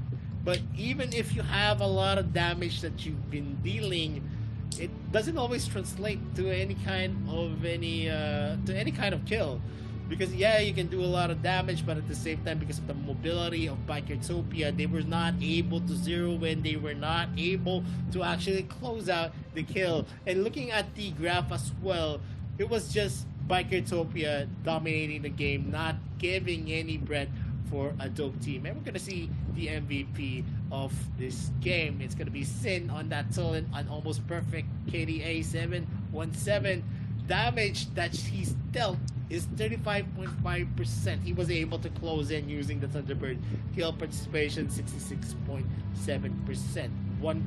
That's 2/3 of the kills that they were able to actually utilize in Bikertopia. They were able to accumulate 2/3 of the kill participation, and that says a lot on how big the mobility of Sin on that Tulin is. And yeah, that actually concludes match number 5. A dope team actually failing out to utilize the double marksman composition. Because if you want to utilize that kind of composition, you need some kind of protection, someone that can supplement your composition as well. And that concludes it. Before we go to game number 6, which is going to be next Ruya and be gaming, everyone, we're just gonna be going for a short break. This is the Arena of Valor International Championship 2022. My name is Victoria. This is Kian. We'll be right back after a few minutes. Sensitive built-in ping system that is easy to use. The ping button prompt is placed on the top right corner of the screen in a match. To use it, long press the ping button and point your finger to the triggerable area to send your team the corresponding ping. In addition, players can click the map button on the top right corner to expand the map and send pings by tapping the corresponding location on the map. Of course, players have the option to block ping sound effects and voiceover from other players to prevent interference during the battle. Battle alert pings. When players are on the move, they can send their estimated arrival time to teammates by tapping their location on the map. Players can request support from teammates by dragging the ping button prompt to their own hero. When the player is hidden in the grass, drag the ping button prompt to the grass to instruct teammates to hide themselves and ambush together. When a player is outside of the grass, dragging the ping button prompt towards the grass will notify teammates to be careful of an enemy ambush. Wilderness status ping. When Abyssal Dragon, Dark Slayer, or your own buff exists on the map, players can give corresponding attack commands to their teammates by tapping the corresponding monster directly on the map or by dragging the ping button prompt to the relevant monster. If a monster has yet to respawn, dragging the ping button prompt will notify the players of the corresponding monster's respawn time. Personal status ping. Players can notify teammates their skills are ready by dragging the ping button prompt onto their hero's skills. Dragging the ping button onto a skill in cooldown will alert teammates of the cooldown timer. When a hero dies, the player can drag the ping button prompt onto the death countdown to inform their teammates how long it will take to revive. In addition, players can inform teammates that they're returning to base by dragging the ping button prompt onto the recalling button while in recall. Enemy status ping. When the enemy has disappeared from a lane, the players can send an enemy missing ping by tapping on the lane. When the enemy reappears, tapping on the lane will signify how many enemies are present. Situation alert ping. Players can prompt teammates to defend structures by tapping their defense tower on the map or by dragging the ping button to the tower. When the player is not in a mid-recall state and drags the ping button prompt to the recall button, it will remind teammates to return to base. Furthermore, players can send scores to teammates by dragging and dropping the ping button prompt onto the scoreboard. There are hundreds of different ping options in Arena of Valor. Players should use them strategically to give themselves and their team a leg up on the competition. Be aware that the ping button is only a notification. The key to victory lies in making the right informed decisions. This marks the end of our video introduction to the ping system in Arena of Valor. Tell us your favorite thing to ping in the comments. Thank you for watching. Good luck on the battlefield.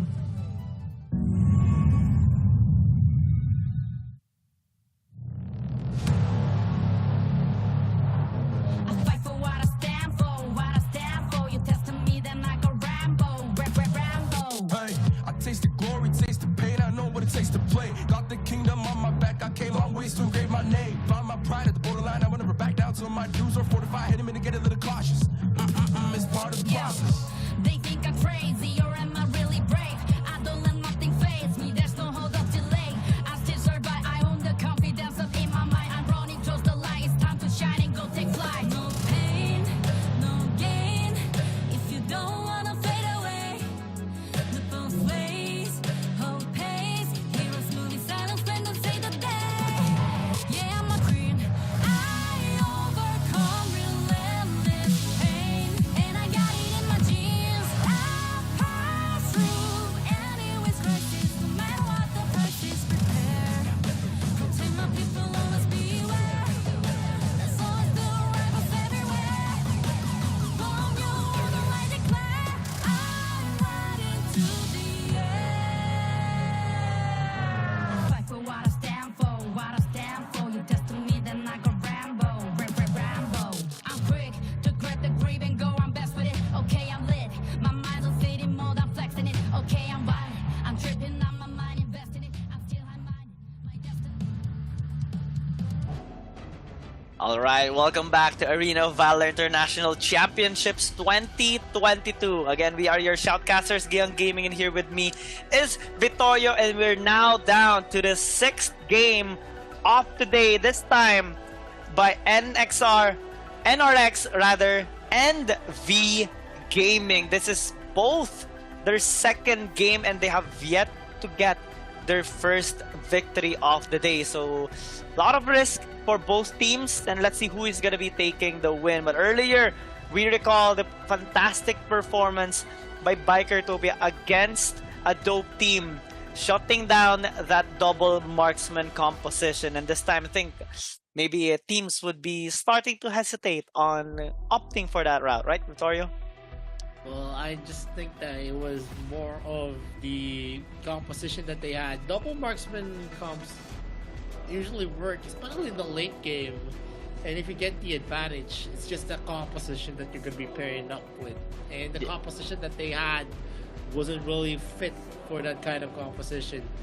There was just a lot of options that they need to protect at that moment, and it made it very, very hard for the Iggy to actually be utilized in a way wherein they're going to be able to get that zone control that they want.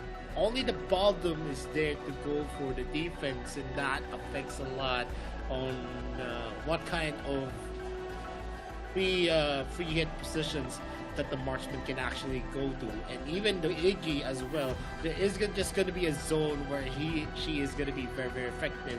The Ember's Gaze does help on mitigating and actually dealing a lot of damage even before the clashes start, but it's not going to be enough because of the mobility that we saw from Bikertopia. But now V Gaming is going to be facing up next Puya, who was actually dominated by their by the other team, which is Mad Team, on their first game of the day. So is this gonna be a repeat of what is gonna happen? We saw V Gaming match out with Mad Team, and they were always neck and neck as well. We saw how brilliant V Gaming was on the late game, and it made the game very, very hard for Mad Team to actually finish. And if that is going to be a sign, then V Gaming might be able to take out next Ruya again. But that is a what if. Maybe we're going to see a change in this. Yes, and we're actually about to start here. V Gaming versus Next Ruya Esports here as their second game, and both teams are looking to finally pick up their first point. It's only one team that will get it, so it's everything on the line here for these amazing teams. And well, V Gaming is really hard to take down. It took a lot for Mad Team to be able to successfully do it, and it would take a lot more for Next Ruya to do it as well, because V Gaming will make sure that that scenario won't happen again. And as we check out the rosters for both teams, that's a nice looking design here for all the members of both teams, V Gaming and Next Ruya. We have Bob, Ned, Closer, Fu, Reaper, and Buggy. And we are now diving into the pick and bans here. So V Gaming gonna be on the blue side, while Next Ruya on the red side.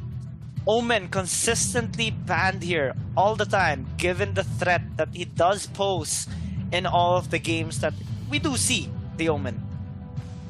Yup. When we're gonna see two bans already put out by V Gaming. That's a Richter and also an Omen, two Darkslayer lanes.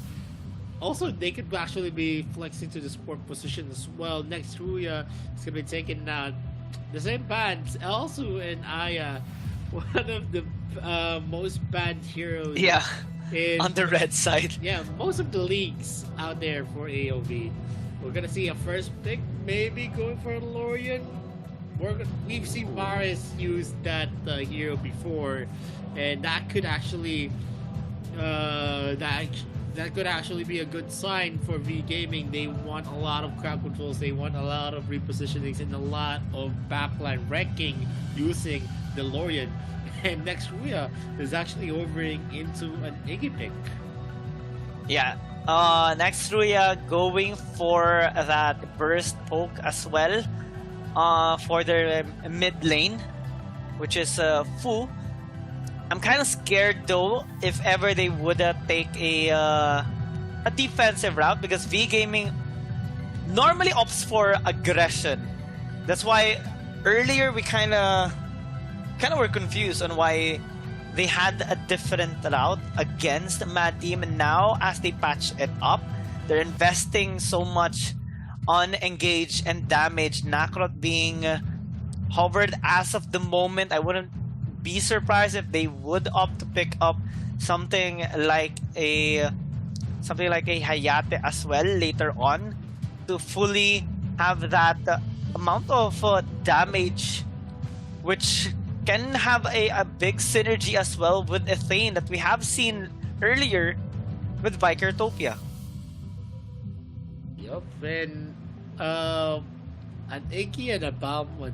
I mean, Baldum. Kafeni being picked up already as well here by V Gaming. Yep, Baldum locked in. I think they would want to play this reservedly or defensively on the side of Next Ruya.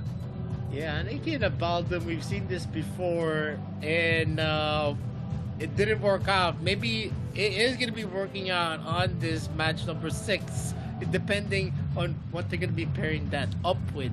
But with V Gaming, there's a lot of damage already on the table. That's a Lorian, that's a Nacron, and that's a Kafeni, who we're going to be expecting a lot of damage to actually fall into their laps, especially in the mid game.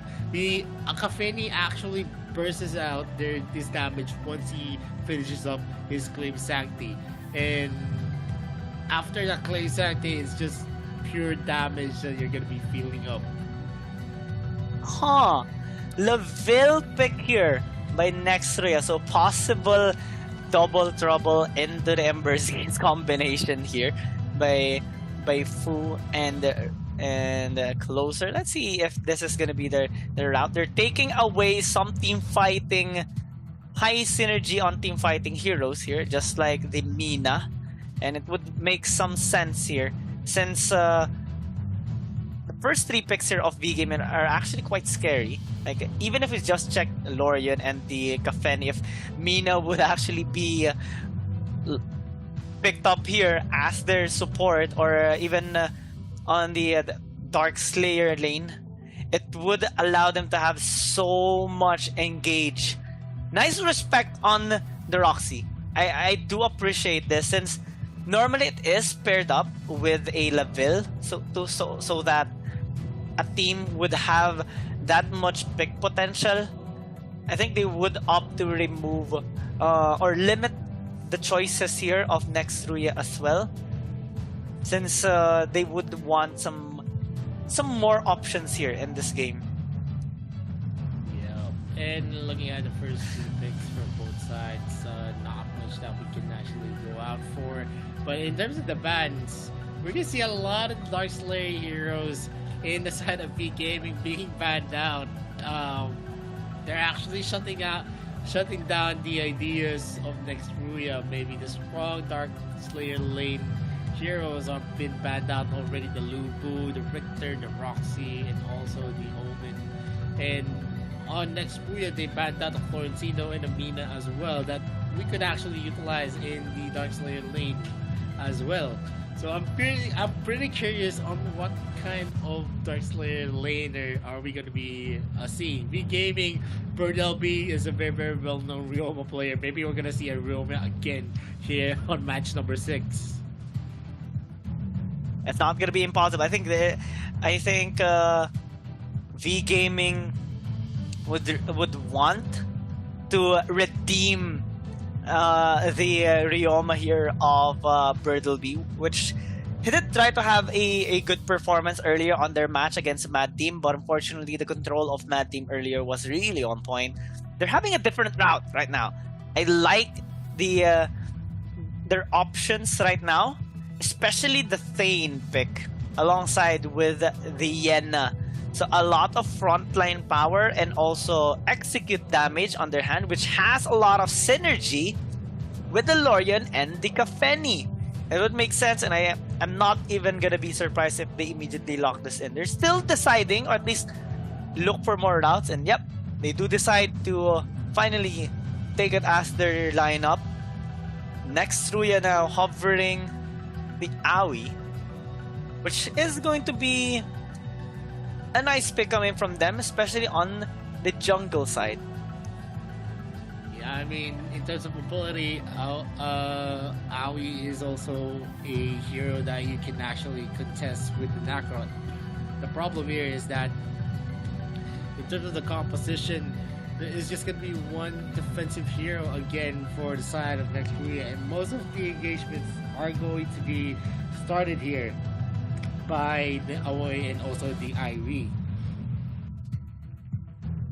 So in comparison here by both teams, I'm kind of leaning towards V Gaming based on their team fighting based composition, with a nice amount of side lane control as well because of this Nakrot pick. They have a lot of options in how to approach this, and they would actually have a decent amount of early game control that best suits their playstyle. What about you? Well, in this type of situation, BirdLB is still a Dark Slayer laner who's going to be very, very aggressive for sure. And Yenna fits right into that criteria. It's just about the wombo combos that's going to happen, because next we are actually fielding a very, very mobile comp as well.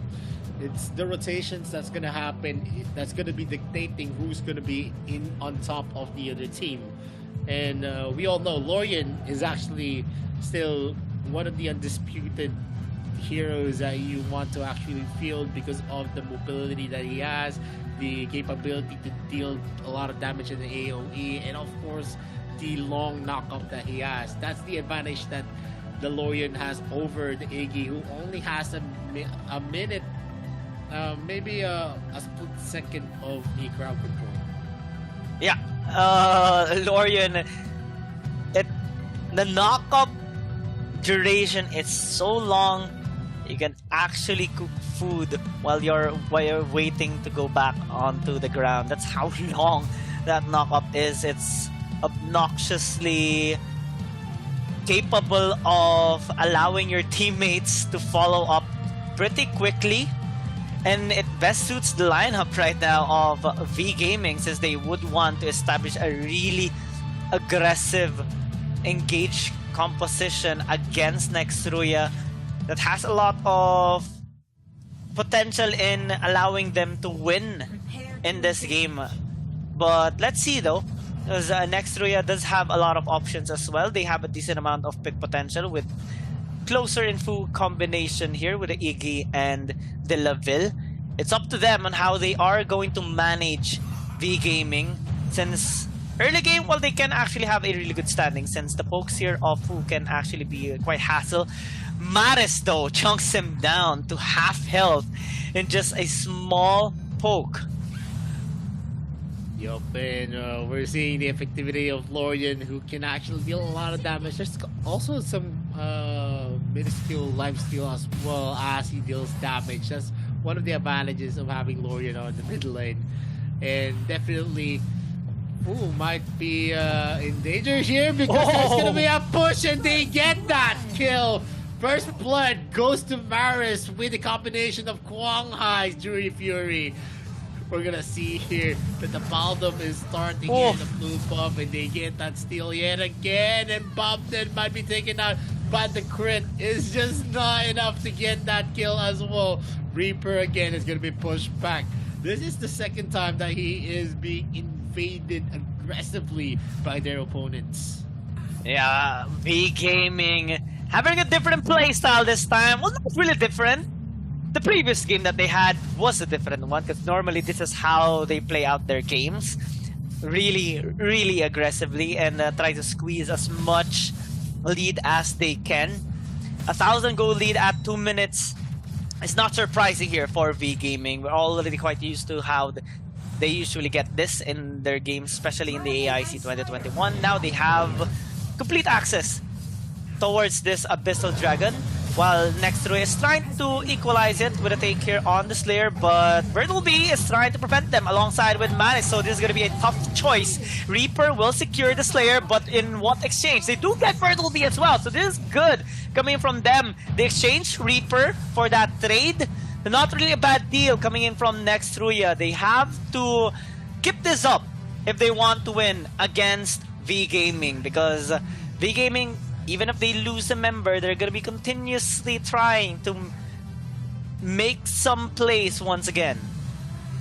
Yep, and Maris is just here doing some work. He is going to be winning most of the trades, because Fu is just going to be electrified in most of those situations. The full mode circle being used to revert LB. He is going hard against them, and that's the Dragon's Claw actually being used to the position, but Bombnet is going to be left alone against the trio of V Gaming, and they get another kill for themselves. Oh, V Gaming not giving a break there for Bombnet and Reaper as well, because they constantly invade on his jungle camp. Now that's a knock-up that we stated earlier. A minute in the air, and Reaper will not be safe. V Game yet again with a kill. Wang TD and Han trying to take down this third in the bot side. It will take some time, since Wang TD doesn't have that much damage yet, but it does chunk out a bit of HP on that tower. Now at 3.5 minutes, they're already having a whopping 2,500 gold lead, while Han continuously tries to initiate here for Maris in the mid lane. So NXR needs to be really careful. NRX rather. Nice double trouble connecting onto Maris, but Nextruya showing some hesitations in terms of engaging, but zero hesitations here by Huang TD on the bot side, and they get the bonus of the tower as well to further increase their goal lead. Huang TD, Kwang Hai actually will try to invade while helping the bot side as well. That's a double kill by Wang TD, and it's already looking so blurry here for next Ruya. Yes, and this is one of the reasons why I'm actually very pessimistic on the Balboom and also the Iggy pick. One of the reasons is that it relies heavily on protection, and look at the damage that they've been doing. Buggy almost taken out with most of the members of P Gaming actually at half health. That's how big the damage they were able to deal. The Thane was just tanking the damage from the Archer, and he was mostly ignoring most of the skills of next Ruya. But on the top lane, maybe we're gonna see a lot of engagements. Dragon's Claw being used here by Aoi to actually close in. Not much that next Ruya can actually do at this moment. They are. We're seeing a build-up from V Gaming, reaching an almost 5K in a few more minutes. I'm for sure that is gonna be the advantage again by V Gaming, and most of the plays that we're gonna see, next Ruya is not able to actually secure the kills that they need. Oh, that's going to be the double trouble connected onto Huang Hai, though. Is forced to disengage. Can he actually survive? He does so! With a sliver of health remaining. So that's Bob Ned. So not really a bad deal here for next Ruya, but since most of their members is located towards top lane, bot side is quite vulnerable. That's a Fusila being used, but Buggy with a nice interruption there. They're gonna lose this tier 2 tower though on the bot side, while the rest of the members are trying to secure this layer onto the top. Birdleby is all alone. He needs to disengage because Fu is going to try and assist Reaper in that process. They need to draw their attention though, because bot side is being knocked out here by V Gaming, and that knock-up is really scary. Huang TD will try to disengage. Oh! That double trouble connects onto Huang TD, but he does have his member, so Buggy... Oh no! You're just gonna fall down. A little oopsie there by next Ruya, and this is just in time for the Abyssal Dragon. V Gaming will just take it for free.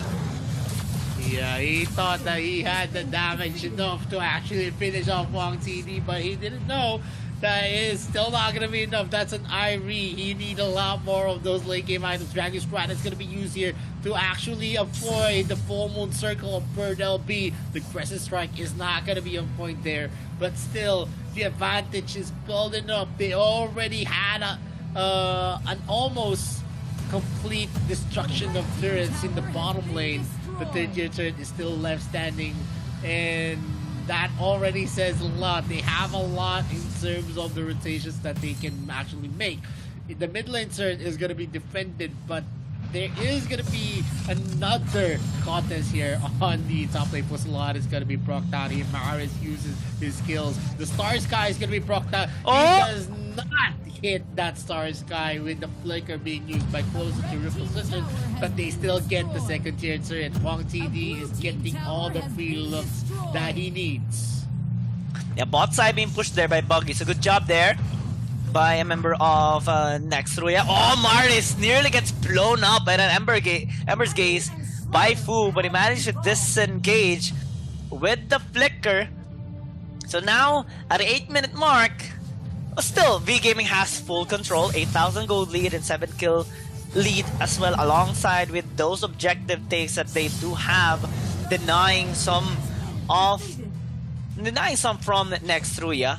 And this is a scary lineup that they do have. They won't hesitate on engaging that one from that Thane, and Han just completely pummels upon the members there of next Ruya. 3 members dead already, might even be 4, but Buggy manages to disengage, luckily with a sliver of health. But this tower in the mid, who's gonna be there to defend it? Reaper will try, but I don't think he can actually do it since there's like 4 people from V Gaming knocking on that tower, while Huang Hai is actually chilling at the bot lane.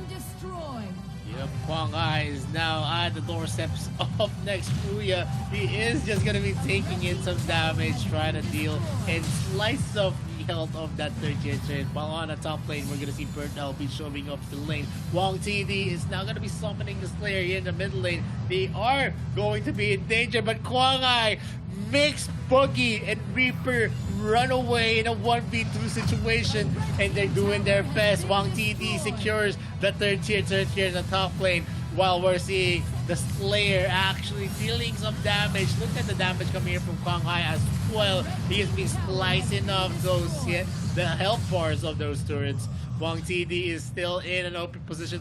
As long as Han is going to be in the area, it's going to be hard for anyone to go for it. They're going to try. Maybe the orb has been procced out. Bird LB might be in danger. It's going to use the rock shield.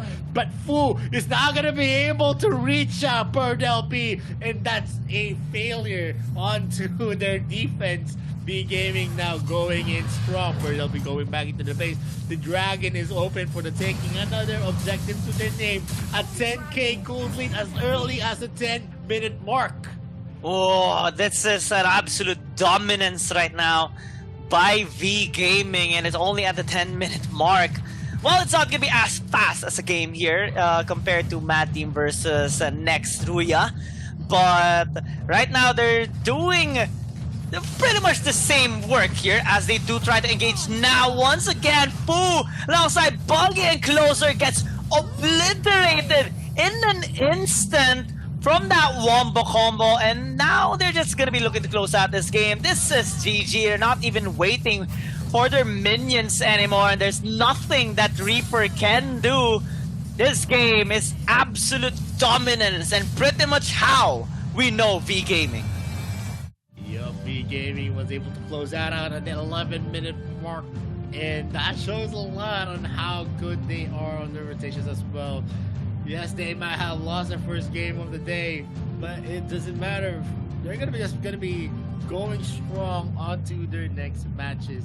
And looking at the wombo combos, did you see the last clash where Reaper was the only one who was able to survive because he wasn't there?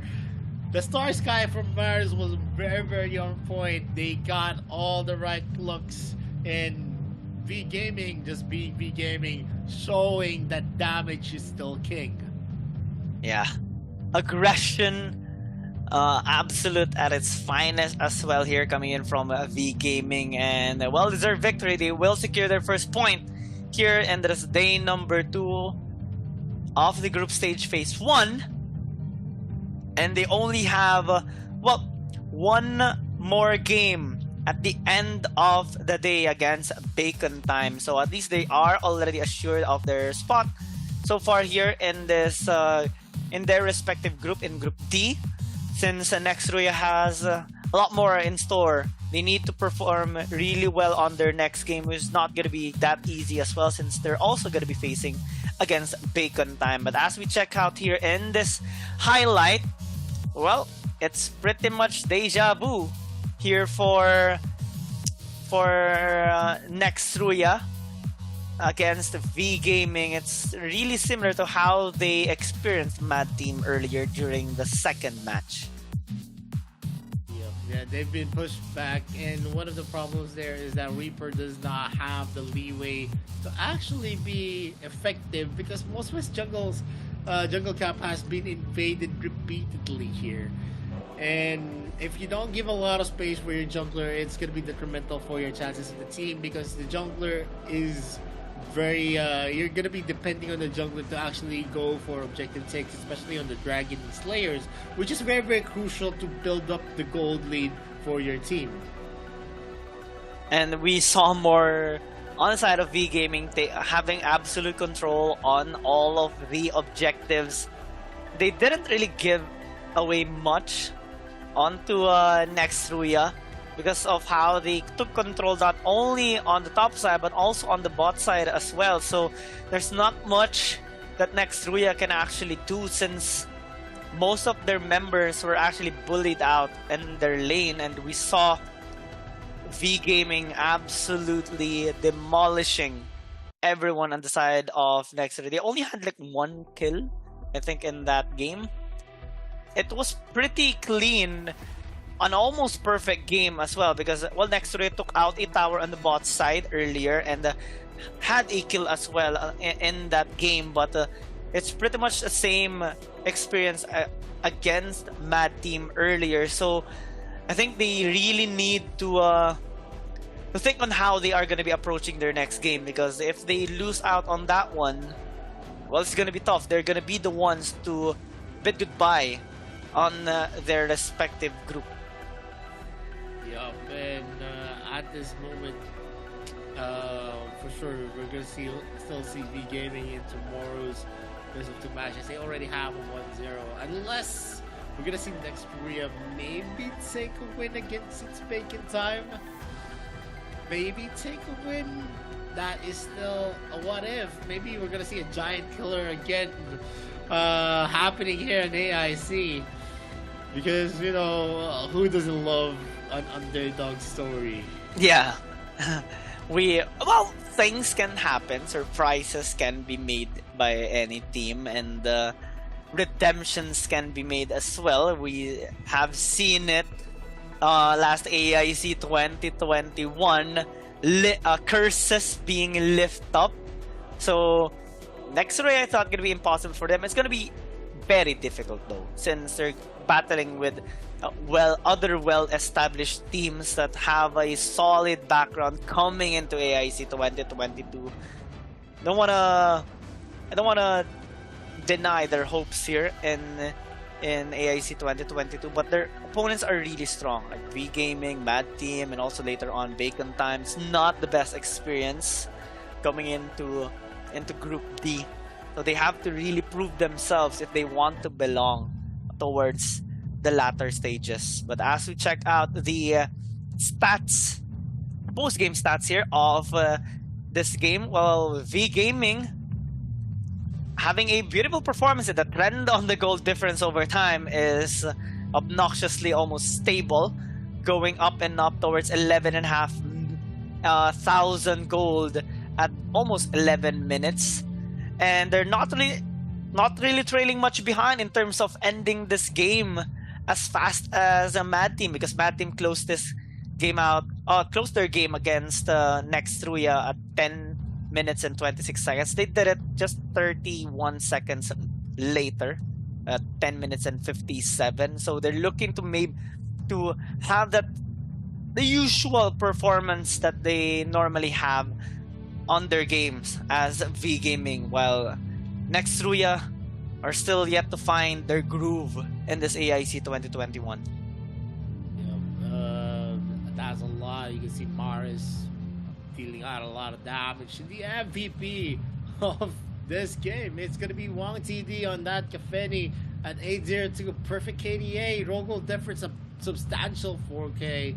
MVP points 12.5. Kill participation 2/3 of the kills and assists that they've done in this game, and damage percentages that he was able to deal 24.5% of the total damage of the team. And that says a lot of Wang TD as an archer in ADC. So moving forward, we're gonna see V Gaming actually face off its Bacon Time in the last match of the day, and that's what we need to look out for. Let's see if V Gaming can consistently show us this kind of performance. But we're gonna see in the next game, it's gonna be Influence Rage against Dewa Esports. Let's see if there is gonna be a comeback for Influence Rage here. But before anything else, before we move into that match, we'll be going for a very, very short break. My name is Vittorio. This is Kiang. This is the Arena Valor International Championships 2022, and we'll be right back after a few minutes. Yo, they think I'm crazy, or am I really brave? I don't let nothing faze me, there's no hold up delay. I still survive, I own the confidence up in my mind. I'm running towards the light, it's time to shine and go take flight. No pain, no gain, if you don't wanna fade away. The both ways, hope pays, heroes moving silence when they say the day. Yeah, I'm a queen, I overcome relentless pain, and I got it in my genes. I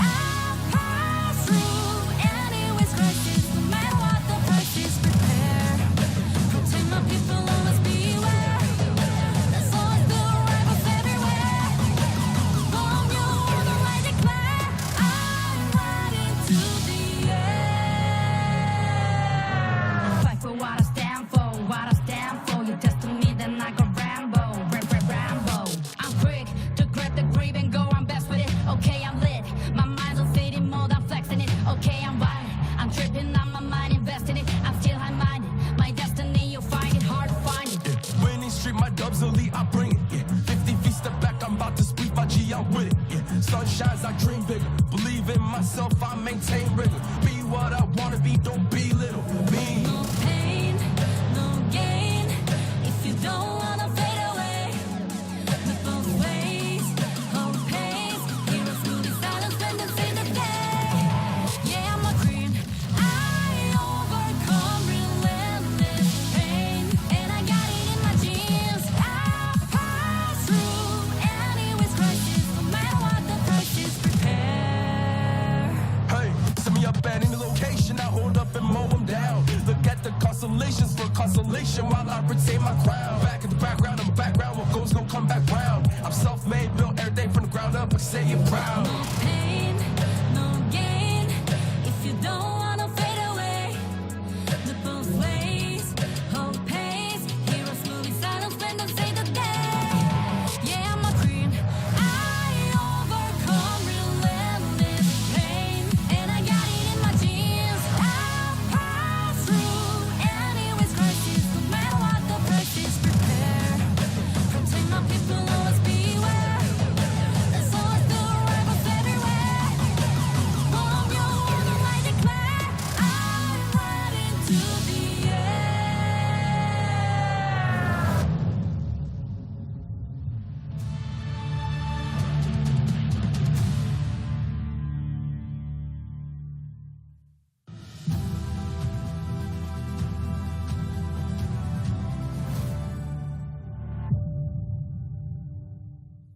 Hi, Rookie. Now you understand the basic knowledge of Arena of Valor. Let's review what you have learned. Use your left hand to move your hero, and use your right hand to attack. Easy peasy. Now, raise your weapon and smash that crystal. No! God! Please, no! Well, maybe your gaming life is not so smooth after all. Don't be nervous. I know you think you have learned everything about winning, but your enemies are not sheep waiting to be slaughtered. To get your game victories easier, you'll still need to learn some little tricks. First, you need to know about the 3 lanes. In AoV, there's the Abyssal Dragon Lane, Slayer Lane, and Middle Lane. Don't forget about the Vast Jungle, which is a special path between all 3 lanes. Now choose your lane and march onwards to victory. No, stop! I know you're trying to be different, but as a rookie, you should begin by learning the most common and easiest ways to start the game. Once you're partially in the lane, you'll face an equal opponent. Do your best against them and level yourself up. Of course, there will always be enemies coming after you. Don't worry, AoV is a team game. This means you must focus on team fights, fight alongside your teammates, and eliminate your enemies. During team fights, you must cooperate with your teammates to find every opening and opportunity to kill your opponents and ensure the survival of your own team. Victory lies ahead of you after you wipe out all of your enemies' defense towers standing in your way. That is, if you are still standing after the team fight. Oh, dear Lord, don't ask me what to do if your rivals have respawned. Just repeat what you did earlier until you have won this match. That is how you win a game in Arena of Valor. You must be in harmony with your team every step of the way. Understand, rookies? Okay, I know that you cannot communicate telepathically. To be more effective at each stage of the game, maybe you need to know some terminology in order to communicate with your teammates. Carry, leading or majorly influencing leadership on a team. Double kill. Bloodbath. Gank, a surprise attack on an enemy hero.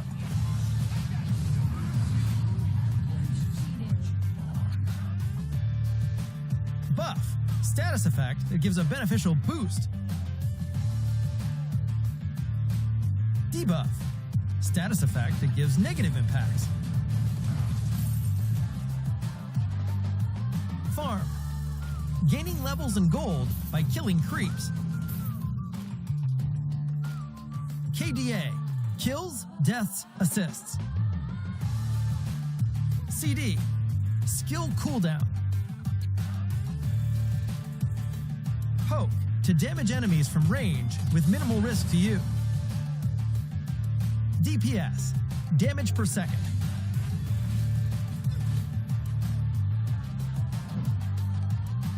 That's all the rookie training for today. Let's start a match and get fully absorbed into the world of Arena of Valor and win glory with your teammates. What could be more enjoyable than praise from your team?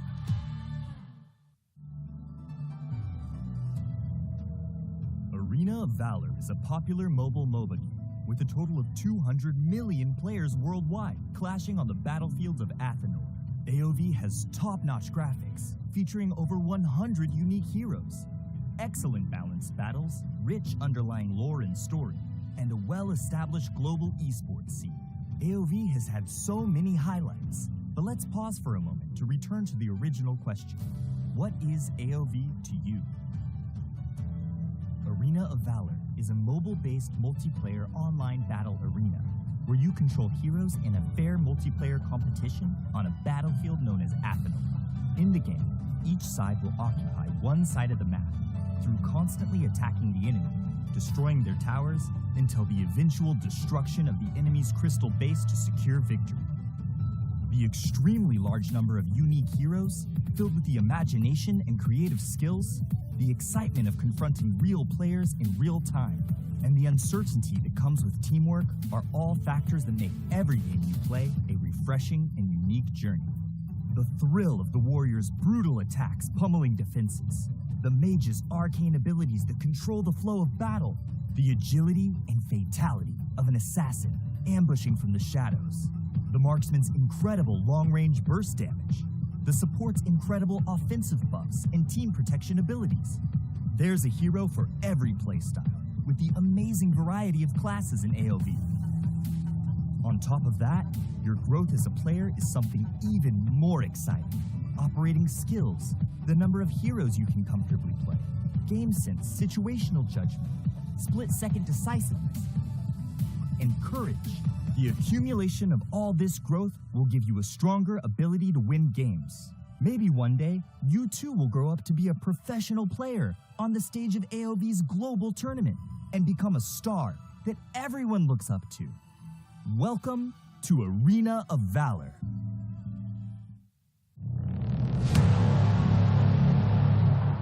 I fight for what I stand for, what I stand for. You testing me, then I go Rambo, Rambo. Hey, I taste the glory, taste the pain. I know what it takes to play. Got the kingdom on my back. I came long ways to engrave my name. Found my pride at the borderline. I will never back down till my dues are fortified. Hit him in to get a little cautious.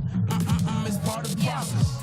They think I'm crazy, or am I really brave? I don't let nothing faze me. There's no hold up delay. I still survive. I own the confidence up in my mind. I'm running towards the light. It's time to shine and go take flight. No pain, no gain.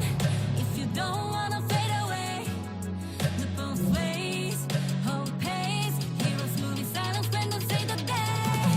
Yeah, I'm a queen. I overcome relentless pain, and I got it in my genes. I pass through anyways crisis, no matter what the price is. Prepare, protect my people, always beware. There's always new rivals everywhere. Bomb you on the light declare. I'm riding to the air. Fight for what I stand for, what I stand for. You test me, then I go ram. Alright, welcome back to Arena of Valor International Championships 2022. My name is Gion Gaming, and here with me is Vittorio. We're now down just over half of our 12 games for today. We're now on the 7th one. This time, after the fantastic performance of V Gaming against Nextruya, we're now going on to the match of Influence Rage going up against Dewa United. And it's going to be an interesting one because, well, for Influence Rage, they haven't gotten their first win yet. Dewa United earlier has gotten their first win against a dope team. So Dewa United already has a good amount of standing towards the respective group. So let's see if Influence Rage could tie up the score this time against Dewa United. Yup, and definitely Dewa United was able to go for a very, very good comeback against ADT. So facing it off against Influence Rage might be, since ADT was able to beat down Influence Rage in a dominant manner, then it could actually be Dewa United that is going to be on the aggressive and yet again But Influence Rage maybe is able to actually, adapt to the teams that have been competing. They had the chance to actually watch out the games that have been playing out here for day number 2. So let's see if there is going to be a change on the playstyle of Influence Rage. Yeah, because earlier, well, Influence Rage, unfortunately, didn't have the best of performance against their respective opponent. So I think this time they would need to be able to polish their control across the map, because their lineup was not really that much bad earlier. I think it's more so on the execution side. They actually started off with a nice combo of the Hayate and the Thane. Unfortunately, they lost on the team fight due to a dope team earlier having the better positioning, as well as LCC2 just basically dealing a lot of damage for team fight. So I think maybe this time it would be better to have maybe still the Hayate and the Thane combination, but with a better mid lane, top lane, and also jungle to back him up. Not anymore the Alistar, the other heroes that they tried to experiment on their game against a dope team. Because Dewa United, they're not gonna save at all on their lineups. Earlier we saw their really good comeback and also their nice performance with the debut of the Zip as well, and with their enough frontline power that they had, they were able to actually resist so much damage coming in from a dope team, which was kind of like their key strength during their match against Influence Rage. So having that in comparison kind of states that if Influence Rage wants to win against Dewa United, they need to be able to kind of break their limits and also be able to finally have that nice touch of a lineup with a proper execution as well that best fits their playstyle if they want to defeat Dewa United. Because right now it's gonna be kind of tough, as we are just gonna be checking on their rosters right now. Props to the production team and also the graphics for making this beautiful work, as we are on space watching this amazing tournament. Yup, and Dewa United Esports and Influence Rage ready to face each other. Dewa United Esports 44-8, NX20, Axioretti actually. And Mammon are going to be the representatives of the Dewa United Esports. They were the ones that orchestrated that major comeback against the dope team. And Influence Rage, Mix RJ, Danny, Miss White, and Yum is gonna be their players. They look ready for the action. Let's see if there is gonna be a difference here on match number 7. Influence Rage has a lot of fans for sure. They're an old standing team, so yeah, definitely a lot that we could expect on that team. And like I said, this is the AIC 2022 new rivals, new honor. We're gonna see a lot of new faces for sure. And look at that, Dewa United Esports member dumping. At 20, they're just warming up for the game that they are going to have facing against Influence Rage. So quite a sight to see, while Influence Rage are just being also serious on their deaths right now, as we are heading down to the pick and bans. Dewa United on the blue side, Influence Rage on the red. So I think it's gonna be a different approach here for both teams, since they are gonna be switching their side based on how they usually are. Actually, Influence Rage on their match against a dope team were on the red side, so maybe they can try out the similar lineup that they had against ADT, but have a better synergy in terms of completing the lineup. Instead, they're banning out the Lorian, which is pretty standard, because usually just either Lorian or Elsu being banned on the red side, plus an Aya. Then on the blue side, it's almost always the Omen, right? They're also going to be removing the Nakroth. For now, they wouldn't want to first pick it this time since, well, during their match against a dope team, they didn't really had interest on that particular hero. They're more so focused on the usual utility, mobility, and damage with a nice touch of tankiness as well for their front lines. Oh, no ban on Aya? Really? Really? No, they actually had a ban here with the Omen and the Nakroth. And for Infamous Rage, they're hovering on a Tachi. No Aya ban? So Aya is going to be open What? for the taking. Will Dewa United Esports be able to use Aya at this moment? Maybe we are seeing a strategy from Influence Rage that they're baiting an Aya pick and they have a counter for it. Maybe. Just maybe. Nah, I mean, I don't know. I don't know. Even Dewa United got surprised. They were hovering something else earlier, and they were like, oh, okay, wait, a Zenka, but Aya is open, so like, yeah, free Aya. Okay, we're gonna take it. And even yesterday, we saw an Aya being chosen. Team Flash tried to counter it with the Florentino and the Hayate and the Arum as well, but it wasn't really that much enough. And this time, there's a lot of heroes open for the taking here of Dewa United that has a lot of synergy with the Eye as well. So, kinda confusing ban here coming in from Influence Age. I don't know why they specifically allow this Aya to be open, but let's see how they are gonna be patching this up. Maybe you're right. Maybe this is part of their plan. They are gonna be locking in the Kafeni and the Zuka, but still, how the question still persists. Like, how do you counter this Aya? There's not much that you actually have. It's just you need to have a lot of firepower whenever an Aya is involved.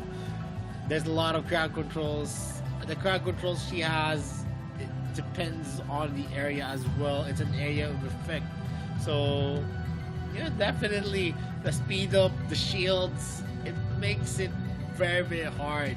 Especially if you're going to be fusing Aya to a hero that's going to be very, very tanky. And lo and behold, we have Scud. And we also have another very, very valiant pick on the Elsu. On the hands of Dewa United. Two meta heroes that are broken are going to be in the hands of Dewa United. As long as they're going to be able to utilize those heroes to their best of abilities, it's definitely going to be an easier game for Dewa. Yeah, I'm really, really confused as of the moment, by the decisions here of Influence Rage, but there's enough chance that we might be wrong, and this is all part of their plan. Hopefully, that is the case here, because we're all just basing on statistics as of the moment and like the trend on how things usually go. And when an Aya gets chosen, when an Elsu gets chosen, it really increases the win rate of the particular team that got that heroes higher. I mean, so far we haven't seen, since last AIC 2021, an Aya pick that suffered a defeat. It has 100% win rate, and it will take a lot for Influence Rage to get this win against Dewa United. Florentino as well has been taken away, so not much counters left here for Influence Rage to utilize. Yep, and Zane is being over there by Influence Rage. Yeah, he can actually try to outlast an Aya, but at the same time, it doesn't really, translate to a lot of the counters on that hero. You want heroes that can actually burst down easily. Maybe a Hayate pick would have been better at this moment because, adding some tanks into the mix, definitely you're just going to be shredding those shields and HP. But since they went for a first pick, Kafeni, I don't know. It just becomes a lot more nonsensical at this point. And we're gonna see an Arthur. Maybe we're gonna see an Arthur mid while we're being fused by an Aya, because we already saw a Scud jungle coming for Dewa. Let's see if it is gonna be a repeat of what we're gonna be expecting. Last pick for Influence Rage. Not much that they can actually pick to turn around every situation for their team. Yeah, that's 3 frontline heroes that Dewa United has picked up that has a lot of synergy towards the Aya, so this is looking quite scary if you ask me. And Arthur Aya combination has been utilized already yesterday by no other than Talon Esports on their match against Team Flash, and that game had a Florentino and Hayate in it for Team Flash, and they still struggled to actually take down the Arthur. So in this one, well, it's looking much blurry for me, especially that they do have the Scud, they do have the Yena as well. That's gonna be really challenging to kill. Plus they have the Elsu just at the back line going for those snipes, allowing Dewa United to win a team fight without it even being started. So that's going to be the struggle right now of Influence Rage. I wonder how they are going to be approaching this one, since, well, Dewa United has a dream team as of the moment. Yep, it's a composition that's gonna be hard to actually put the hole in. The only advantage, I don't know, even the advantages that I'm thinking, it's just not there. You have the versatility of an Arthur who can just speed himself up whenever he uses his first skill, and basically that's it. Yeah, Influence Rage does have a lot of damage on their side, a lot of field damage as well on their mage, which is the Iggy. A lot of field damage as well onto Kafeni, but I don't know if it's gonna be enough right now to actually beat out the kind of composition we're seeing from Dewa. Oh my. I don't know right now. I'm at a loss of words. Dewa United has this really strong team fighting based composition that strives on extended ones for sure, since they do have the eye. And Arturaya in the mid lane. Normally we see before that it's mostly paired up with a Tara, but right now with the trend of Arthur being used in the game, especially on the support side, it does really make a good amount of sense to pick it up for them, as 44 Ape gonna be happily taking this particular hero for them. We're seeing an invade here by Influence Rage, by Mist and Mix RJ trying to get a camp. However, the reset on the camp kind of delayed what they wanted, and he's currently taking a bit of damage there from 20. Even with that small camp being taken, not much is going to be felt here, as I'm going to see some sharing here on the mid lane. And Enix is going to be trying to snap out Kafeni, but in terms of the width of the bushes, he's not going to be able to take some clear shots here. And Enix is just going to be in a position, maybe the snipe is going to connect again. Oh. And, yeah, Mix RJ is going to be in the area to maybe push Enix into the right position, but it's still going to be easier said than done. He is going to be spotting now a lot of the members of Influence Rage on the bot side, so he's not going to be overly aggressive. And 44 Ape is going to be fusing with the Aya here in the mid lane. Yep, that's a combination. That's a hard to kill Arthur since he does have the protection of the eye, and just gonna continuously try to close the distance onto the members of Influence Rage, while Enix keeps on hitting those snipes onto their members, and now this dragon is gonna be for free, absolutely free, while Influence Rage will at least trade it out with with the Dark Slayer. For now, we're seeing a Shorty closing the distance here onto Mix RJ. They're gonna be diving since 44 Ape has 20 to back him up. Danny falls down, and well, 44 Ape and our Shorty are kind of low in terms of HP. A Shorty might actually fall down. That's the Ember's Gaze getting the kill onto Dewa United's jungler. 44 Ape a little bit too late on that re-engage, as they are just trying to clear out the wave for the meantime, but it gives actually some time for Influence Rage to have the luxury of invading the jungle camp here of a Shorty, since he just respawned. Yup. And at this moment, one of the problems that has been arising for Influence Rage is being mitigated right now, because they do still have the early game advantage with the damage that they're making. Mix RJ is going to be spotting out 44 Ape.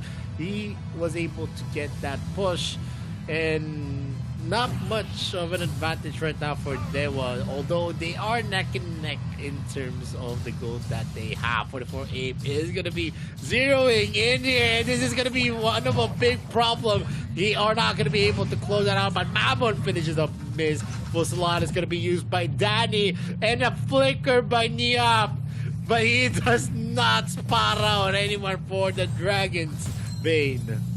Oh, that's quite sad here coming in from Influence Rage, and Dewa United is opting to scale up because the frontline members are just gonna keep getting tankier and tankier than ever. Annex is gonna hurt even more, and it's gonna cause a lot of problems here for members of Influence Rage.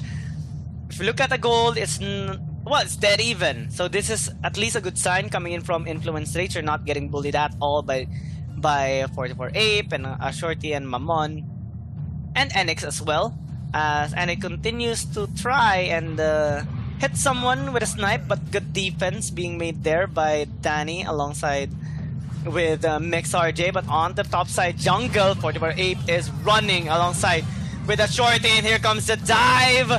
Whiter is gonna get taken down. That's another kill by Dewa United, while bot side Enix actually almost got caught there by Mix RJ. A good attempt, but Danny might actually be in trouble. Here comes 44 Ape chasing him down. It's gonna be hard to kill, but good job here by Mix RJ in terms of creating some space there for Danny to escape.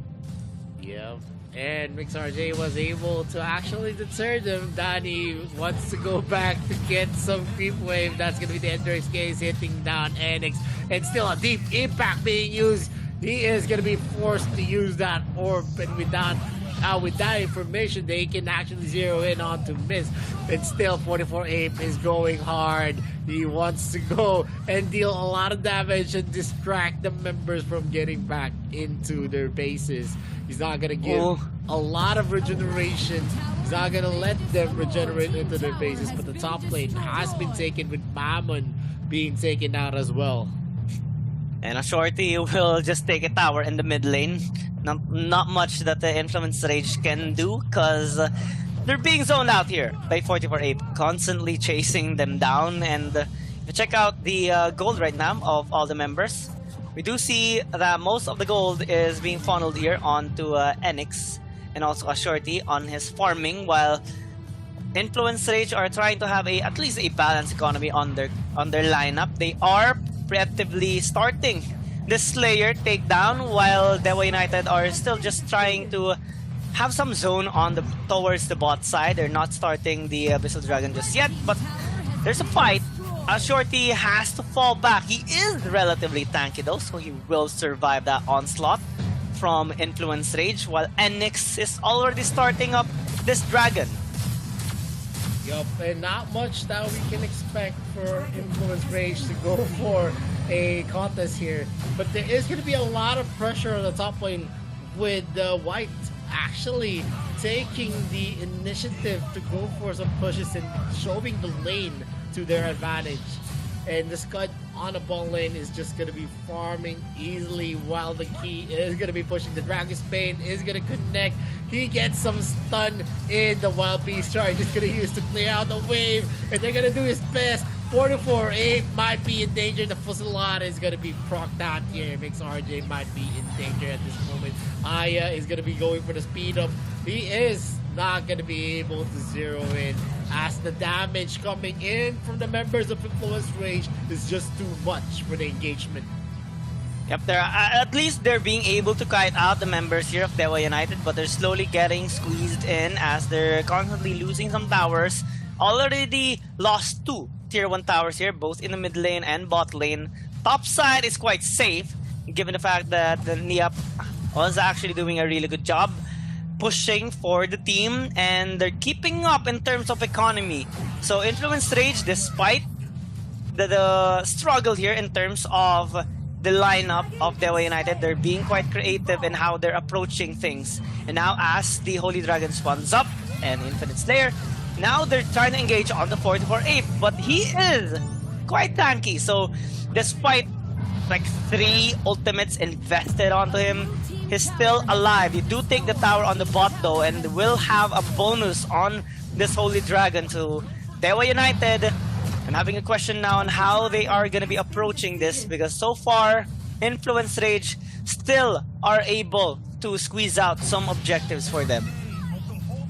Yeah, but this moment, Dewa United Esports is just trying to get all of the objectives on their hands. All the outer turrets right now for Influence Rage is already non-existent. Let's see if it is going to be the same story as Influence Rage spots out there where United Esports members here. 44-8 might be pushed back. That's a deep impact connecting. And are they going to be able to take Niap? They are going to be able to take that. White tries to go for a trade with Enix as the target, but he is not going to be able to zero in, and that's the full moon mode. He is going to be crowd controlled, but at the same time, he's going to be immune to it as long as he's going to be charging that chakra. At this moment, Dewa United Esports is the one being aggressive with the tankiness that they have in their composition. They also have the Doombringer marching into the mid lane as well, so Influence Rage kind of struggling out of the moment, and they are going to be attempting to get that kill onto Mamon. They will be able to do so thanks to Niap, but he has to fall back. Not much damage being felt from the frontline members of Dewa United because Influence Rage are being able to kite them out, and Dewa United kind of relies a lot on Enix as well to be able to dish most of their supposed damage from those snipes. So Dewa United right now splitting across the map, finally being able to take out all the outer turrets here of Influence Rage is a good sign, because this is what their goal is. They want to squeeze Influence Rage into their base so that they will have more access on the camps and the neutral objectives. A shorty with a nice kill onto Mist, while Influence Rage actually got Enix. So Dewa United has to be a little bit careful, because if they're going to be careless like that, Influence Rage are going to be able to at least survive for longer. Yep, and right now Deep Impact is going to be used again on Mix RJ. There's going to be some crowd control as well. They are actually going in hard. They're creating some space for themselves to take all of the jungle creeps to, you know, deter the stacks of the jungler. The red buff is going to be secured by the Kafeni. 44 Ape is just in the area prowling. He is going to be tanky with the shields and speed up as well. He has his own speed up, and there is going to be a speed up coming in from Aya. He is going to be zeroing in again. The Skyfall is being used. It's just playing on all of the ultimates, even with all of those kill shots being procced out. Not much has been done against the Arthur. There's a lot of heal, there's a lot of tankiness as well, and there is some shield. Apple's Fury and the others are not yet ready. Danny has his full slot yet, but there is going to be a zero in. Axorite goes in hot. Danny is going to be the target of choice. Mammon closes it out with a full moon crescent strike, and as well as a dragon's bane from Niao, but he's not going to be able to get that kill as easily as it gets. And the snipe connects from Manix, and they get a wipeout against Influence Rage.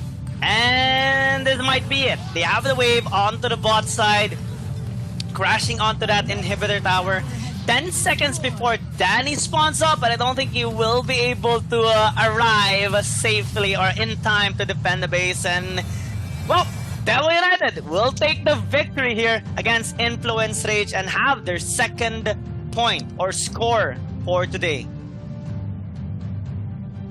Yup, and look at the faces of Devil United Esports. They are celebrating already on that win. They already have a 2-0 for themselves. Maybe they're living the dream as Devil United Esports has, although I could say that it is not really a very, very dominant game for them, but still a very, very solid showing for their team against Influence Rage. I mean, they got the Aya, so it really allowed them to have that incredible amount of advantage in terms of picks. So really good job by Devil United, especially that a while ago they were already they were already hovering the Azenka. So if they actually have locked it in, maybe Influence Rage would have gotten that chance of picking up the Aya instead, but it's not the case. They got it. They got the Arthur. They got the 3 frontline composition with the help of the Elsu as well, and a Shorty actually did quite a lot of work during that game in as well. So really good job by Devil United. We saw them struggling in some of the cases since Influence Rage also has gotten some kills and objectives and towers as well. But Devil United regrouped, replanned, and executed perfectly, especially in that fight on the Holy Dragon. I think Influence Rage kind of got tempted since 44 Rage is kind of low, but they did not anticipate the Arthur to actually fall back, engage once again, and he has the proper backup this time. It's not him just alone with the Aya helping him out, and Devil United just fully committed on that fight that allowed them to secure that win. Yeah, and definitely with Devil United actually, just sitting pretty right now in Group C, because they're definitely going to be able to play in the 4th day of the group stages in the best of 2 series. And Influence Rage is definitely in danger. The next team that they're going to be facing up is against Bikertopia, and that narrows down their eligibility to actually qualify for the 2nd day of the group stages. But still, in that game, we didn't see a one-sided stomp. They did have some fight in them, and this could also be the case when they face up Bikertopia. Yep. This is the struggle though. Influence Rage lost against a dope team, and they're going to face a team that actually defeated a dope team. So in terms of comparison, it's not going to be a happy match for them. They need to patch up a lot of mistakes. And this is their final chance here if Influence Rage wants to stay in this tournament in the AIC 2022. But for Devil United, they're pretty much done already for the day. They have one more game against Bikertopia, but they're A-okay with it since they already have gotten 2 wins. They're already assured on their spot for the next part of the group stage, the next phase. Yeah, and definitely it is gonna be a hard fight. And we all know Bikertopia actually dominated a dope team pretty one-sidedly, and that is a fact. Not even Devil United was able to dominate a dope team, but still in Group C, it is a fact that PRO is a different kind of beast. And Influence Rage is going to be handling that beast, and I'm very, very scared for Influence Rage. I'm quite scared, honestly. Especially after this kind of performance, it would take a lot of improvement for them to be able to defeat such a team as Bikertopia. But let's see how it will pan out later on. They still have some time. You know, we still have a match after this, which is Bacon Time against Mad Team. So at least just one game to set up a meeting and maybe talk things out. Like, what should we adjust? Well, one thing's for sure, like for me, and I bet you would agree. Like, please pan out the Aya. Like, if you're on the red side, pan it out, man. You know, maybe they're banking on the Aya being open for them, but that is a Hail Mary kind of strategy. In terms of the drafting, I guess they did build something decent that actually worked for them. They were actually able to last long against them. It was a 12-minute game, and looking at the kills, a 6-kill deficit in terms and in favor of Dewa United. Gold isn't that big. Only a 5k gold difference, but the towers, they are definitely going to be taking the bulk of the objectives. Abyssal Dragon as well, Holy Dragon and Slayer. In terms of that count, yeah, Influence Rage was able to take those, but at the end of the day, it's about who pushes the Nexus. We're gonna see the damage being dealt here. Yes, Mist was able to deal a lot of damage against 44 Ape, but because of the shields, the speed ups, it didn't really matter because most of the time you're gonna see 44A walking out alive in any type of contest. Yeah. You can see in the gold graph that Dewa United Esports was actually not in the lead at the early parts of the game. It was Influence Rage who had the advantage, but it slowly dwindled down once the shields were down and out. And we're gonna see the MVP of the game. It's Axioretti. Yep. He had a wonderful performance. Not only was he able to dish out a lot of damage, but also he was helping out all the lanes. A while ago, we saw him ganking onto the bot side, which is natural. He is a jungler, but also he was split pushing for the team, pushing onto the top, mid, and bottom as well to just overall aid his allies. And also during team fights, we saw him being in the front line alongside with 44 Apes. So really good job there by a Shorty, and he will continuously do that for the team as he did it as well during their match against a dope team. So let's see what will happen, as we do have a couple of more games to follow after this one. But for now, we are just going to be going into a very short break. Vittorio and I will be back as you are watching Arena of Valor International Championships 2022.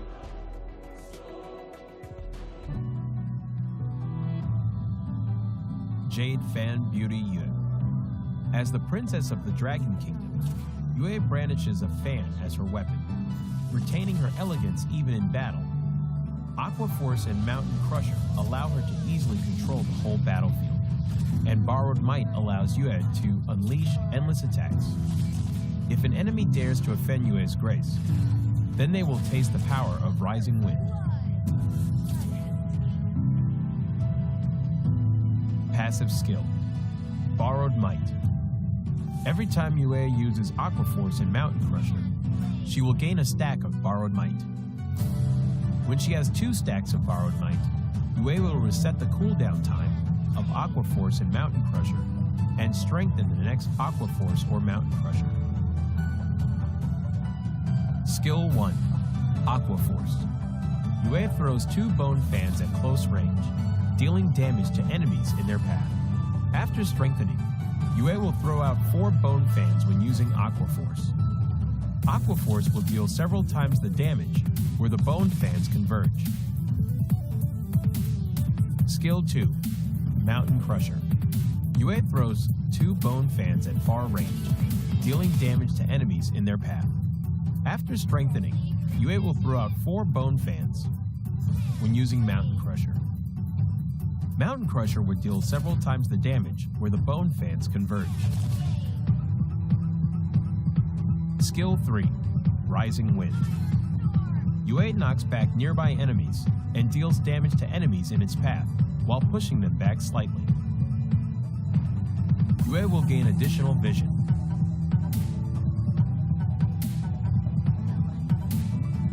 Yue is a long-range mage with a powerful ability to exhaust the enemies, but is complicated to operate. To deal perfect damage using Yue, you need to be skilled in combining her skills to deal damage multiple times stronger. However, when Yue overlaps with the enemy, both Aqua Force and Mountain Crusher can deal full damage. When in the lane period, Yue can quickly clear enemy creeps via refreshing her skills through her passive skill and then assist the side lanes. In team fights, Yue needs to use Mountain Crusher multiple times to exhaust the enemies and frequently use Aqua Force to charge up her passive skill to look out for chances to kill or exhaust fragile enemy heroes. The core combo of Yue is to save up a stack of her passive in advance and instantly use Mountain Crusher twice to deal burst damage. But be cautious. Yu's ultimate is the only life-saving skill, so she needs to save her ultimate to be aware of enemy assassins' heroes in team fights.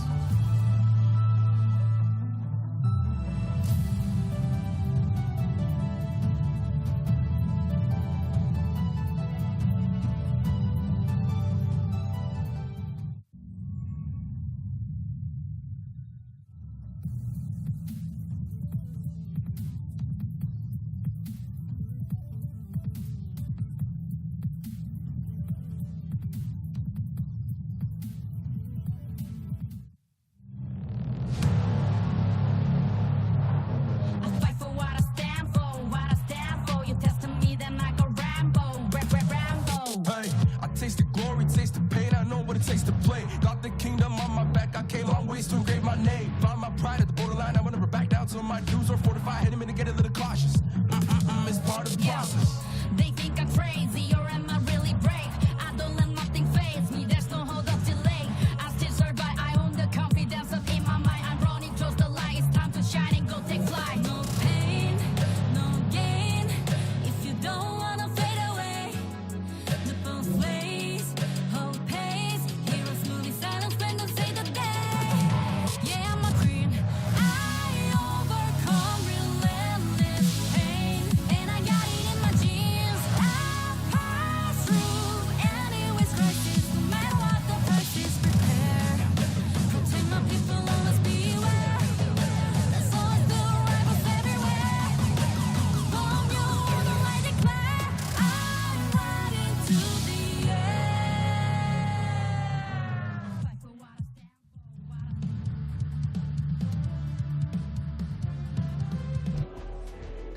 All right, welcome back to Arena of Valor International Championships 2022. We are your shoutcasters. Dion Gaming here with me is Vittorio, and now down towards the next match, which is Bacon Time going up against Mad Team. And of course, we are slowly but surely coming towards the end of the day, and games are getting more and more exciting after the fantastic victory of Mad Team earlier against Nextruya and also against V Gaming. They're now sitting at a 2-0 standing in their respective group, which is Group D. And now Bacon Time on their first match coming into AIC 2022. They actually were performing quite well in their respective qualifiers and also in their respective tournaments that they have joined. They have defeated other strong teams as well, just like Talon Esports in the ROV Pro League 2022 summer. And now they're looking to have a strong entry towards day number 2 as well here in the AIC 2022. So I think this is going to be a tough match here, right, Vittorio? Yeah, it is definitely going to be a tough match, but you know, one of the problems that we see from Bacon Time is that they actually underperform in this type of scenarios. They were the favorites on the AWC, they actually fell short. They were one of the favorites going forward in AIC 2021, and they actually fell short again. And going here in 2022, I don't know what to expect from It's Bacon Time, because the more we expect, the more we get disappointed of what happens. But I'm sure It's Bacon Time is going to be coming out strong here to start 2022. As you said, they have been performing consistently well on their local leagues. But that is the local league. But in terms of international experience that we've seen from It's Bacon Time, we don't see, outstanding results. They get eliminated as early as the first round of the playoffs, and that is one thing that we don't want to consistently happen for them, but it has been happening for them. So to speak, I know a lot of fans of It's Bacon Time who gets disappointed on their run, but maybe they can actually change this image, just like how BRU was in 2021. No one expected them to actually win because of the runs that they had. They had the curse, right? Yeah, they had a curse on the international championships, even in the world championships. But they took it all on 2021. They were able to win AIC. Maybe this is the season for It's Bacon Time. Let's see if that is what's going to happen. Because the first game that they're going to be actually facing off is V Gaming. Yep. I mean, Mad Team. Actually, Mad Team is the first team that they're going to be facing for today. Mad Team, and maybe, just maybe, a little off chance, maybe Bacon Time is gonna be the new Buriram United Esports this time in the AIC 2022. Anything can happen, and we pretty much have witnessed it way back in the AIC 2021. So against Mad Team, though, it's gonna be a bit of a challenge since Mad Team has taken down one of these strong titans as well coming into AIC 2022, which is V Gaming. And well, not really the other one, which is Nextray. They pretty much just had fun during that game.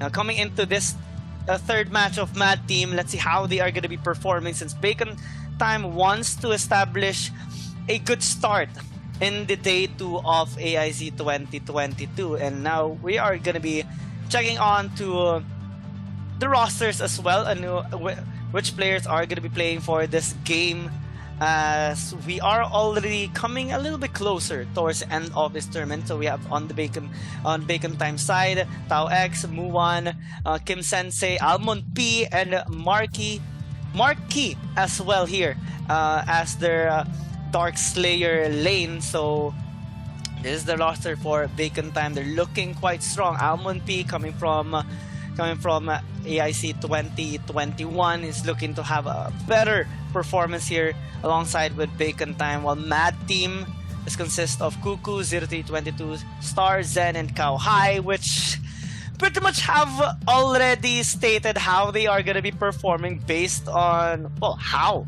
they dominated their games a while ago against their respective opponents. Yep, and Mad Team so far has a 2-0 onto their name. Are they going to be able to close out this day with a 3-0 for themselves to rule Group D? Or It's Bacon Time is going to be ending that streak as early as this game? Let's see who is going to be having an unblemished score record here in Group D. Because whoever gets that momentum will have the targets in their back. And for sure, It's Bacon Time, since they are the RPL champions, they are going to be the first representative, the main representative for the RPL region. It's going to be a tough start, but speaking of start, Bacon Time is going to start on the blue side, as Mad Team is on the red. I don't think we are going to be seeing the eye being available here this time, coming from both teams. Mad Team immediately banning it out, and I think actually it makes more sense to ban it out first rather than the second time, so you would have more options if ever the team on the blue side would take out another ban. You would have a lot more options on your second ban, since you are the second one to actually ban out on your second ban. And here, yeah, Aya is taken away, Omen, and now the Nakroth has been taken here. So Mad Team will just choose Lorian or Elsu. They choose the Lorian, Elsu is available, Bacon Time. Instead of getting the Elsu, they are gonna try to counter it with the Iggy, with that immense amount of AoE damage, especially with Ember's Gaze. At this moment, it's Bacon Time actually picked up an Iggy, and so far in the number 2, we're not seeing a lot of success for that here, although we did see some brilliant plays from Iggy picks.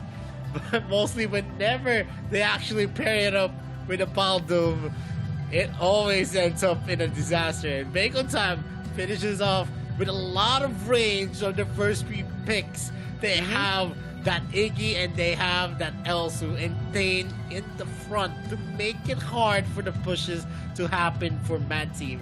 While Mad Team actually close out with a Liliana, Azuka, and a Hoover on a Paina? If they would actually lock this in, they kind of just state that they would like to pick up something like Telanas or maybe the Kafeni. Overall, a late game scaling hyper carry of a marksman, so Bacon Time can just immediately take them out. So, Mad Team are removing some of those hijack heroes, or those heroes that has a lot of pick-off potential, like the Roxy. So, really good ban coming from them. They would have a little bit more safety net in their composition. Bacon Time now, responding to the possible high synergy heroes or marksmen for the Paina pick. Laville immediately taken away, which does have some pick potential as well with the double trouble. Scott gonna be respected here by Mad Team since Bacon Time can use it in the Abyssal on the Dark Slayer lane or also on the jungle, which has been done earlier by Dewa United against Influence Rage. Yep, and there's a lot of heroes that you can pair up with the Paina pick. It could also be a hero like Slims, a hero like Kafeni, who is going to be definitely getting a damage boost whenever he is going to be in the field of range of the Paina. And the hero's already been hovered here. It's either the Slims or the Kafeni pick for Mad Team. And it's already predictable because it's a Paina pick. There's not much of a hero that you can pair up with a Paina. And right now, lock it in. is going to be picked up. That's going to be a lot of damage boost for the Kafeni. Definitely, she's going to be felt even with just the Claim Sancti in tow. But on the side of its Bacon Time, I'm pretty curious on what they're going to be fielding in the jungle and also on the Darkslayer lane. And maybe we're going to see a jungle Tulin in the making for its Bacon Time. Let's see if that is going to be their option, and if they add Ryoma to add the engagements, they're going to have a lot of protection and zone control again on their lineup with the Iggy, with the Thane, and if you add also the range of the Ryoma, they're definitely going to have a number wherein they're just going to be dealing damage in the distance. Mad Team though, they are opting for a Yena. Well, additional frontline, but I'm still quite scared with the composition here of Bacon Time. Damage at its finest. You kind of missed seeing this, Cullen being in the jungle. And it is going to be used here by Bacon Time, since Iggy is going to be more so used here in the mid lane, and Ryoma as well with the Pope. A lot of setups that Bacon Time can actually utilize against a Mad Team right now. But Mad Team wondering how they are going to be closing out their composition.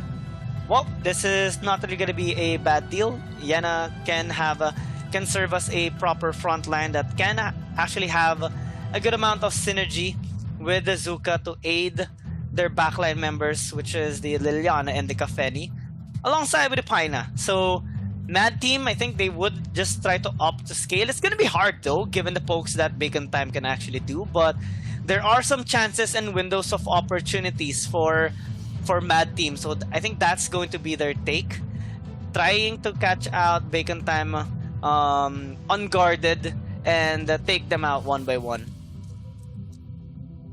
Yep, and right now with this kind of composition, pretty exciting to see what kind of strategy Mad Team is gonna show us with this kind of lineup. There's a lot of damage, a lot of entry as well. They're gonna be relying hard on the Pinet to just go for the crowd controls. But we all know there is gonna be a cleanse ready from that Thane. But on its bacon time, with the zone control they have on the Brioma, the zone control they have on the Thane, and also in the Iggy, it's gonna be interesting to see. Are they gonna be able to entry with the lineup of Mad Team, or the damage that Bacon Time has is enough to deter any engagements from Mad Team? It is gonna be tough, especially for a Mad Team right now. I mean, they do have a necessary utility support that can aid them in terms of team fights, but we can't deny the fact that a lot of folks can mess up your formation, especially coming in from the mid laner and support, and even the jungler here by Almond P. Almond P had a fantastic performance as a jungler way back in AIC 2021, and is looking to have a fantastic one here as well in the AIC 2022. So with Bacon Time as a roster with this kind of composition, it really just jumpstarts their game number one. And Mad Team, if they want to deny this game from Bacon Time, it would take a lot of effort, as we're already seeing Kim Sensei canking in the bot just for them pokes. Yep. It is always a fact of the matter that Iggy is a very, very fast clear wave, has a very, very fast clear wave. And you can actually see here, with the stuns actually connecting Cuckoo, is gonna be getting that mini stun, using that bird projectile to get a lot of mini stuns in the clashes. It is gonna be interesting to see. Series 322 actually helped in clearing out that blue buff, because he knows if he stays in the lane, he's just gonna be harassed by Muwan with those snipes. And Muwan is gonna be happily attempting to land those snipes, as it is an Elsu. If you have a high enough accuracy on your snipes, it's gonna really mess onto the laning phase, or even onto the mental state of your opponent, since the threat is gonna be constantly there, and they can actually go for finish, given that they do have Almond, the Tolen and the Iggy as well. But good job here for 0322 and Cuckoo, actually being able to lane safely despite the attempts there of Muwan. Almond P starting this Abyssal Dragon, and Mad Team are not gonna give this for free. They are attempting to steal it out. They are contesting. Almond P still gets it with a punish though, as that's going to be the Ember's Cage being used. Tao X nearly gets a kill onto Cuckoo with that ultimate, but Mad Team will still be able to disengage successfully. So despite not being able to take the steal, it's not much of a risk though. They're still able to disengage successfully, and they can actually transfer their might onto the Slayer instead. Yep, and Marky is actually in the receiving end of the damage coming here from Kawhi. He is going to be forced back to recall, but the Tulin is going to be in the area. He's not going to go back just yet. He still has the Spectral Ire to get back into the clearing of that wave. Kim Sensei is in the area, throwing in some bombs against the members of Mad Team Tugs. He spots out Star. He is a tanky support, so even if he does receive damage, it's not really going to be felt, even in this part of the game where he doesn't have a lot of defensive items.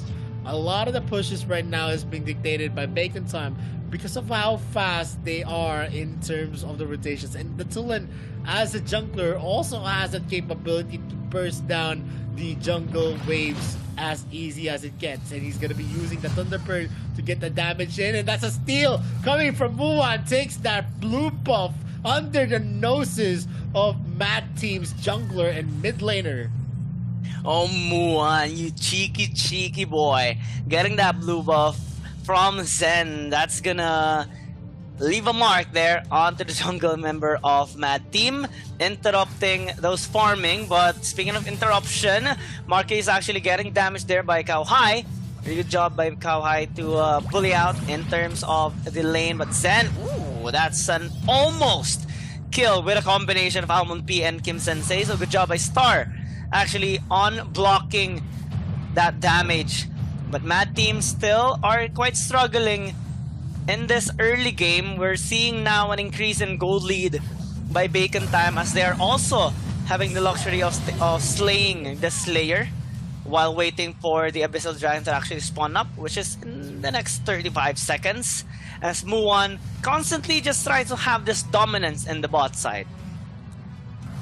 Yeah, they're just keeping each other in check right now, and yeah, the Sentinel is going to be secured here by Marky. It is going to be a very, very hard day for Mad Team since they don't really have any leeway. Muwan is in the backside. Tonks is going to be entering the area. He's going to be using that disengage to get that snipe pin, and Kim Sensei is in the area as well. The healing rally is being used here. The healing light coming here from the Faina to get that HP up and also the damage up for Seer 322. Right now, we're seeing it's Bacon Time actually taking in the dragon. They have the capability to have the first phase on the hill, and also the clear wave of that L suit is just too suppressive. Yep, he keeps landing those knives, and Marky finally gets the first blood here for Bacon. I think this is kind of like the longest first blood that we have seen since yesterday. 5 minutes and 45 seconds before well, one of the members of Bacon Time actually got that first blood, and it does translate onto a tower as well, onto the bot side, since Mad Team is kind of losing their grip in their laning phase, and an increase of gold lead is being seen right now in favor of Bacon Time, a little over 2,500, and this is starting to get a little bit out of hand for Mad Team. Bacon Time just gonna continue to poke and push back Mad Team's members because of their damage and setup. Actually, Cuckoo being in the front line, just trying to get some information. That's actually a nice engage, but they need to be very, very careful. Tau X almost executes 2 members of Mad Team with the help of Kim Sensei. And now Muan trying to position for a snipe. They need to be very careful because he's gonna eye on to the low HP members of Mad Team right now. A good defense by 0322 on the mid side tower, so at least they're not gonna leave that tower be for now. But top side, it's gone. Yep, it's Bacon Time just going in for the top form. Usually in a matchup for a Ryoma and Yena, we're gonna see a Ryoma and Yena. It is usually the Ryoma at the receiving end who is gonna be losing out against a Yena pick. And Cuckoo has been harassed here. One after another, the Emperor's Gaze and also the Snipes are just harassing that Faina, and no amount of heal is gonna be helping him. Marky goes into fray, and the snipe is not gonna connect just yet. Tugs is being harassed here, but at the same time, he's just relishing from the pain. He's gonna use the Apple's Fury. The Emperor's Gaze again is gonna connect with the snipe of Muwan in tow. Oh, this is gonna be tough. Mad Team continuously struggling right now. At least they're not suffering from casualties out of the moment. Oh, Pusila a little bit too late. Kim Sensei still manages to disengage, while Bacon Time are eyeing onto the objectives, while Almond P taking the Slayer, and Marky is actually positioning himself towards that Holy Dragon. Mad Team actually contesting. This is kind of new, a little bit risky, but Tau X is there. Muwan is ready for the snipe alongside with Almond P, and they will actually not be able to get that Slayer. So good job here by Mad Team. Quick disengage, nothing in exchange. They just get the Slayer for free. And with a 4K goal advantage for its Bacon Time, they are going to be in the right position always. They are the one dictating the clashes unless we get a good look for Mad Team. But with how its Bacon Time is playing it, it's close to impossible. Zen is doing his best. he is going to be pushed out here. He's going to be afraid to actually go in and try to secure the blue buff just because of the push of Tough, who's just going to be bringing Zen into the thick of it. Yeah, Mad Team needs to find more ways to sneak out those objectives and also win in some of the fights because they're constantly losing more structures. Bacon Time already has picked up 3 in total, and they're looking for more. The Slayer's marching into the mid lane though, so it's gonna delay some of the intentions here of Bacon Time, and it's gonna buy enough time for Mad Team to actually farm out for a little bit. But it's still not enough. I mean, they're still down 5, almost 6,000 gold from Bacon Time, and they still have yet to actually scale up pretty hard. 0322 is gonna hurt later on, but he's also gonna be quite vulnerable towards Kim Sensei, Amon P, and Muan, and even Marky, and even Tao X since he has execute damage. So a lot of threat actually shown, and ooh, just one snipe. Star is almost obliterated. He needs to fall back. Muan though, taking a bit of damage from that Fusolon. That's a nice knockback there by Tao X. Another snipe, but that's not gonna connect. Amon P actually suffers defeat, falling down because of that overextension and some misplay by Bacon Time. Mad Team, they slip away their first kill. Yep, maybe this is the start of the momentum shift for Mad Team, who was able to actually bait out Alma P at that moment. And the crazy thing about it is the damage coming in from 0322, and that is the combination of a Paina and a Kafeni. Once you boost up the attack speed of Kafeni, his passive actually brings her a lot of damage, plus 80 damage. And it was clearly felt by Amo P in that engagement. The 5k gold lead has dwindled. Marky might be in danger. The Skyfall did not connect Ember's Gates. It's going to be used by Kim Sensei to disengage the members of Mad Team, and it is still going to be in a stalemate. Stalemate battle.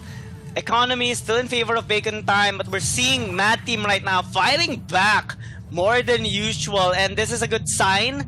They're not losing any more structures in the past 3-4 minutes, and I think they can even contest here onto the Slayer take, but they're kind of being forced into responding towards the waves first. So it buys enough time for Bacon Time to actually get it for free. But for the Holy Dragon though, we're seeing Mad Team eyeing onto it as well. They're going here, spotting out Tao X, and well, Cuckoo is just gonna focus on defending 0322 so that they would have enough safety net for their marksmen. I think they are gonna hesitating a little bit. They do have interest on this Holy Dragon. It's gonna take a big risk for them if ever they do want to commit. Cow High is also here. Fusala being used already. Tao X being kited a little bit, but those snipes are landing as alongside with Kim Sensei's damage. Amon P pops out that ult, but they won't get anyone aside from that Holy Dragon. So Mad Team still back on the ropes. Yep, definitely. They are going for a defensive strategy at this moment. They're not the aggressors. And Muon is making sure that the snipes suppress most of the members of Mad Team. They're making... The snipes actually make Mad Team hesitate in some of the clashes because of the damage that they have been receiving. Plus, look at that Ember's case. They need to rely heavily on the heal of the Paina to make it work for themselves, and now they are going for a clear. Fuslada has been brought down.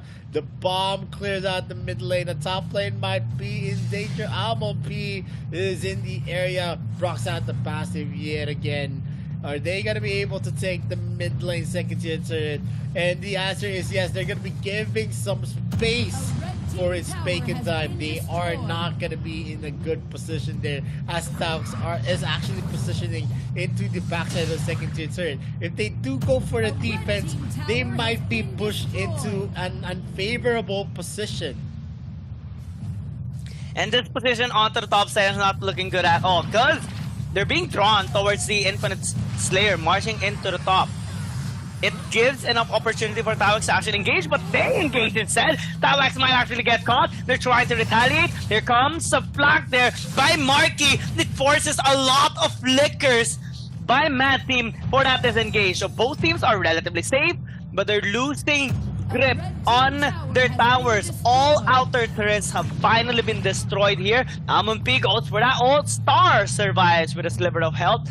So good job by him and the rest of the members of Mad Team. But Bacon Time still has control. They're doing a really good job here in this game, maintaining a sizable lead for going 5,000. And it's only a matter of time. They have enough pressure being established so that they have access towards the Slayer. But Mad Team, despite the pressure, they're still peeking. They're still trying to gain some vision towards the objectives because they want to contest. They want the off chance of actually catching out the members of Bacon Time. Just need to play it out safely because of all those pokes from Muan, Kim Sensei, and Almond P. Yup, and now with the Dark Horse Slayer actually open, they are going to be starting it up. Almond P is just going to be getting his passive up while Tugs is actually suffering from the damage coming in from the members of Mad Team. He was left alone there, but he was still able to tank all of the damage coming in from the 4-man member of Mad Team. And now it's Bacon Time. It's gonna be starting Dark Lord Slayer. Are we gonna see a contest coming in from Mad Team? They are slowly positioning themselves up into the top side, but it is gonna be too late with the damage coming in from the other members of its Bacon Time. It's just too late for the rotation from coming in from Mad Team. Yeah, they also had Star go back towards the base because it took a lot of damage earlier from the short interaction between these two teams. But I like the endurance of Mad Team right now. They're still holding their ground. They're still having their base secured with their inhibitors. And oh, Kim Sensei actually nearly gets blown up there. Tao X positioning himself for a flag. Ember's Gaze getting the HP bars there of Mad Team. While all the members of Bacon Time just going with their standard pokes, using all their skills to try and deal damage towards the members of Mad Team so that they can create more space and they can prevent them from actually committing onto them. And right now with the Dark Lords there marching into the mid, Marky just trying to attract some members. He attracts two. Star takes a bullet from Muan and gets executed by Rastet. So now, no first advantage by Bacon Time. This is the worst possible moment for a Mad Team right now to lose a member. There's a wave crashing into the mid. There's waves crashing onto the side lanes as well. And Bacon Time can just end this right now. They're gonna attempt to do so with the Dark Lords there marching into the mid. But Mad Team now being led here by Cuckoo. He's half health though. Fasla being used just to clear out some waves. But Muan is eyeing on the prize. There's the ult there by Amon P and engaged by Tao X. It catches no one because of the Pina, but they're trying to get that kill on the Cow High. They get to do so, and now one by one, Mad Team members are falling down, and this just might be it. Bacon Time gets their first win. Mad Team suffers their first loss.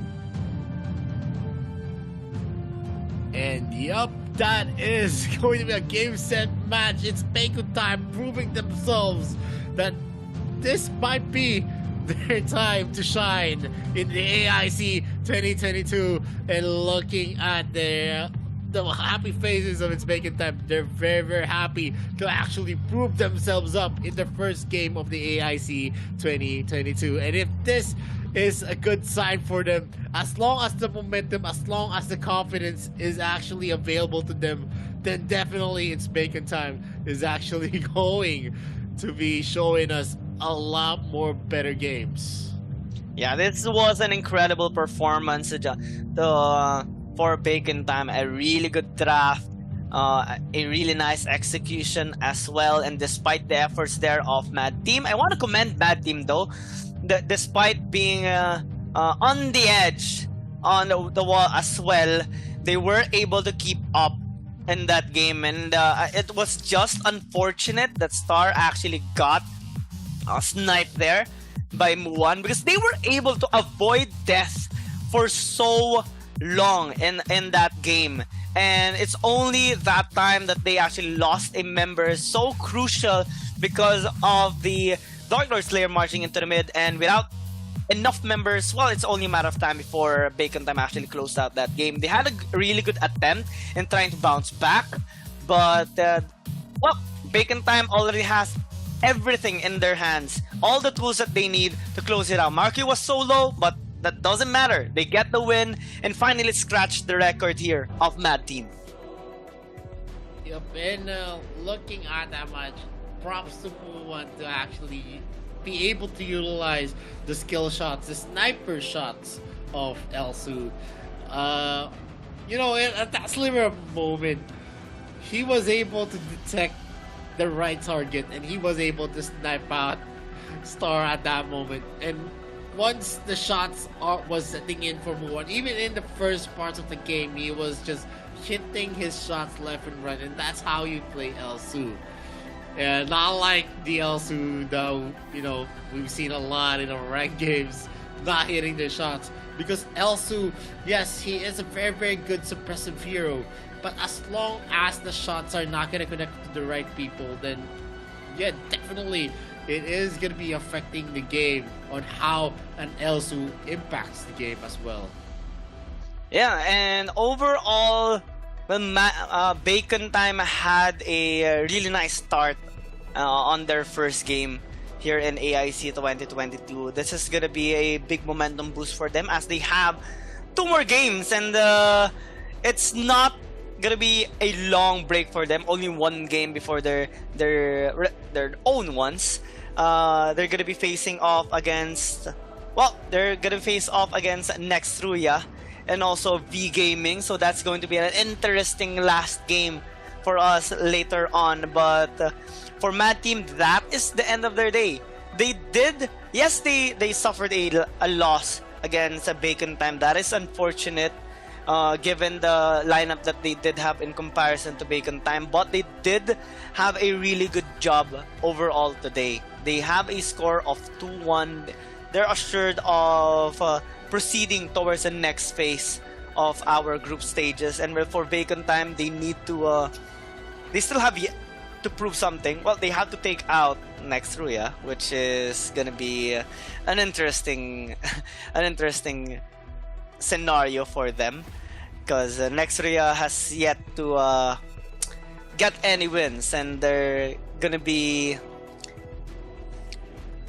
quite intimidated, I guess, on their match against Bacon Time, given that they have defeated pretty much the team that defeated them as well, like, you know, Mad Team. So let's see how it will pan out later on, but it's gonna be quite a feat here. Bacon Time going on towards the AIC 2022. They had a lot to prepare. Yes, they do have that curse that you talked about before, that it's actually hard to expect from them, because sometimes they do lose their grip. But maybe in this time, as they do start the AIC 2022 with a blast, maybe they would be able to have a better holding on their grip on their games. Yeah, definitely. That's gonna be one of our expectations for It's Bacon Time, but we're gonna be looking at the stats for match number 6. Match number 8. This is match number 8. I'm sorry. For match number 8, look at the kills. It's not really that big, because in these types of games, it's not about the kills, and the players know that as well. It's about how they're going to be able to take the objective, because at the end of the day, it's all about the Nexus. If they are going to be able to push out the Nexus, that is already a total win. They are always going to be eyeing for the prize to maybe build out their itemizations, and that's how you usually see pros do their games. In terms of gold, it is at an 8k gold advantage, which is statistically 80% of the time that you actually have an 8k gold advantage is already translating to a win. And the MVP of match number 8 it is gonna be Muan on that Elsu. He brings the firepower for its bacon time. He has a KP of 80%, a 103 KDA. That's not really, substantial, but at the same time, you can see the damage that he's dealt is 25.2%. So that is a lot, because there's not much of any kills that you're going to be expecting in these types of games, and he was able to deal 25% damage for its bacon time, which is a very, very big thing. So moving forward, if we're going to see it's bacon time showing this kind of games wherein they're going to be playing it as cool as it gets, they don't really get intimidated, they don't get baited, then yeah, we're going to see a much better bacon time here on the AIC. But before that, we're going to be going into a very short break before we start match number 9, which is going to be Influence Rage against Biker Topia. So once again, this is Visoria, with me is Ian Gaming. We'll be right back after this short break. Excellent balanced battles, rich underlying lore and story, and a well-established global esports scene. AOV has had so many highlights, but let's pause for a moment to return to the original question. What is AOV to you? Arena of Valor is a mobile-based multiplayer online battle arena where you control heroes in a fair multiplayer competition on a battlefield known as Athenor. In the game, each side will occupy one side of the map through constantly attacking the enemy, destroying their towers until the eventual destruction of the enemy's crystal base to secure victory.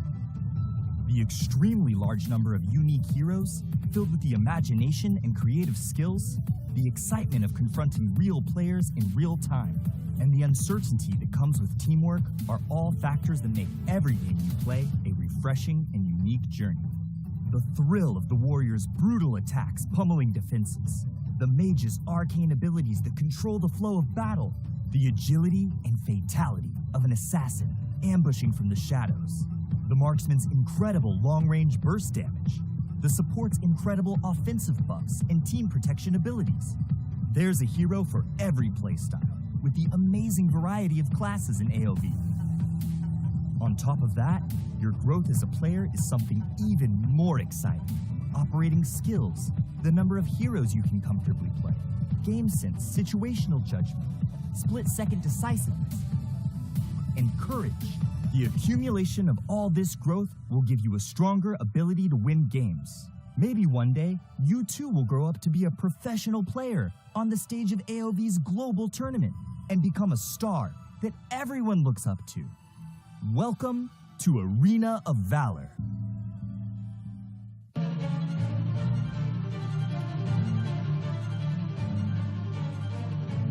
私が行った方が手っ取り早いのに本当バカ。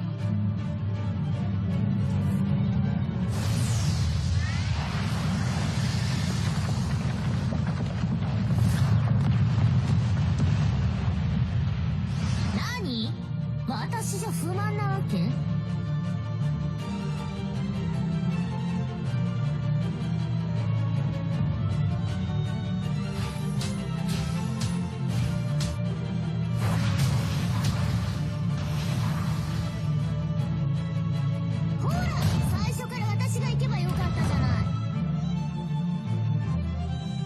次はあんたの番よ。全部私が片付けるから。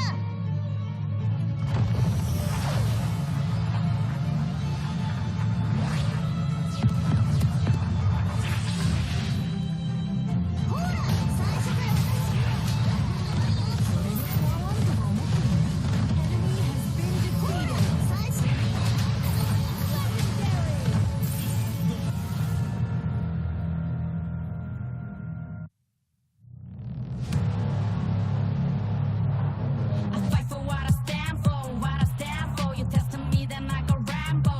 最初に Taste the glory, taste the pain, I know what it takes to play. Got the kingdom on my back, I came long ways to engrave my name. Found my pride at the borderline, I will never back down till my dues are fortified. Hit him and get a little cautious. It's part of the process. They think I'm crazy, or am I really brave? I don't let nothing faze me, there's no hold up delay.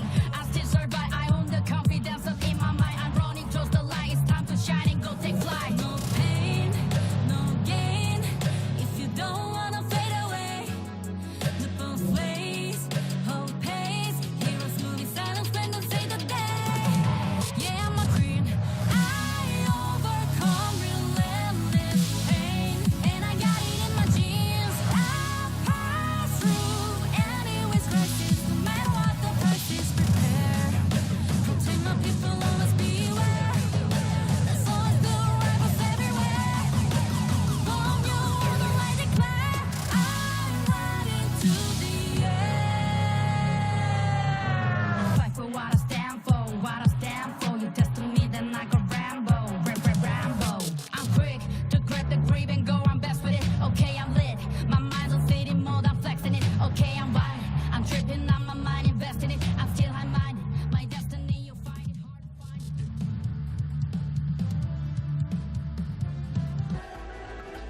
Alright, welcome back to Arena of Valor International Championships 2022. Again, we are your shoutcasters. Gion Gaming here with me is Vittorio, and we're down now to the last 4 matches for tonight. After the incredible victory of Bacon Time against Mad Team, we are now moving on towards the match of Influence Rage versus, Bikertopia Esports. And it's gonna be an interesting one.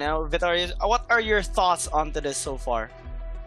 Well, I'm gonna show you Bikertopia, having a dominant win against ADT, and a dope team actually had a dominant win against Influence Rage.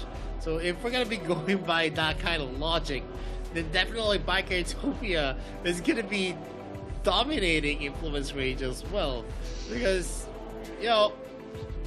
that is the thing of it. Because if ADT could dominate Influence Rage, why can't Bikertopia, who had a wide margin against ADT, not dominate Influence Rage? But if Influence Rage maybe suddenly has a miracle in store for them, then Influence Rage could actually take a win against Bikertopia. But that is a very, very hard logic to actually take into consideration.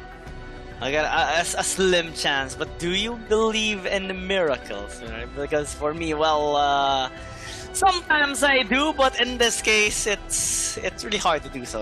Based on how Influence Rage had performed not so good in the past few games, and Influence Rage, they were also the team that allowed an Aya, and that doesn't really give a very good impression onto me. So hopefully they do patch their performance up, or they're lacking on that drafting part, especially that they are going to be facing off against a strong team, Bikertopia, which had an incredible performance against a dope team.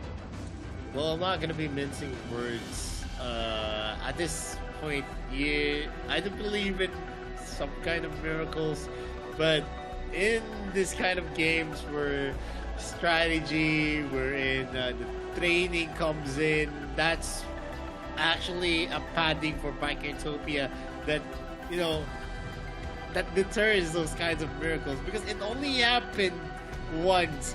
If we're gonna see confidence, the confidence, cockiness that happens on the team, like what happened on AWC against Team Flash, who went and subbed in 2 of their sub players, and that turned to a disaster for them in the group stages. That's not gonna happen on Bikertopia for sure, because we all know every game counts. Every game should be taken into consideration. You should always take it seriously. Yeah, you have to give it your all, especially here for Influence Rage. Everything is on the line now. If they don't get a win, then they would be the team that will bid goodbye here, and just happen to leave AIC 2022 on the respective group, which is Group D. On Group C, and for sure they don't want to be that team. However, this time against Bikertopia, it's gonna be a tough wall to climb. It's gonna be a tough mountain rather to climb if ever they do want to keep on their hopes or like their dreams here at the AIC 2022. Because if you do check their history against Dewa United, they didn't really have the best of performance. During their match against a dope team, it's not really the best performance as well. They got dominated, and they're both in both of their past 2 games. So in order to improve that amount, it's not gonna take. It usually doesn't take the same day, right? But so that's why we kind of had that kind of assumption or like analogy that it would really be a miracle for Influence Rage to defeat Bikertopia. We're not saying it's impossible, but it's really just uncommon as of the moment here, especially on a highly competitive scene of gaming. So hopefully they do meet the expectations onto them, especially for the people that are supporting them, because teams do have their supporters, of course, trying to wish that they would get their wins. And against Bikertopia, well, it is still possible, but they need to really not mess it up this time. And we believe in the capabilities of the players, that is for sure. And as it progresses, definitely, maybe we're gonna see an improved influence range. Maybe not in AIC 2022, maybe in the next international competition. But for now, it's not just about it being uncommon. It's highly unlikely if we base it on statistics. It's just that they're not yet ready in this kind of competition. We're gonna see a lot of the good teams competing with each other. They're not really ready just yet. We have a term for that. They need to actually be in a period of upheaval, wherein they need to rediscover what the international scene is, what the current meta is. Maybe they're still lost in that kind of transition, since they're a fairly new team back again here for the AIC. The last Brazilian team that where we were able to witness was way back in the AWC and Overclock. And it's really uncommon. So for the side of Influence Rage, it would take a lot of effort. We already established this from a while ago, and based on the statistics, based on their performance and how they have shown so far in this day, it would take a lot. And well, we are people who really looks for growth for teams, so not only are we expecting a good performance for them in this particular game against Bikertopia, but even if they lose, we're gonna be hoping for them to have a much better improvement for the next one, because they are gonna be trying to qualify once again. And we had seen some teams bounce back from last year's AIC 2021, and now having a really good start in the AIC 2022. Things can improve, and hopefully this time we do see an improvement, though, since things are not done just yet. They still have their game against Bikertopia, and they will try to do it. Bikertopia having the members of T1, Zirui, Shin, T-Lin, and Pika this time on their roster, while for the side of Influence Rage, it's gonna be shown in a short while. Mix RJ, Danny, Mist, Whited, and Niap. Yup, and these guys are gonna be the representative of the Brazil region. Maybe this is the last time we're gonna see Influence Rage here in the AIC, but that is still a what if. Maybe they can go for a comeback win here against Bikertopia, and that would be a big story, since Bikertopia is definitely one of the favorites in Group C to actually qualify, not just on the group stages, but on the playoff stage. They are the second placers of the GCS region, so that says a lot on the caliber that they have. And no nervousness is gonna be seen from Influence Rage. They are ready for the undertaking. Maybe we're gonna see an improved Influence Rage. The draft phase is now gonna be starting, and Omen is still gonna be the first ban. Yeah, Influence Rage, please do ban out the Aya later on. Ban out Lorian. Yeah, please ban the Aya.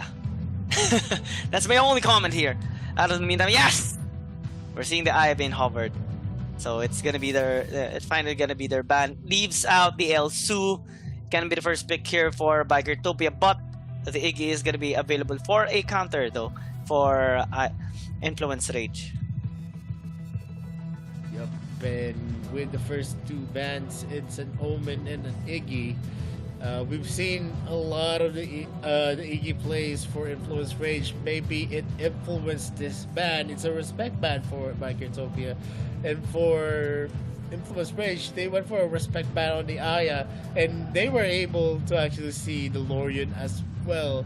So it's not going to be available for Bikertopia, but the Elsu is going to be the first pick here by Bikertopia. A lot of suppression. Maybe we're going to see performance resembling Muwan's Elsu. That is going to be a sight to see. And Influence Rage answered it back with a hover onto a Liliana and also Izuka. Ooh. Attention going to Laville, but Bikertopia upping their damage with the Talon, and a pretty nice rotation for end setup, frontline power with the Richter. We did see the reliability of this particular hero, not only in this tournament but also in the AIC 2021, and now interesting choice of hero here for Influence Rage. Yep, and right now with the first 3 picks, the Elsu, the Tulin, and also the Richter, a lot of ability again on their lineup. While on Influence Rage is a Vera, Azuka, and a Laville. Laville is usually picked out whenever there is an Elsu, just because you can use a double trouble to actually stave off the snipe and also give you a lot of time for the initiation of any clashes. And I wonder how they are going to be performing with a Vera pick here for Influence Rage, because we haven't really seen much Vera being chosen here in the AIC 2022, so not much information on this, and it's kind of new for Influence Rage, but maybe this kind of surprise is what's gonna work for them. They're also hovering out the Alice here. They're gonna lock it in, and it's gonna provide a little bit of more safety for their composition, while Bikertopia is still investing on more damage. Liliana, which was hovered a while ago by Niap, will be chosen here by Zirui, and I'm wondering what the T1 is actually gonna lock in, because the Richter can actually be flexed into the support role, but since they're hovering the Thane, it's gonna be a different approach. Richter is gonna be on the Dark Slayer lane. Yup, and we're already seeing the entirety of the composition of Bikertopia.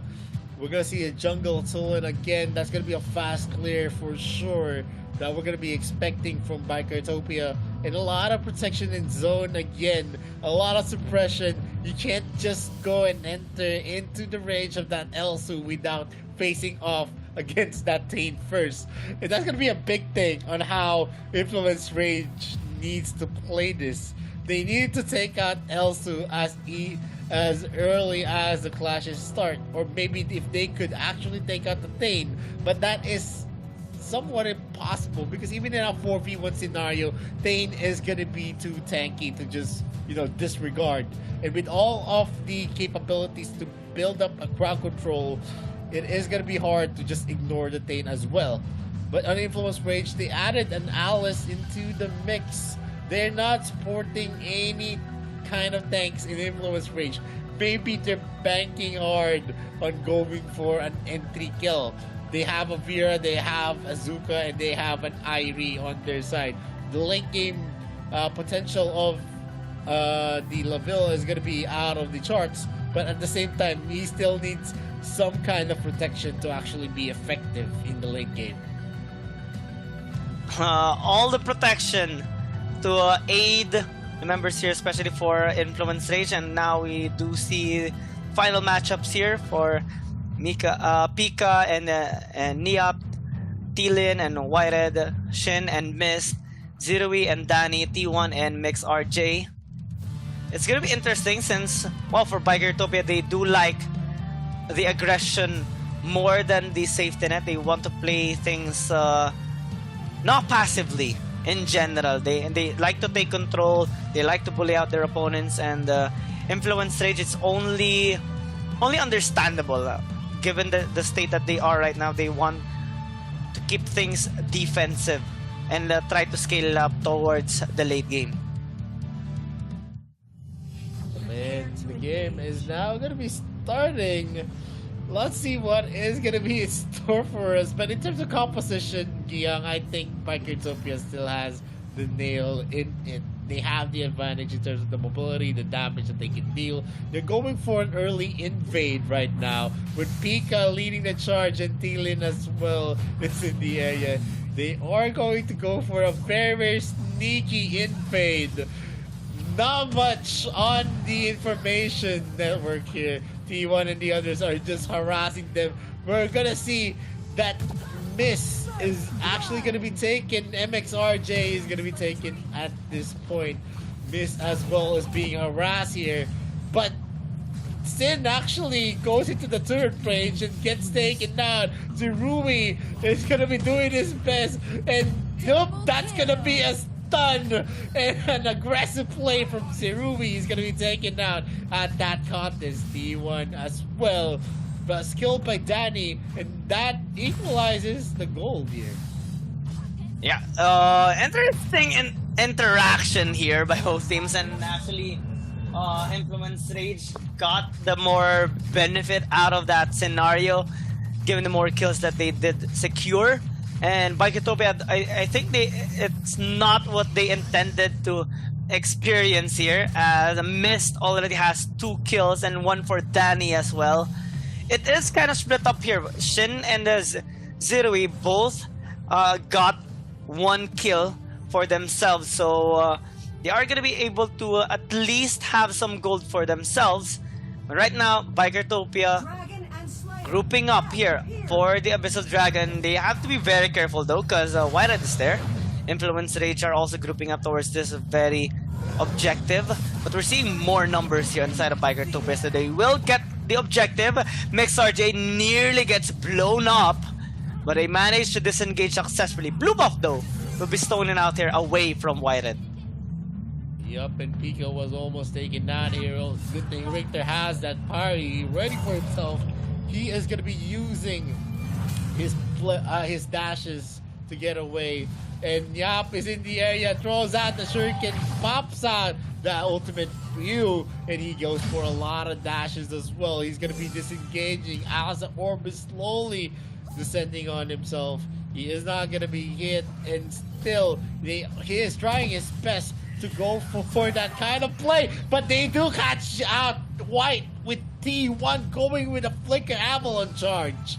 And still, Sin is gonna go for the stun. That is gonna be the mark of the Hunter. P proc down here, but the dash did not hit. He's not gonna be able to refresh his first skill. And Miss is gonna be in the midst of the members of Bikertopia. That's 2 versus 1. He is gonna be taken down.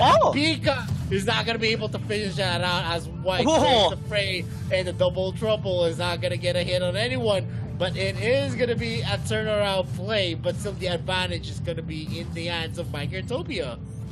Kill fast in the first 3 minutes into the game. That's a total of 10 kills for if you add both 5 of both teams.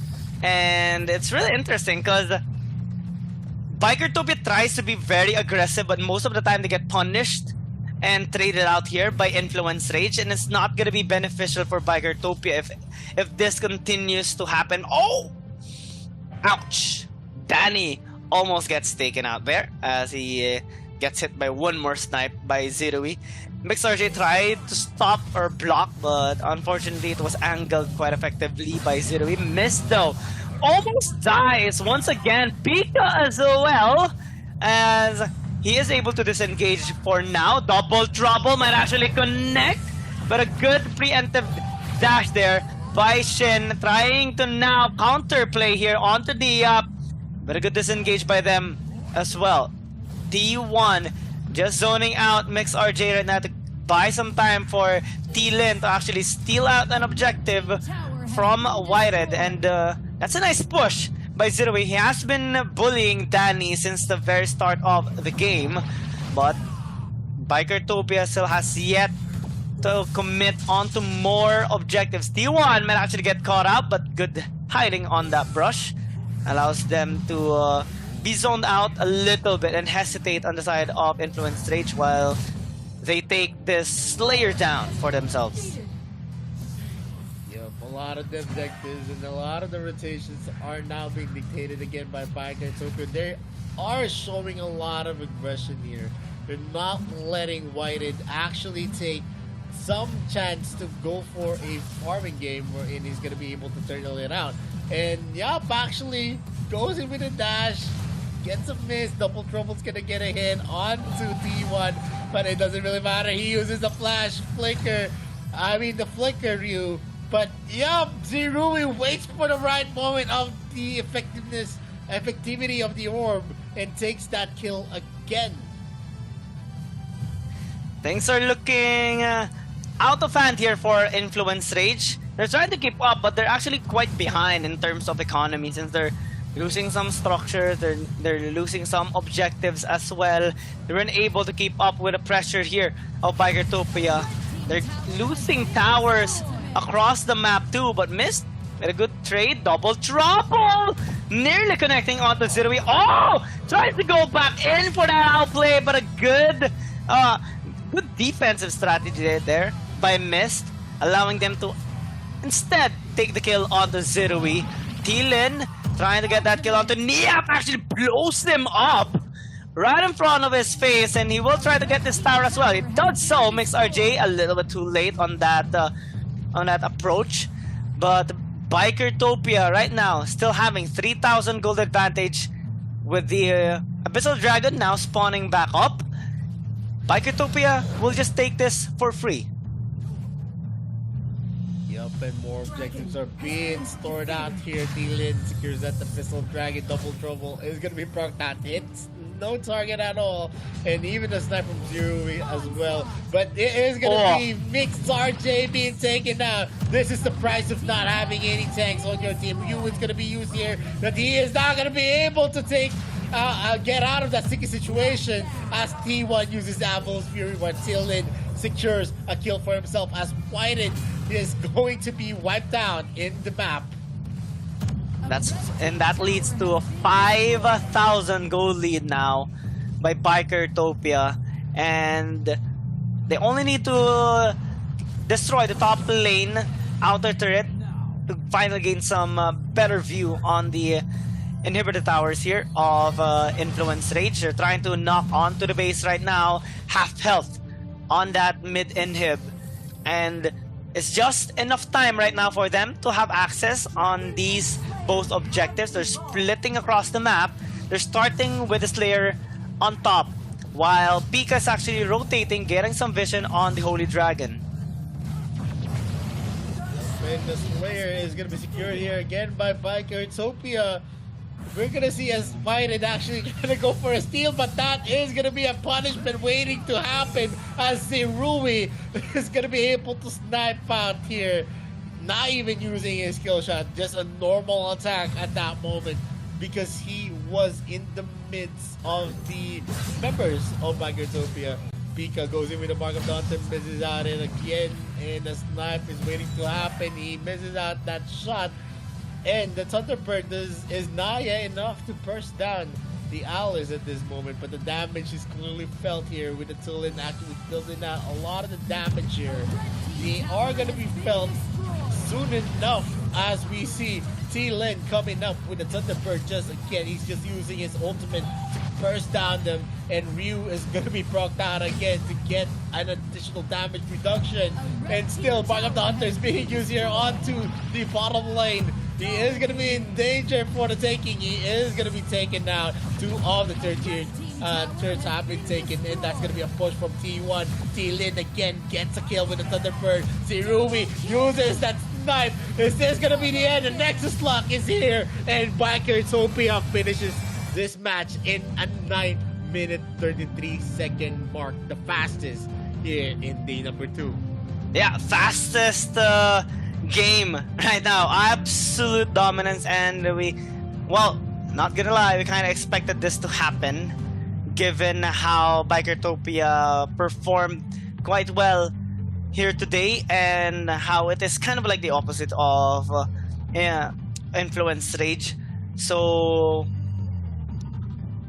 not really the best experience for Influence Rage as of the moment, and Bikertopia just got their second point of today. They have one more game against Dewa United, and even if they lose on that game, they're already assured of their spot for the next phase, or the next part of this group stages. So congratulations to Bikertopia. They had a beautiful performance in this game, demonstration of strength, a speed run as well in this tournament, as they did draft such an amazing composition here in this game, getting the Elsu, which was piloted so well by Zirui. And as we check out this highlight, well, it was an interesting exchange of blows here by both teams.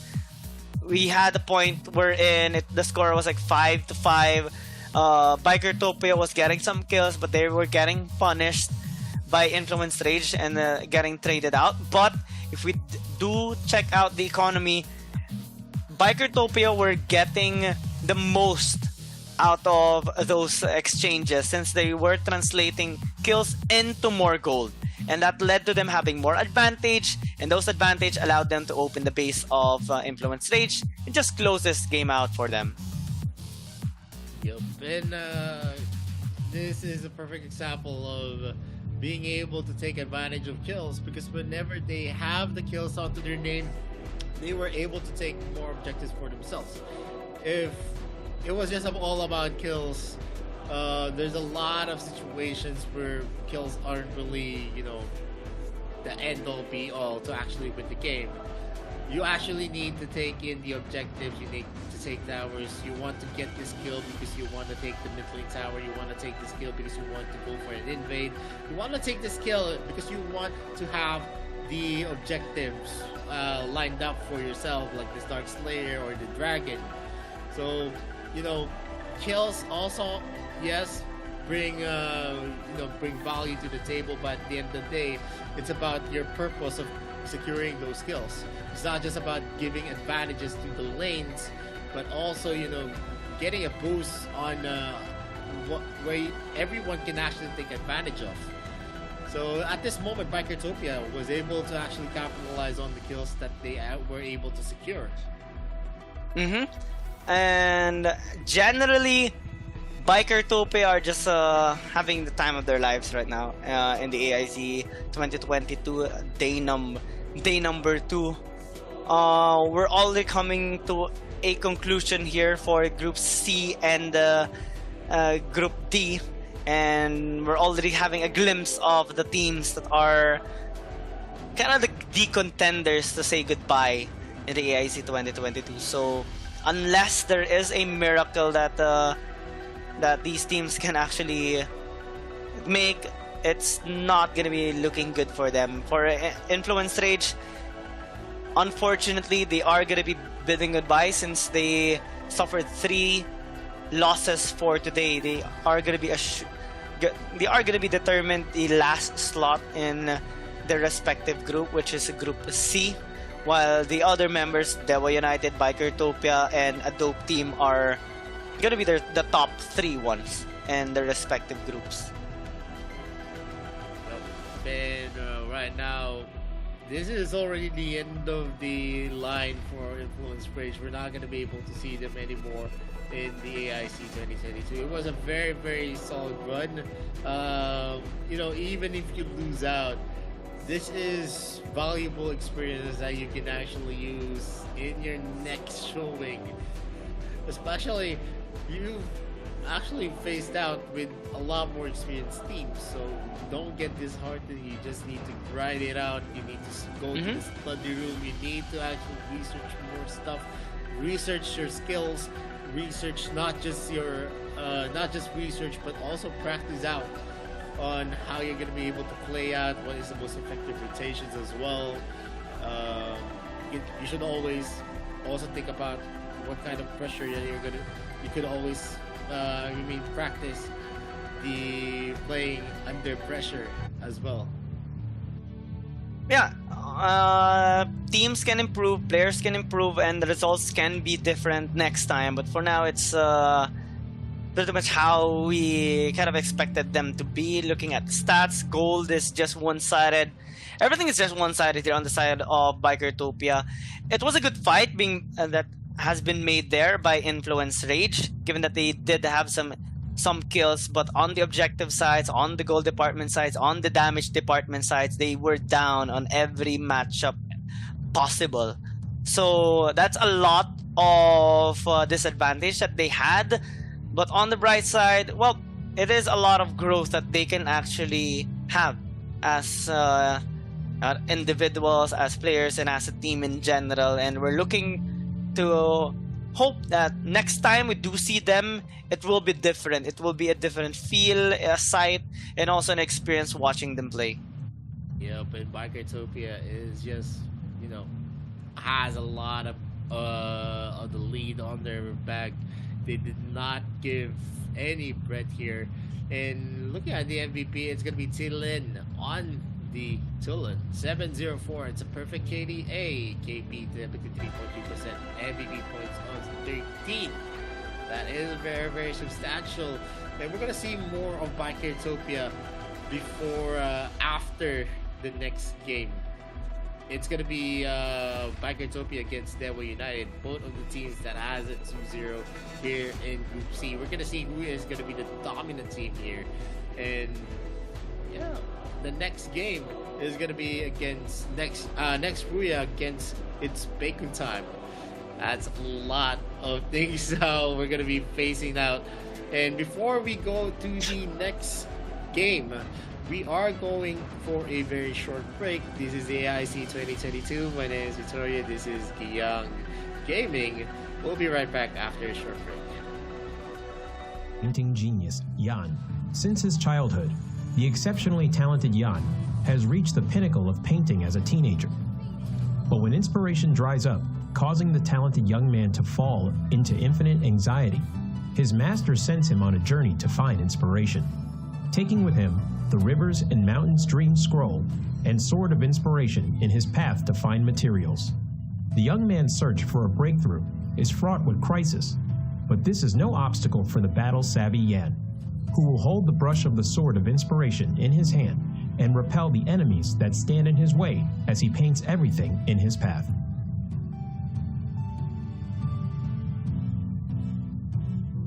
Passive, Spiritual Spark. When Yan uses Skill 1 and Skill 2, he will gain a stack of energy, having 2 stacks of energy, depending on the difference in the previous skill. Will cause the next normal attack to gain additional boost. After using an enhanced normal attack, his attack speed will increase. Yan's skill will mark an enemy when it hits them. Dealing damage to the same target will consume the mark and trigger additional physical damage, restoring Yan's own HP in the process. Skill 1, Black Jade Sprinkle.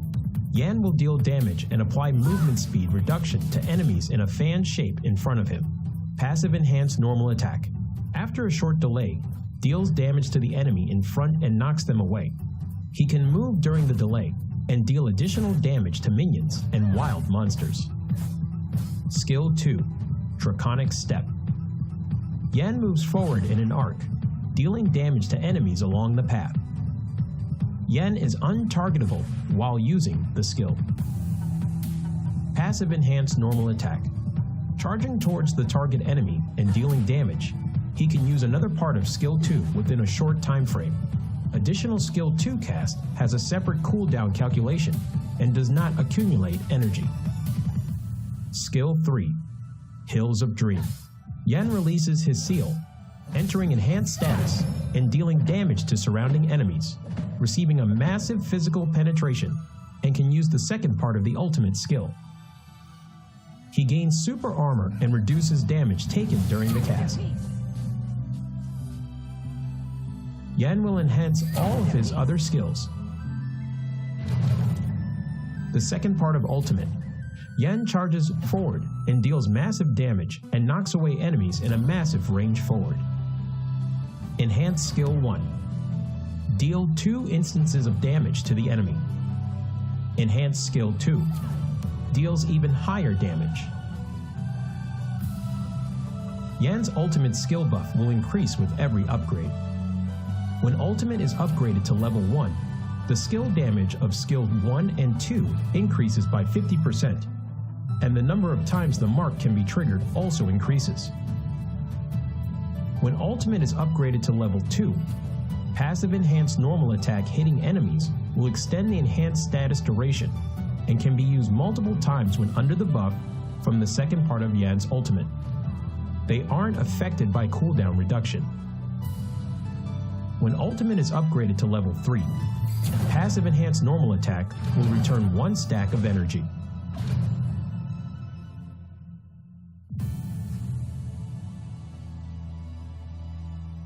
Yan is a highly controllable warrior-type assassin. His damage will continuously increase as the game goes on. He becomes extremely powerful in the later stages of the match. Thus, rapid growth and increasing level are important for Yan. The key to mastering Yan is utilizing Yan's skill set, launching enhanced normal attacks with different effects, and making use of the short cooldown time of his skill set to continuously dish out skill combos. At the start of the game, if Yan needs to support and gank enemies, he can save a stack of his passive in the bush. Use skill 1 to slow down enemies who passes by, and trigger skill 1's enhanced normal attack to knock away the target, to crowd control them and coordinate with teammates to finish them off. Yan needs to save up 1 stack of his passive while chasing down enemies. He needs to make use of skill 2 to get close to the enemy first, then uses enhanced normal attack's additional reset of skill 2 to continue pursuing. Once the gap is closed, use skill 3, skill 1, enhanced normal attack, skill 3's second part to finish up. In team fights later in the match, make use of the buff effect from the ultimate to bring forth a good haul. Yan needs to attack from the flank. Use skill 2 first to close in on the back row, followed by skill 3, normal attack, skill 1, normal attack, the second part of skill 3, skill 2, skill 1 to finish them off. When there are multiple tank-type heroes in the enemy composition, due to Yan's lack of high damage before using his ultimate, he needs to watch his timing when he enters the battle. Make use of the physical penetration from the ultimate, as the bonus can deal quite substantial damage even against tank-type heroes. Due to marks being able to be triggered multiple times, while in enhanced status, coordinating with skill 2's movement and skill 1's damage, you can potentially take down tanks. Yan's passive HP Restore allows him to have decent survivability. Watch your timing on using skill 2's untargetable effect to dodge enemy damage. Yan needs to improvise in battle and requires careful observation of the situation on the battlefield to choose the right skill to cast.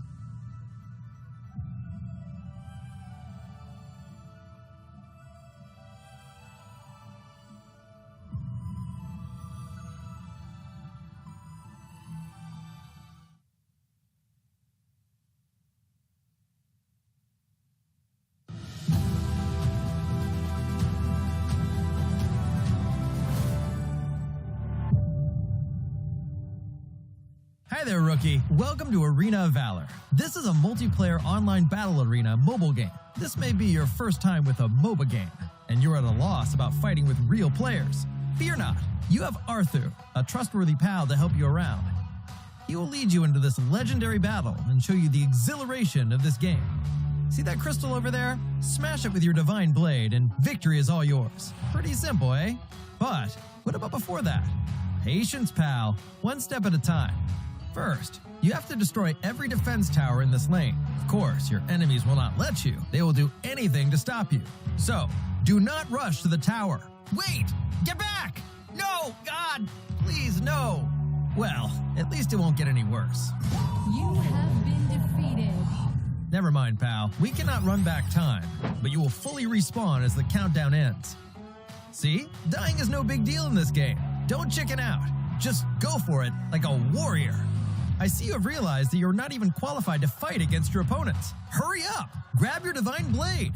Embark on the journey of getting stronger. There's only one thing you need to keep in mind if you want to become stronger. That is, to get richer. You can buy all these dazzling items with the money you earn to improve your combat capability. Creeps on each lane. monsters in the fields. Even your enemies are all resources of your economy. The process of killing these targets and improving your abilities is called farming in Arena of Valor. Also, remember that you are not fighting on your own. There are 4 partners standing beside you. You will be a tough tank after you are fully farmed. Charge, hero! Charge! Your teammates will support you without reserve. Let your enemies fight back as all they want, but all in vain. You are no longer the rookie you used to be. Consolidate at every step. Break down every defense tower in sight. The glory of victory will eventually shine upon you. Woohoo! But if you keep dying all the time, your side will progressively lose ground. In the end, your base is destroyed by the enemies. Are you really prepared for the...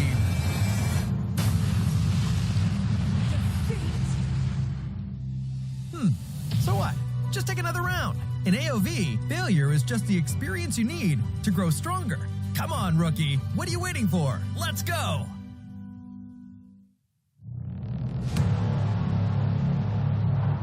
I fight for what I stand for, what I stand for. You testing me, then I go Rambo, Rambo. Hey, I taste the glory, taste the pain. I know what it takes to play. Got the kingdom on my back. I came long ways to engrave my name. Found my pride at the borderline. I will never back down till my dues are fortified. Hit him in to get a little cautious.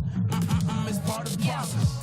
They think I'm crazy, or am I really brave? I don't let nothing faze me, there's no hold up delay. I still survive, I own the confidence up in my mind. I'm running towards the light, it's time to shine and go take flight. No pain, no gain, if you don't wanna fade away. The both ways, hope pays, heroes moving silence.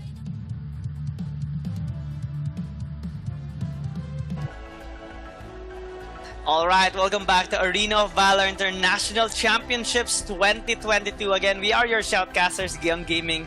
And here with me is Vittorio. And now we're down to the last 3 matches, starting it off with the game of Next Ruya versus Bacon Time. Expectations, well, Bacon Time has had an incredible performance, beating out one of these strong teams right now, scratching the record of Mad Team. And Next Ruya, they have yet to find their first victory. It's gonna be a tough battle for them. It's kind of like a similar matchup of Influence Rage and Bikertopia, or alike. But let's see if we can be surprised here. How are you, Vittorio? Yeah, very, very dandy right now. I'm very, very ecstatic on the games that I've seen. I've seen a lot of improvements on the teams that I've witnessed, like Adobe Team. They were United, almost the same They were United that I know. The others, Mad Team actually has an overall on the field that they're actually showing us. They can be aggressive. They're a more aggressive team right now with Zen actually being added into the roster. And of course, it's Bacon Time who was able to surprise us with a strong showing against Mad Team.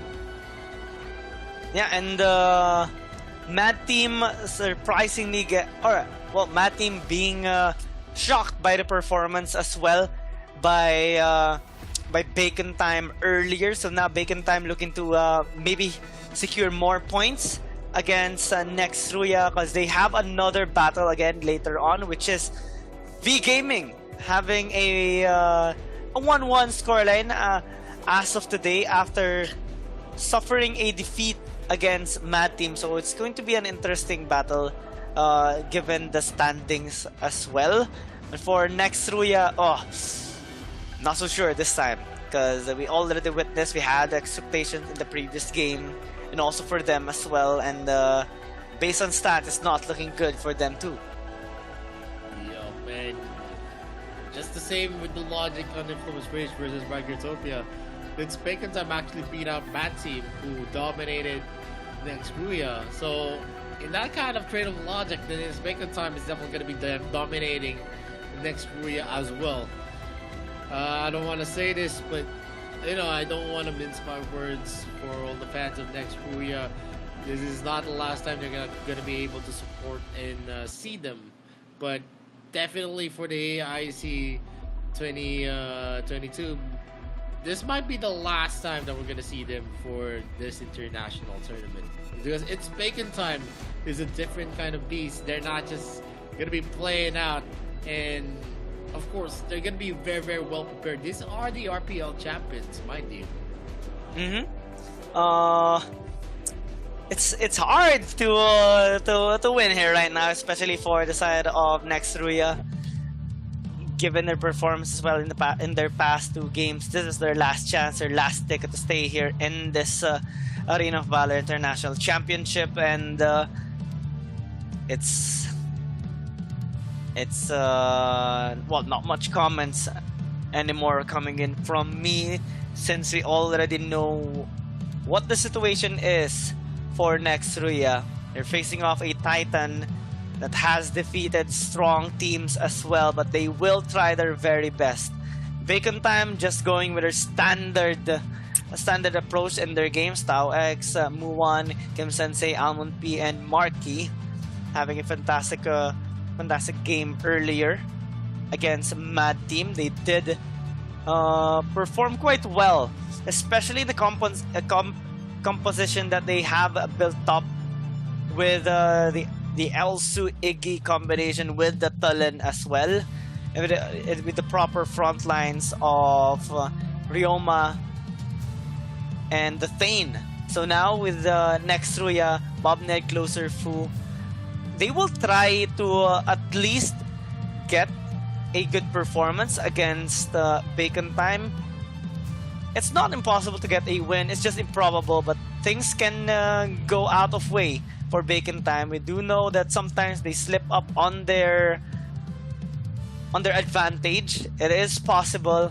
The curse can be real, but at this time, they're really just happy here. Well, on the side of Nextruya, they're quite happy being seen here on the camera, just chilling, positive vibes. Nothing is impossible. Yup, nothing is impossible. But at this moment, it's Bacon Time.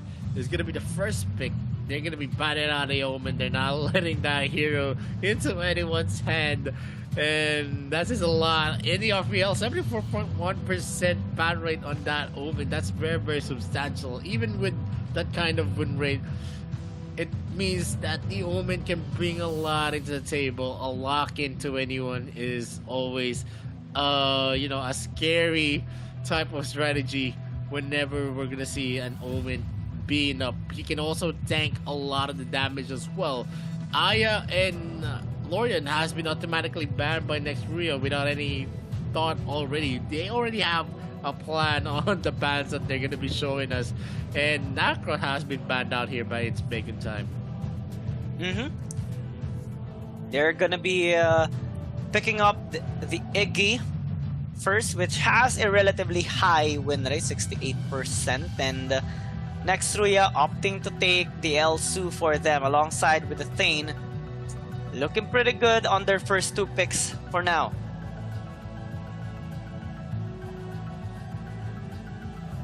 And yep, it's gonna be a Thane and an Elsu. Ooh, these are 2 of the most winning heroes right now on day number 2. Maybe Nextruya is gonna be surprising us here on match number 10. What do you think?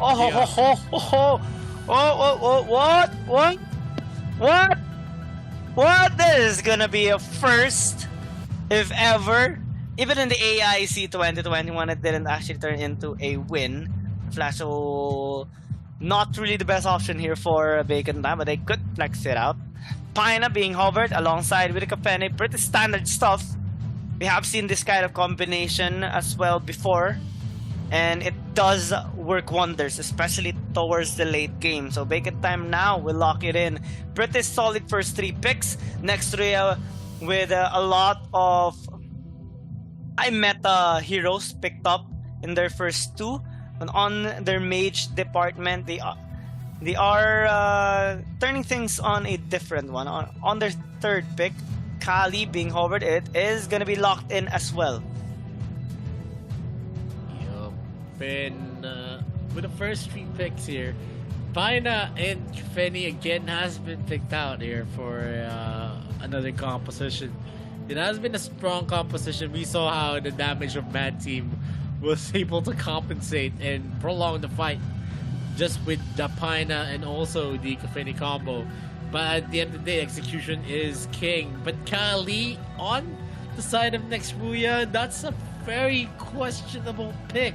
Maybe they're looking for a lot of range, and Kali can bring that into the table. The problem is that you only have a slow, you don't have any mobility on that hero. Kind of speed up, but at the end of the day, it's not going to be enough. He's still a hero that's going to be very, very squishy as well. I'm wondering how Nextray is gonna opt to go on their last picks. A nice preemptive ban here by Bacon Time on the Florentino and possibly the Superman. While frontline heroes or Dark Slayer laners being taken away by Nextray, which is understandable since Mark is quite a beast on those particular heroes. Closer gonna lock in the Irie, which will add a lot of engaged tools for the side of Nextray and some damage as well, which actually has a lot of synergy on their other picks, especially for their Thane pick. Bacon Time though, now looking to eye on the Scud, which has shown a lot of success overall towards AIC 2022. What will be their last pick though? Because Scott can be in the jungle, Scott can go on to the Dark Slayer lane as well. So Bacon Time has a lot of options here. They can pick up an additional frontline. Richter actually gonna be their option. But this is gonna be their Dark Slayer lane. What will be their jungler? Yeah, that is something that's gonna be boggling our minds. Kira. Kira is gonna be over here with 5 seconds in the clock. I think that's gonna be a lock-in. They are gonna be sporting mobility on their side. A lot of assassins on the Richter and also the Kira. They're gonna be relying heavily on the zone control of Paina and also the Iggy to actually help them get the right position. But Nextruya is gonna be answering it up with a hover onto the Volcan. With the current lineup, there's a lot of sustainability on the in their composition.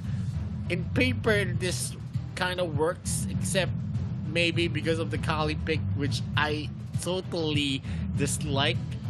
I mean, Nextruya has a chance to get a win on paper, but on execution, let's see if they're going to be able to close it up and utilize their advantage in terms of the sustainability that they have and also the damage that they can bring.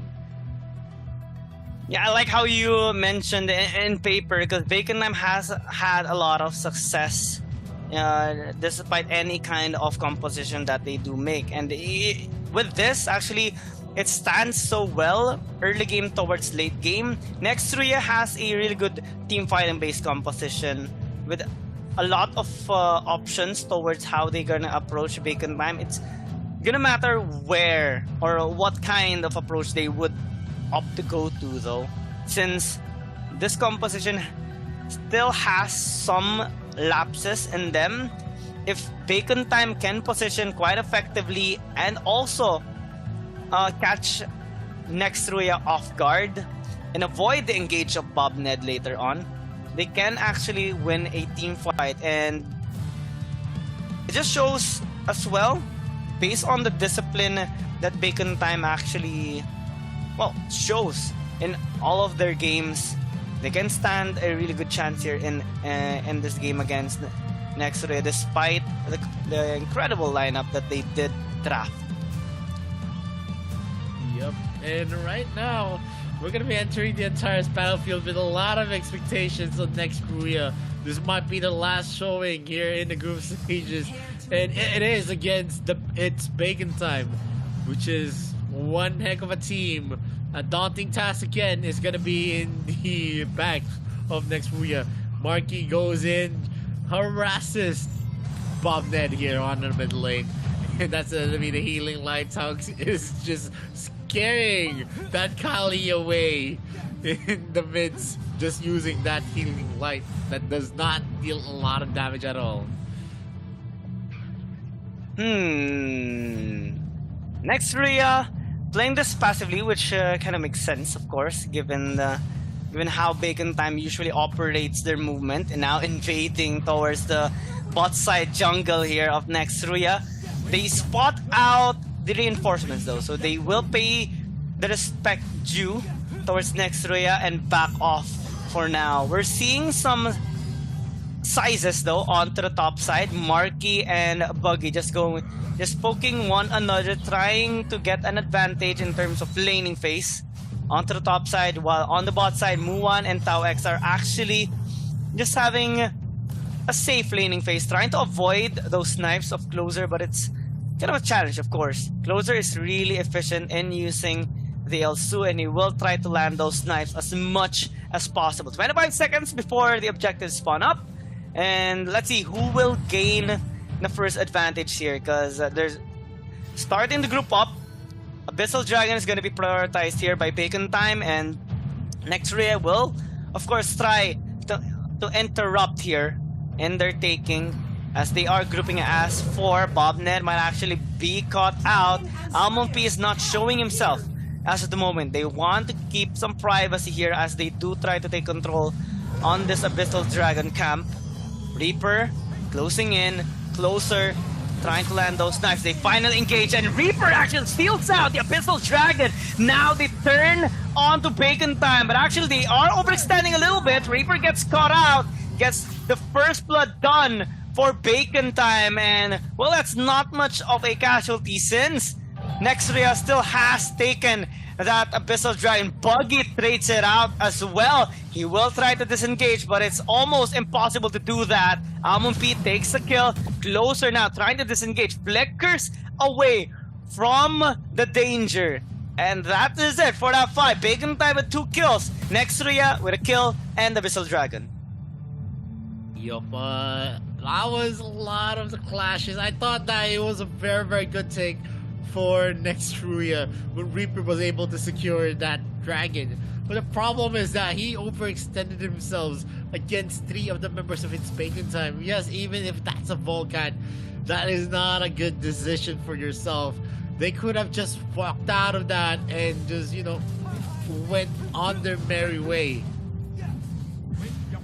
Yeah, Bacon Time is just doing pretty much Bacon Time stuff, getting as much advantage as they can, while Next Rhea is trying to hold off their laning phase here, especially that their best possible lane right now is bottom lane, the Abyssal Dragon lane, as they are diving, investing 4 people. They will obliterate Muan in the process, so really good job coming in from NRX as they are trying to push this tier 1 tower down. Bacon Time recognizes and responds efficiently by pushing the top side, as they will be getting that tower since it's not being defended at all by Next Rhea. A little bit of an oopsie there, trying to invest so much on bot side. They forgot top side and led to that little goal lead by Bacon Time. Yep, and right now it's just a lot of pressure again is being mounted into the side of Next Rhea. We're gonna see Muan trying to go for a steal. He misses out that overall dreams though. He is not gonna be entering in the fray. Marky does deal some damage into Volcan. Closer's gonna be missing out that shot. It is gonna be a repeat here again, as all of the turrets from the top lane to the bottom lane first year has already been destroyed. It is going to be securing that shot against Stokes, but you know, it doesn't really translate to much. And look at the moves coming in from Marky, going for a Kyrie Irving style of a crossover. Ooh, nice reference there, my dear friend. But Bacon Time still is taking the lead here right now, taking control of the bot side jungle of Reaper and having enough position in zoning to take control of this Abyssal Dragon. No steal this time by Reaper, as he is busy trying to get some farm onto his topside jungle. Ooh, that's a lot of damage from that ulti of Kim Sensei, and they are actually going to be committing onto the top side. Buggy might actually get caught out, dashes away, while Tao X is just trying to chase him down, but they draw attention now towards mid lane. It's Bacon Time is going to try to take out that tier 1 tower. Good response by Nextruya. Rotating there as well. They do have the numbers and they do have the poking power coming in from closer, but now it's gonna be quite difficult. Fusselot gonna be invested, but Reaper goes towards the backside. Bacon Time now needs to flee. They take out Buggy though, they retaliate, and they're taking a lot of lives from the side of Nextria. 3 members dead, and Bobnet and Fu has to fall back. Oh, actually, Fu even gets killed in the process. That's 4 kills by Bacon Time now. Yeah, they're just racking up those kills, taking in the objectives that they can. At this moment, it's just gonna be hard for a comeback. It's a 6-minute. We're gonna be entering the 7-minute mark, and it's already a 5k gold lead for its Bacon Time. And as the game progresses, as more items are being built here by the Cafeni, it is a lot more gonna be difficult for anyone of from Nextria to actually secure a kill. And we can see here in the replay, there's a lot of overextension always on their play. They're just baiting out the members here multiple occasions, and we're gonna see the Kali starting it up again. But look at that, Marky finishes off with the Mark of the Hunter. Is he gonna be able to take out closer? The answer is no, and that is going to be an out of range snipe. He doesn't get a hit onto that Vector, and at this moment, 2 of the members of Nextria is going for the defense. Muwan is in the area as well. Emperor's Gaze is being used. The Ultima has been procced out here by Reaper, but nothing is going to be coming out of there. Snipes from closer are going to get a hit, but again, it's just going to be healed back again from that area. Who is going to be taken now with Kira, and this is one of the biggest problems where Kali is an easy target to actually hit. Yeah, Fu is dead for the next 12 seconds, so defending this mid or bot or even top lane is going to be a challenge here for Nextria. Bacon Time just continues to accelerate this game in their favor with a 8,000 goal lead, rather, excuse me. They're just keeping ahead so much right now, and now Fu tries to zone them out and clear the waves in the process as well. But Bacon Time now can eye on the Holy Dragon and the Slayer as well. Oh, but Fu might actually get caught out once again. Marky goes in, but disengages after that. They will just be happily disengaging after taking that first inhibitor tower in the mid lane. And right now, they are now knocking into the bottom lane. Are they going to be able to defend? Bobnet actually pushes the wall, but that wall is unsurmountable. Buwan is going to be in the cusp of his health, but he is going to be regenerating because of the health. The healing light coming in from the Pena and the Mark of the Hunter again coming in from the Marky. He's just going ham. He is going to be securing a lot of kills. Fusselot has been used, but he is not going to be able to secure that. He's going to be taken out by the Nexus Fire, and it's a 3 versus 2 defense. I don't think it's Bacon Time has a firepower to finish this just yet. Yeah, they did wanted to at least finish this game as fast as possible. Nearly actually beats the time of what team is that? Biker Topia against Influence Rage, but now it's not gonna be that.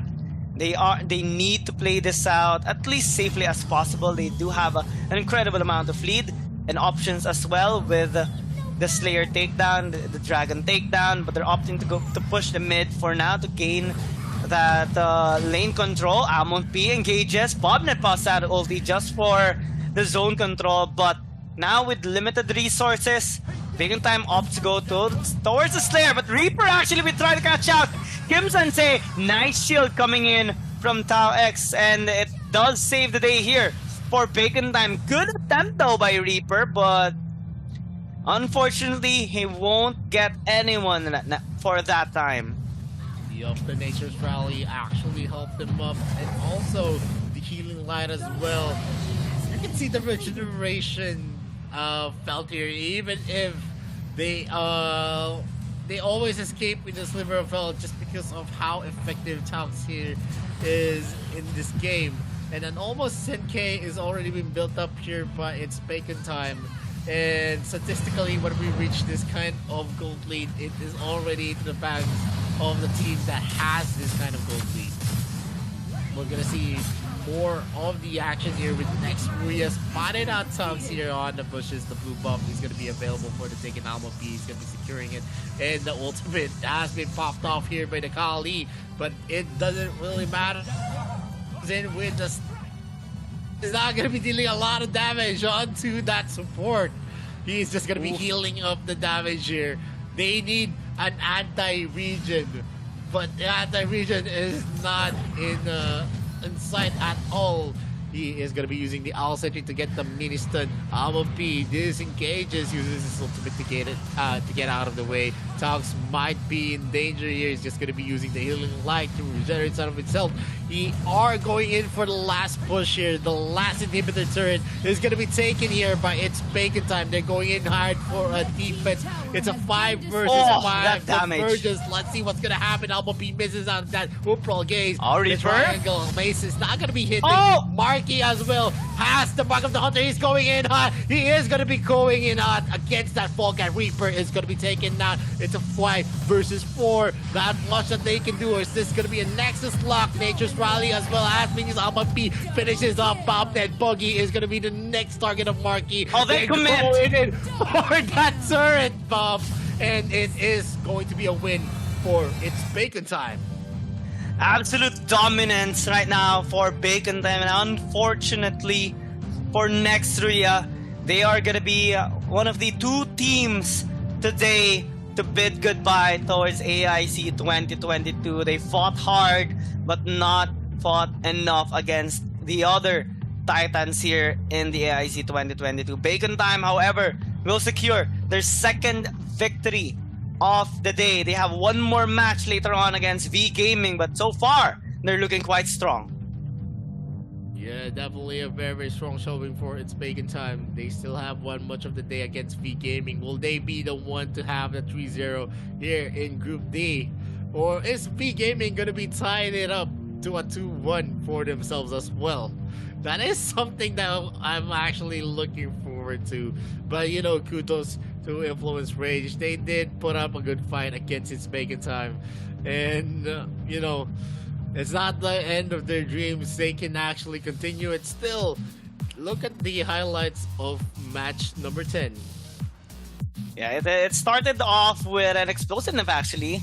Nextria trying to fight back. They got some kills earlier thanks to Reaper and Buggy. However, you know, Bacon Time having the better discipline and answering back with pushes when Ruya tries to push or tries to gank their bot lane, allowed Bacon Time to gain enough economy to get that lead in terms of firepower against Nextria. And they got more and more of a lead, and things just turned into an uncontrollable state for the side of Nextria. Bacon Time opened up the base, and that final clash, wow, it was just standard stuff there for Bacon Time. A demonstration of skill and might against the opponents that they do face.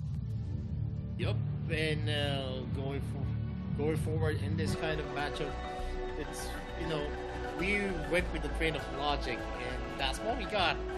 Because, you know, sometimes, yeah, luck and miracles do happen, but luck doesn't always translate to, you know, giving you the advantage. It's always about the experience. It's about how you train, how you play the game, how you study the game.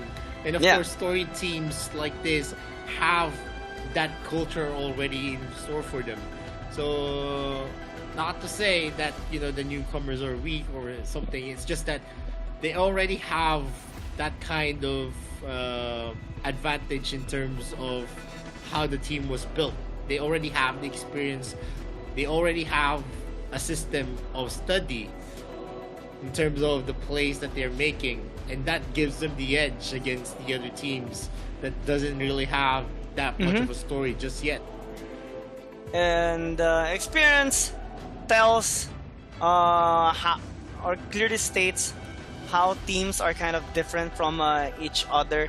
Bacon Time clearly has a lot in the high competitive scene, and well, Nextruya, this is at least a good start coming in from them. They do have a lot more to learn and grow, but it's not really so bad. They put up a good attempt on fighting back against the other established ones and other strong ones, and for sure both of us are going to be looking forward to seeing them improve and be a better team in general, heading towards the next tournament that they are going to be joining. But for now, happy faces, happy smiles for the other teams qualifying in their respective group.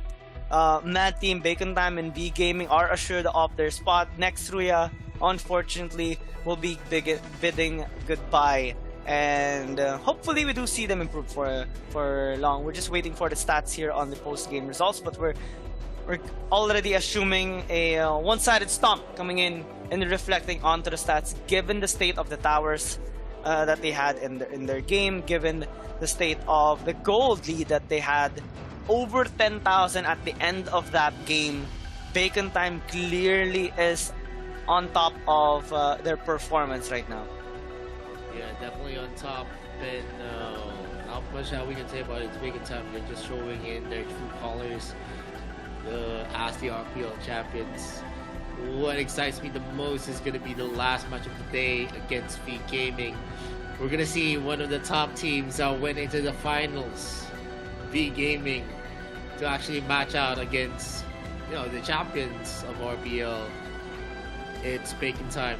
Since 2021 was already dictated as an RPL year, are we going to see a repeat of the dominance of the RPL League? Or are we going to see a newcomer to actually dethrone the RPL teams from, international success? And for the next two games, since we're just waiting for the stats to come up, what are your expectations for the last two games that we are going to be having? Because, well, at least for the next game, because for the last game, I think we're both expecting an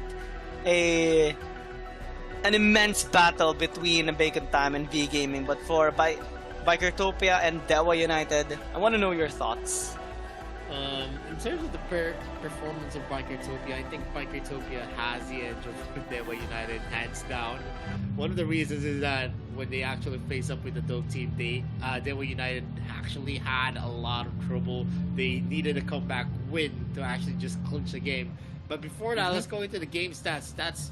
We're gonna see, in terms of kills, it's a 13 kill deficit.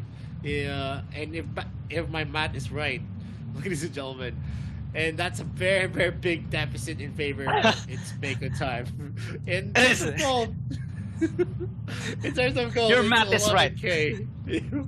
Yeah, I mean, 11k gold, that's a big gold lead for a 12-minute mark. Remember that. And for a 12-minute mark, it is a very, very substantial gold lead. Only one Abyssal Dragon is the objective difference against Nextruya. And that also says a lot. That's mostly all of the objectives fell to the hands of It's Bacon Time. And even in the damage being made, the top damage dealer, Kim Sensei, made 120k damage against the top damage dealer of Nextruya at 60k damage, almost half of what Kim Sensei has unleashed against Nextruya. Goal difference over time, you're going to see on the graph, it's just very, very one-sided. No wild swings at all. And the MVP of this game, it's Bacon Time's Almond P on the jungle. It's Kira 608, a perfect KDA, 12 MVP points to his name. Kill participation, that's 82.4%. So most of the kills was participated by Almond P. And that says it for match number 10. We're going into the next match of the day. It's Bikertopia against Dewa United, and to go back into discussion, I think Bikertopia has the edge over Dewa United in this game just because of the performance that we made. We're not gonna say that it's a sure win for Bikertopia, but it is a more likely win for Bikertopia as well. And before we go into that match, we're gonna go for a very, very short break again. This is Victoria. This is with me is Keon Gaming. This is the AIC 2022, and we'll be right back. Don't touch our browser.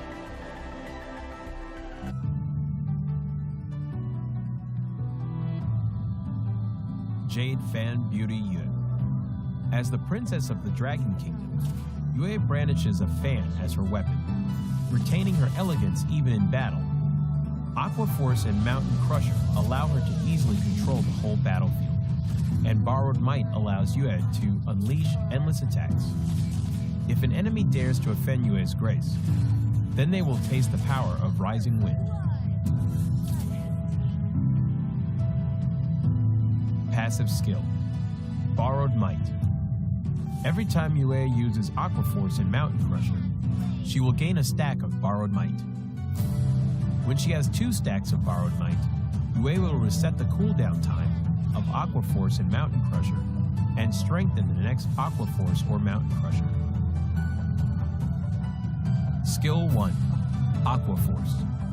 Yue throws 2 bone fans at close range, dealing damage to enemies in their path. After strengthening, Yue will throw out 4 bone fans when using Aqua Force. Aqua Force will deal several times the damage where the bone fans converge. Skill 2, Mountain Crusher.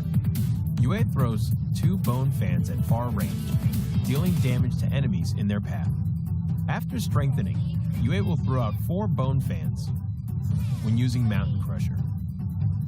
Mountain Crusher would deal several times the damage where the bone fans converge. Skill 3, Rising Wind.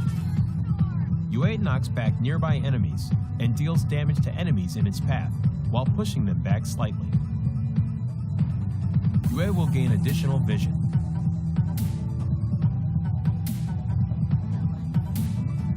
Yue is a long-range mage with a powerful ability to exhaust the enemies, but is complicated to operate. To deal perfect damage using Yue, you need to be skilled in combining her skills to deal damage multiple times stronger. However, when Yue overlaps with the enemy, both Aqua Force and Mountain Crusher can deal full damage. When in the lane period, Yue can quickly clear enemy creeps via refreshing her skills through her passive skill and then assist the side lanes. In team fights, Yue needs to use Mountain Crusher multiple times to exhaust the enemies and frequently use Aqua Force to charge up her passive skill to look out for chances to kill or exhaust fragile enemy heroes. The core combo of Yue is to save up a stack of her passive in advance and instantly use Mountain Crusher twice to deal burst damage. But be cautious. Yu's ultimate is the only life-saving skill, so she needs to save her ultimate to be aware of enemy assassins' heroes in team fights.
Alright, welcome back to Arena of Valor International Championships 2022. Again, we are your shoutcasters, Guillaume Gaming, and here with me is Vittorio. We're now down to the last 2 games for tonight. Starting it off with Bikertopia versus Dewa United Esports. We had our initial analysis towards this particular matchup, and, well, our excitement still remains the same. We are really looking forward to how these teams are going to perform, and expectations have been made, but things can get surprising depending on how these players, these teams are going to approach this game. Yep, and definitely we're going to see Bikertopia's players here. T1, Zirui, Sin, T-Lin, Pika, who has been doing effective work in terms of strategy, in terms of rotations, in terms of individual plays. And we also see Dewa United Esports, 44A, Penix 20, Axio Ready, and Mammon in your screens. Dewa United so far does not really show any dominating plays, even against Influence Rage, and Adobe Team, they had a hard time taking the win as well. So at this point, Bikertopia, who is the exact opposite, which actually showed their dominance in their previous 2 games, is gonna be their matchup. So it's a 2-0 for both of these teams. We're gonna see who is gonna be the top team in Group C after this. Well, at least on the side of Dewa United, we're seeing 20 still going with the usual warm-up on that, fist movement. And positive insights on both teams. I think energy-wise, these players can be a little bit strained already or tired in general, but hopefully it doesn't affect their performance here tonight. Bans are still relatively the same, quite quickly actually, as Omen, Zuka, Aya, of course, gonna be taken away, and Lorian. So Elsu priority for Bikertopia. We have seen them opt for an explosive composition. They're gonna ignore the Elsu at the moment. They're prioritizing the Nakroth instead. Yep, and right now with the Nakroth first pick, it is another confident composition definitely for Bikertopia. With the bans that we're seeing, it's just that after the Lorian has been shown to the teams, they are banning it objectively with how big of an impact Lorian has. And even way back, Lorian has been a very strong hero pick, even matching it up against a Crixie, an Iggy, a Raz. Usually the dueling potential of a Lorian as well in a 1v1 scenario is very strong. Ooh, Bikertopia though. Roxy has been consistently banned out, especially in the second banning phase in the games that we have seen. Bikertopia will prioritize in getting it instead in the first pick phase alongside with the Liliana. Varus gonna be the answer though here by Dewa United alongside with the Crixie and the Joker. So having the Joker says that okay, maybe they would opt to a discounter if ever, or match the possible Elsu pick. It also shows that maybe Dewa United would opt with a double marksman composition with the Elandor. It's gonna be hard though, since Bikertopia has a lot of kill potential, you know, with their initial first 3 picks. A lot of mobility as well. So Dewa United should really think about this, especially on their next 2 picks. The first 3 picks of both sides, it's just we don't know what to expect yet. Roxy can be flexed into 2 positions, a support position and even in the Darkslayer position.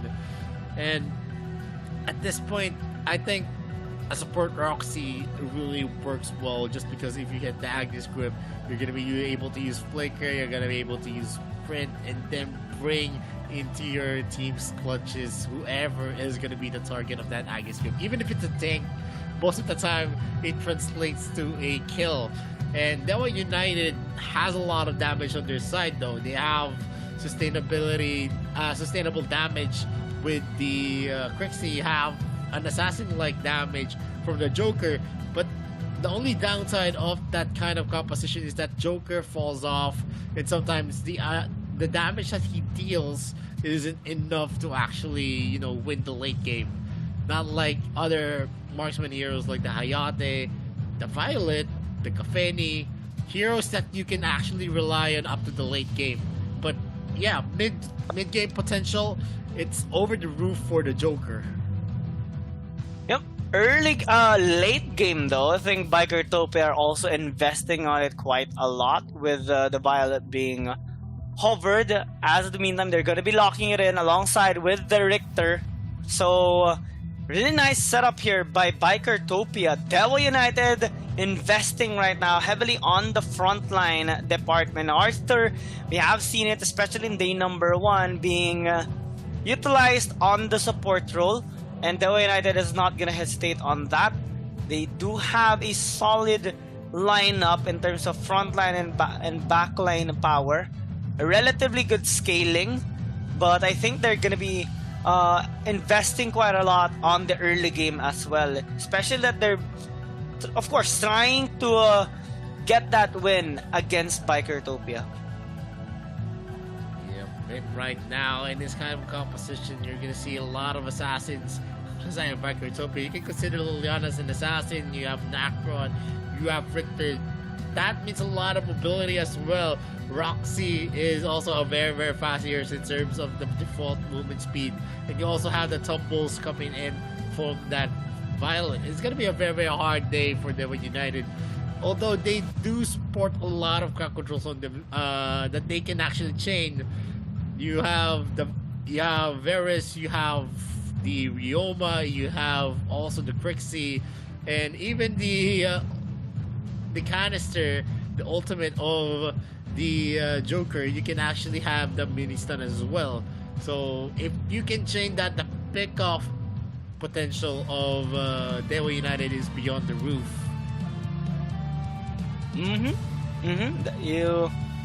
It is gonna be possible, depending on how they are gonna be executing that. But Bikertopia normally does try to avoid those kinds of setups on their opponents.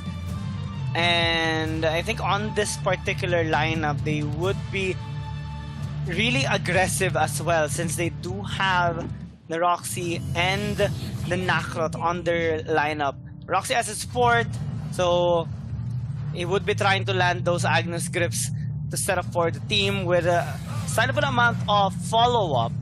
44 Ape took a bit of damage there in a short amount of time, since it's just the early start of the match. And Bikertopia actually investing quite a lot in this early rotation and access towards the jungle camp of Axiority. Yup, and right now with Bikertopia actually taking now the advantage in terms of the wave clear, they are going to be opening up the jungle for an invade, and that gives a lot of breathing room for Bikertopia at this moment. They're going to be taking the red buff and also direct route to more resources for themselves. We're going to see Zerui here just securing here the vision on the camps of BRO. Oh, I wonder what happened. Okay, there has been some technical difficulty on the side of Bikertopia. I think it's going to be addressed in a short while to make sure that these players have the best possible experience in this amazing tournament. And it is up to the tournament marshals, of course, to make sure that everything goes as smoothly as intended. Yes, it's okay.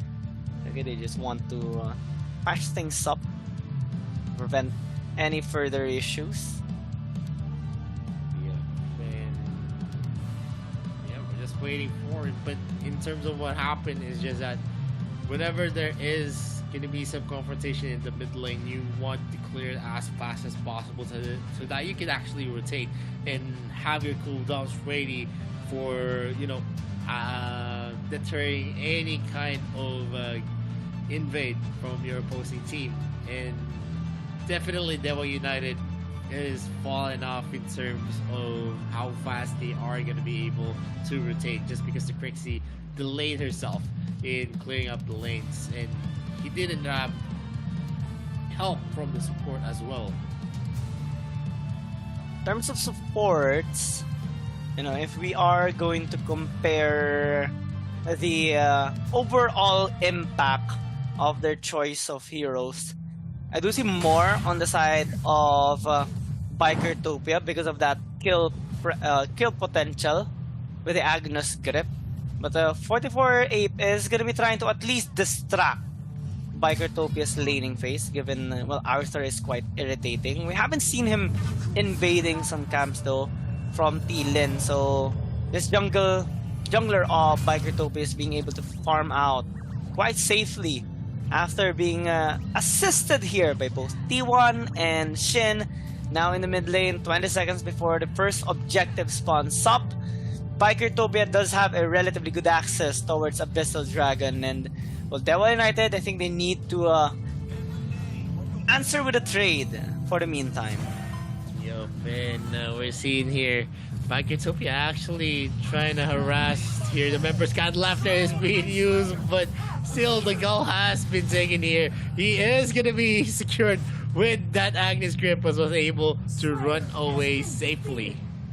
Yeah, nice execute there with the punish by our Shorty, taking the Slayer for the team as well. So balanced take for now. Oh, 44 Ape nearly gets blown up.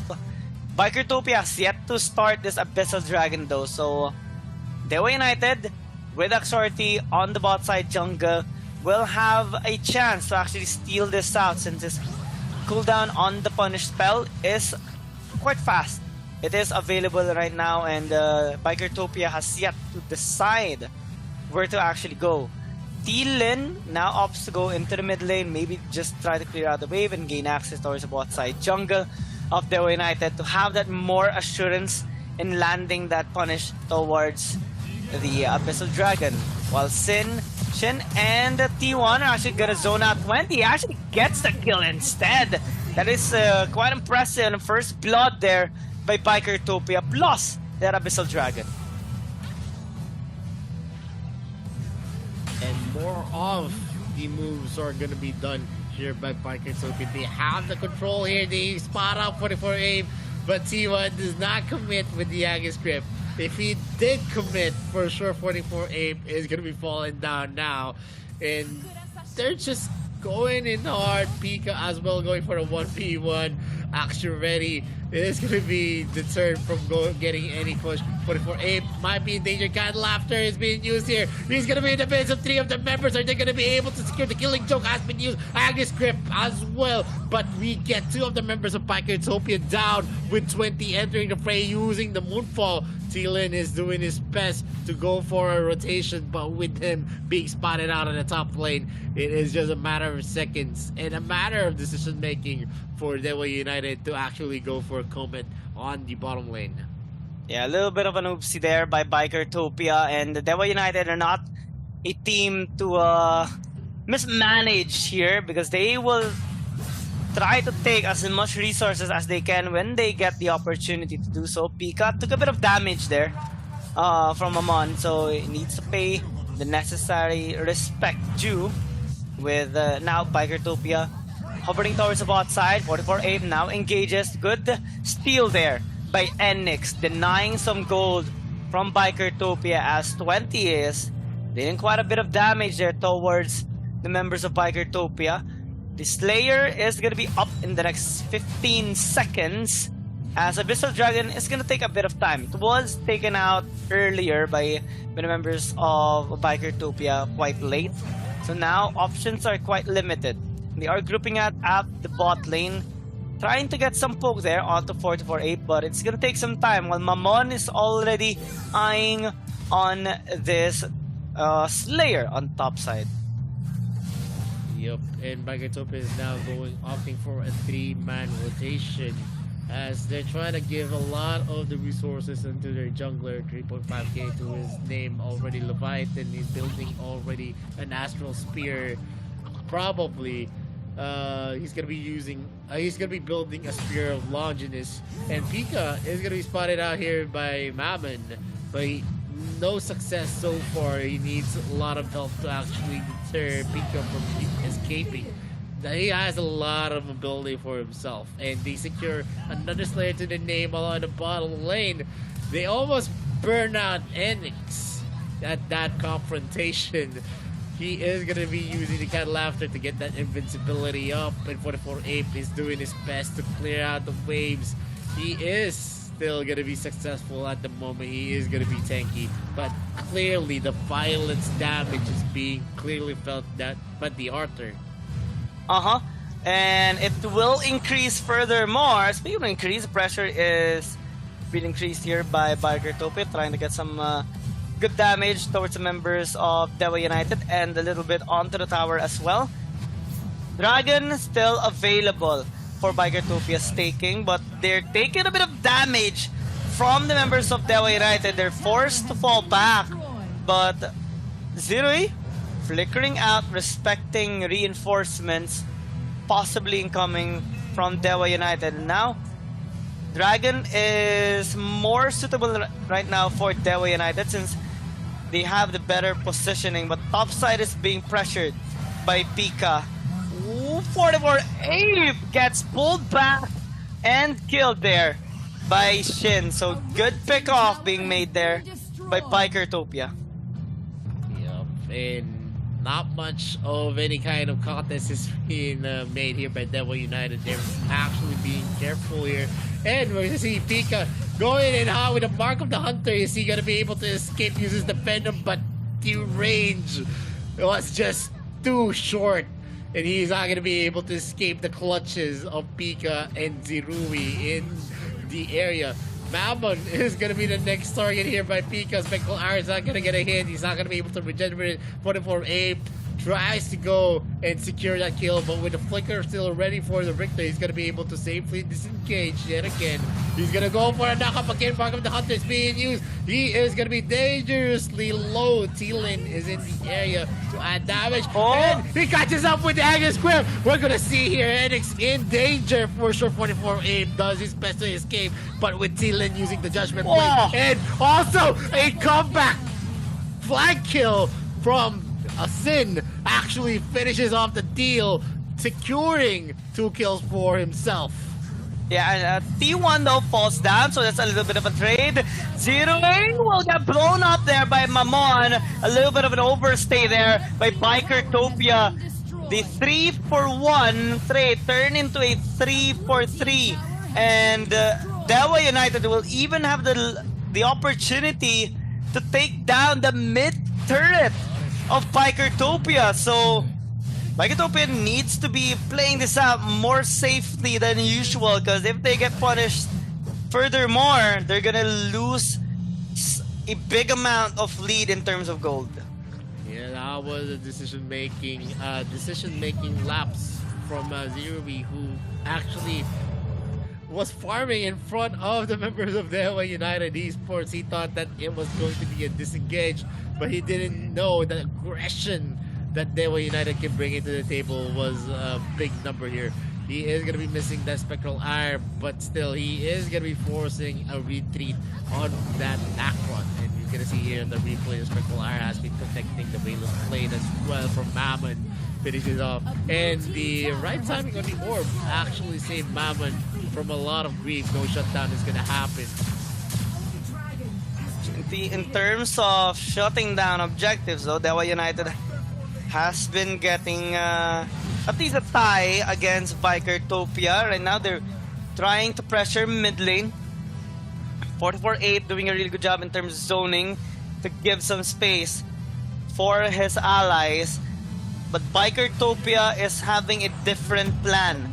Split push on the sides whilst having the Slayer aiding the push in the mid lane. So Dewa United are being divided right now, and Shorty will fall down thanks to that gank by Shin, Pika, and T1. Now in the mid lane, Shin gets another. This time a double kill onto Enix. They might try to go for more, but they're also going to be happily taking this tier 2 tower. Now all outer turrets destroyed. What's left are the inhibitor towers here for Dewa United. Yes, what's left is the hope and dreams of Dewa United to mount a comeback.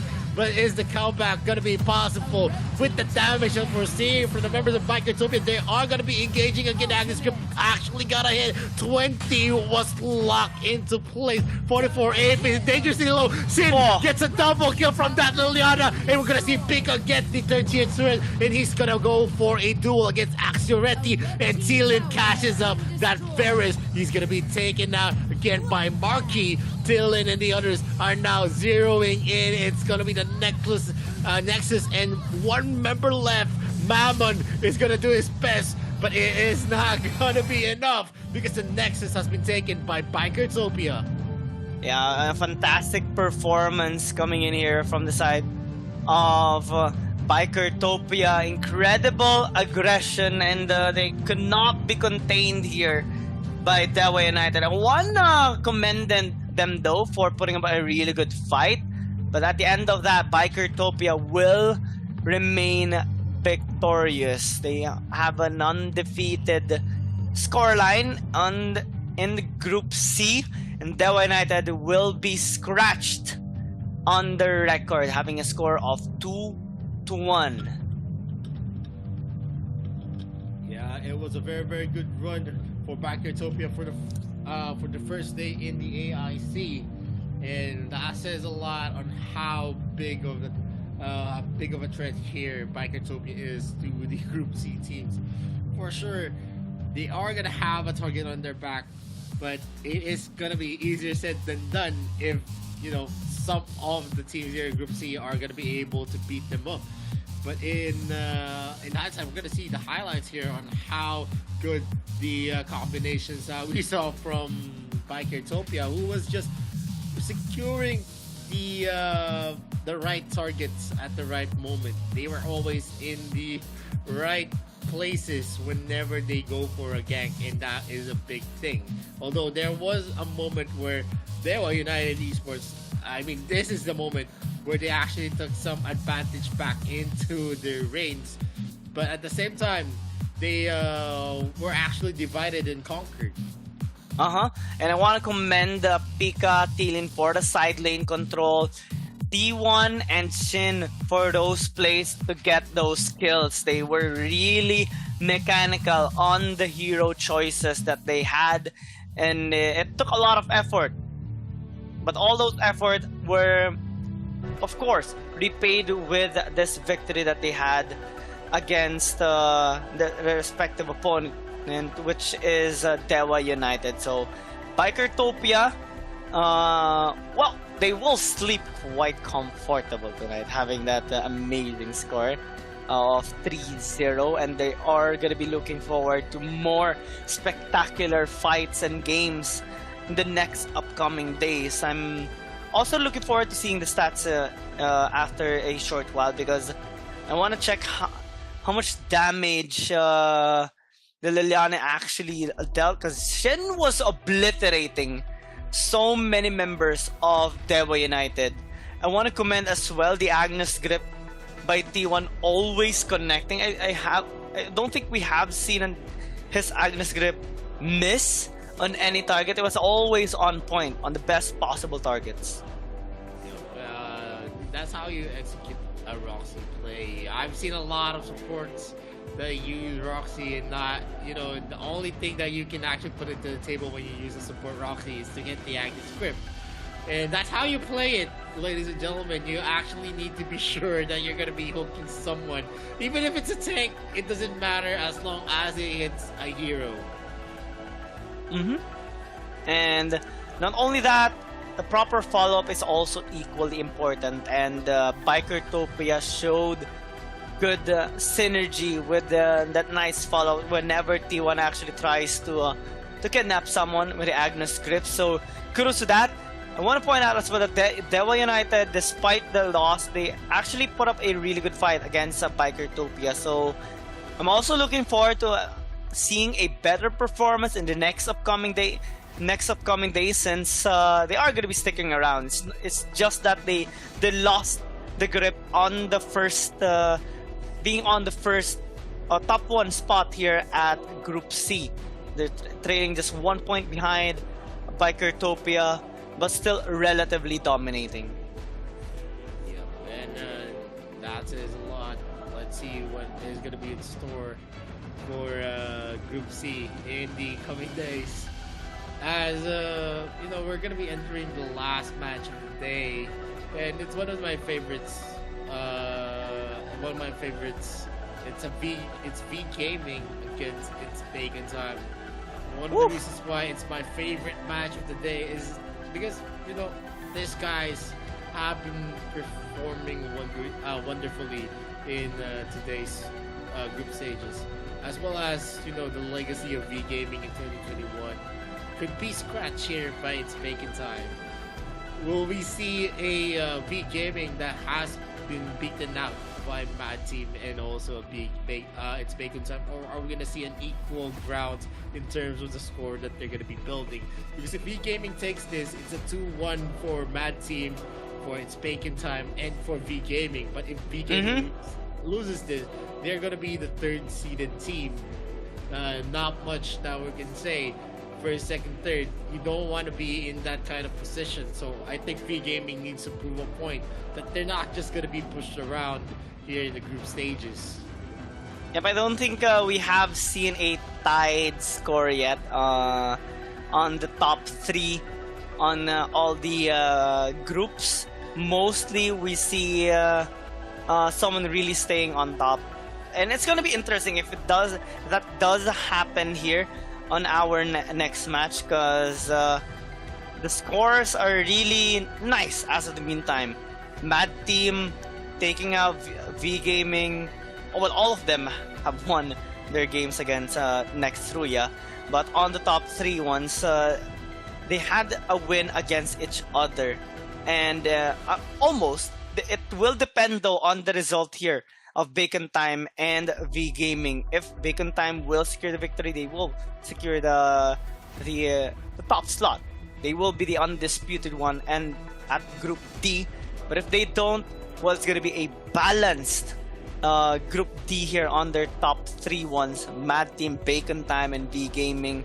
After V Gaming has recently patched up their unusual playstyle against Mad Team earlier, and coming back towards their comfort playstyle during their match against Nextruya. Yep, it is a lot, and we're gonna be seeing the stats right now on your screens. It's in terms of the kills, it's just it's 8 kills in favor of Bikertopia. Not that big, but at the same time, it's really going to be felt. In terms of the gold, that's an almost 9k gold lead for themselves as well. And the objective takes are definitely for Bikertopia. No wide swings happen in this game. Mostly Bikertopia has everything under control. And yeah, Dewa United did try their best. There was some kind of slopes there, but at that moment, even if they do secure some kills at the expense of most of their members, they needed a wipe wherein most of their members were actually alive to actually make an impact in the game. But it wasn't just possible because Bikertopia was always packing in the heat. They had a lot of damage on their pocket, and it turned out great for Bikertopia just because we saw a lot of the flanks coming in from Sin as well, who ended up as the MVP of this game. A 922 KDA, roll goal difference, almost 3k KP of 78.6%, and PV points of 11.7. And look at the damage that he's actually been dealing all throughout this game. It's 28%. That's a lot of damage to account for. He was able to secure some kills just because of how good he was able to maneuver that Liliana. And usually when we see an ASL team, they usually love that Liliana pick. But at the same time, right now, they actually turned the tables and used the Liliana against them. And it turned out great for Bikertopia. The mobility, the damage, everything. And before anything else, that concludes match 11. We're going to be moving on to the match 12, which is going to be V Gaming against It's Bacon Time. But before we move into match number 12, we'll be going to a short break. This is Victoria, this is Kian Gaming, this is the AIC 2022. We'll be right back. Don't touch your browser.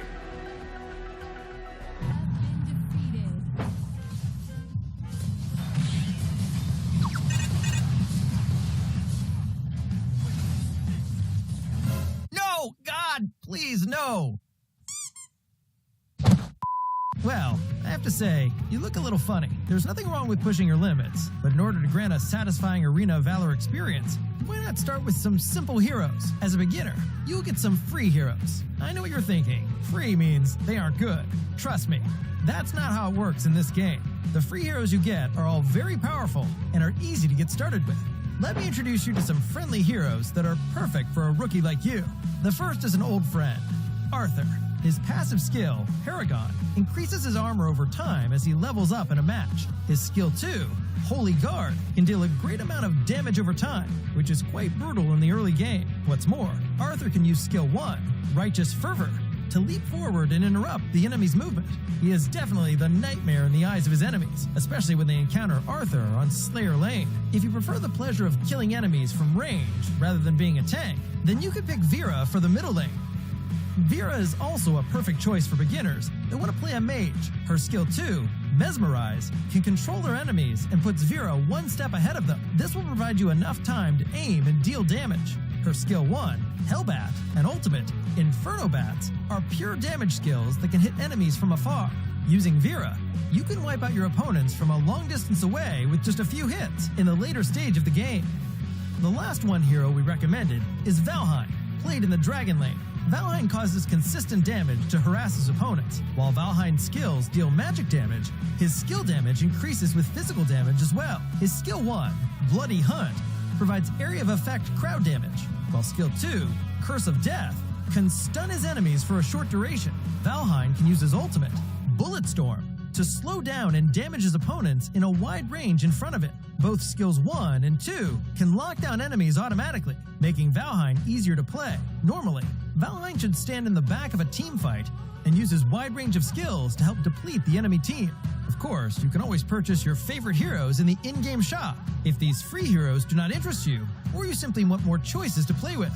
Click your selected hero in the hero section to see the 4 attributes of the heroes. Well, I have to admit that sometimes the length of the attribute bar may also bring you trouble, because the hero may be too difficult for you to master when starting out. Please be sure to choose carefully before buying new heroes. Before buying, you can also find the hero you want to try in the skin section of the in-game shop. By clicking Trial in the lower left corner of the hero's details, you can play a practice match with your chosen hero and get a feel for them. This helps you avoid buying a hero that is not suitable for you.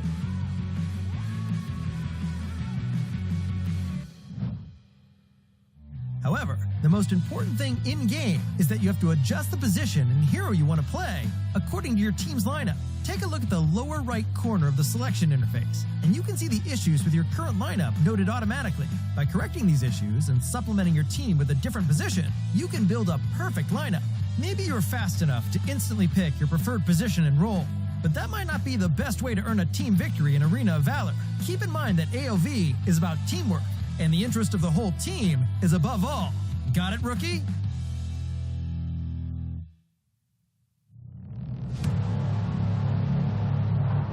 I fight for what I stand for, what I stand for. You testing me, then I go Rambo, Rambo. Hey, I taste the glory, taste the pain, I know what it takes to play. Got the kingdom on my back, I came long ways to engrave my name. Found my pride at the borderline, I will never back down till my dues are fortified. Hit him and get a little cautious. It's part of the process. They think I'm crazy, or am I really brave? I don't let nothing faze me, there's no hold up delay.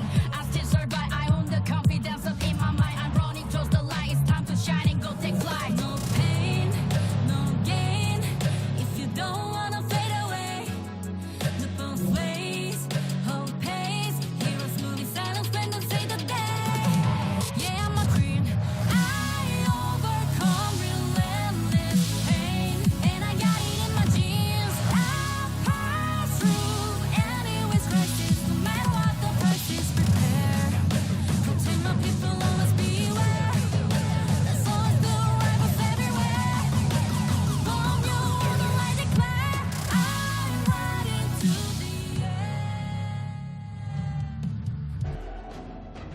All right, welcome back to Arena of Valor International Championships 2022.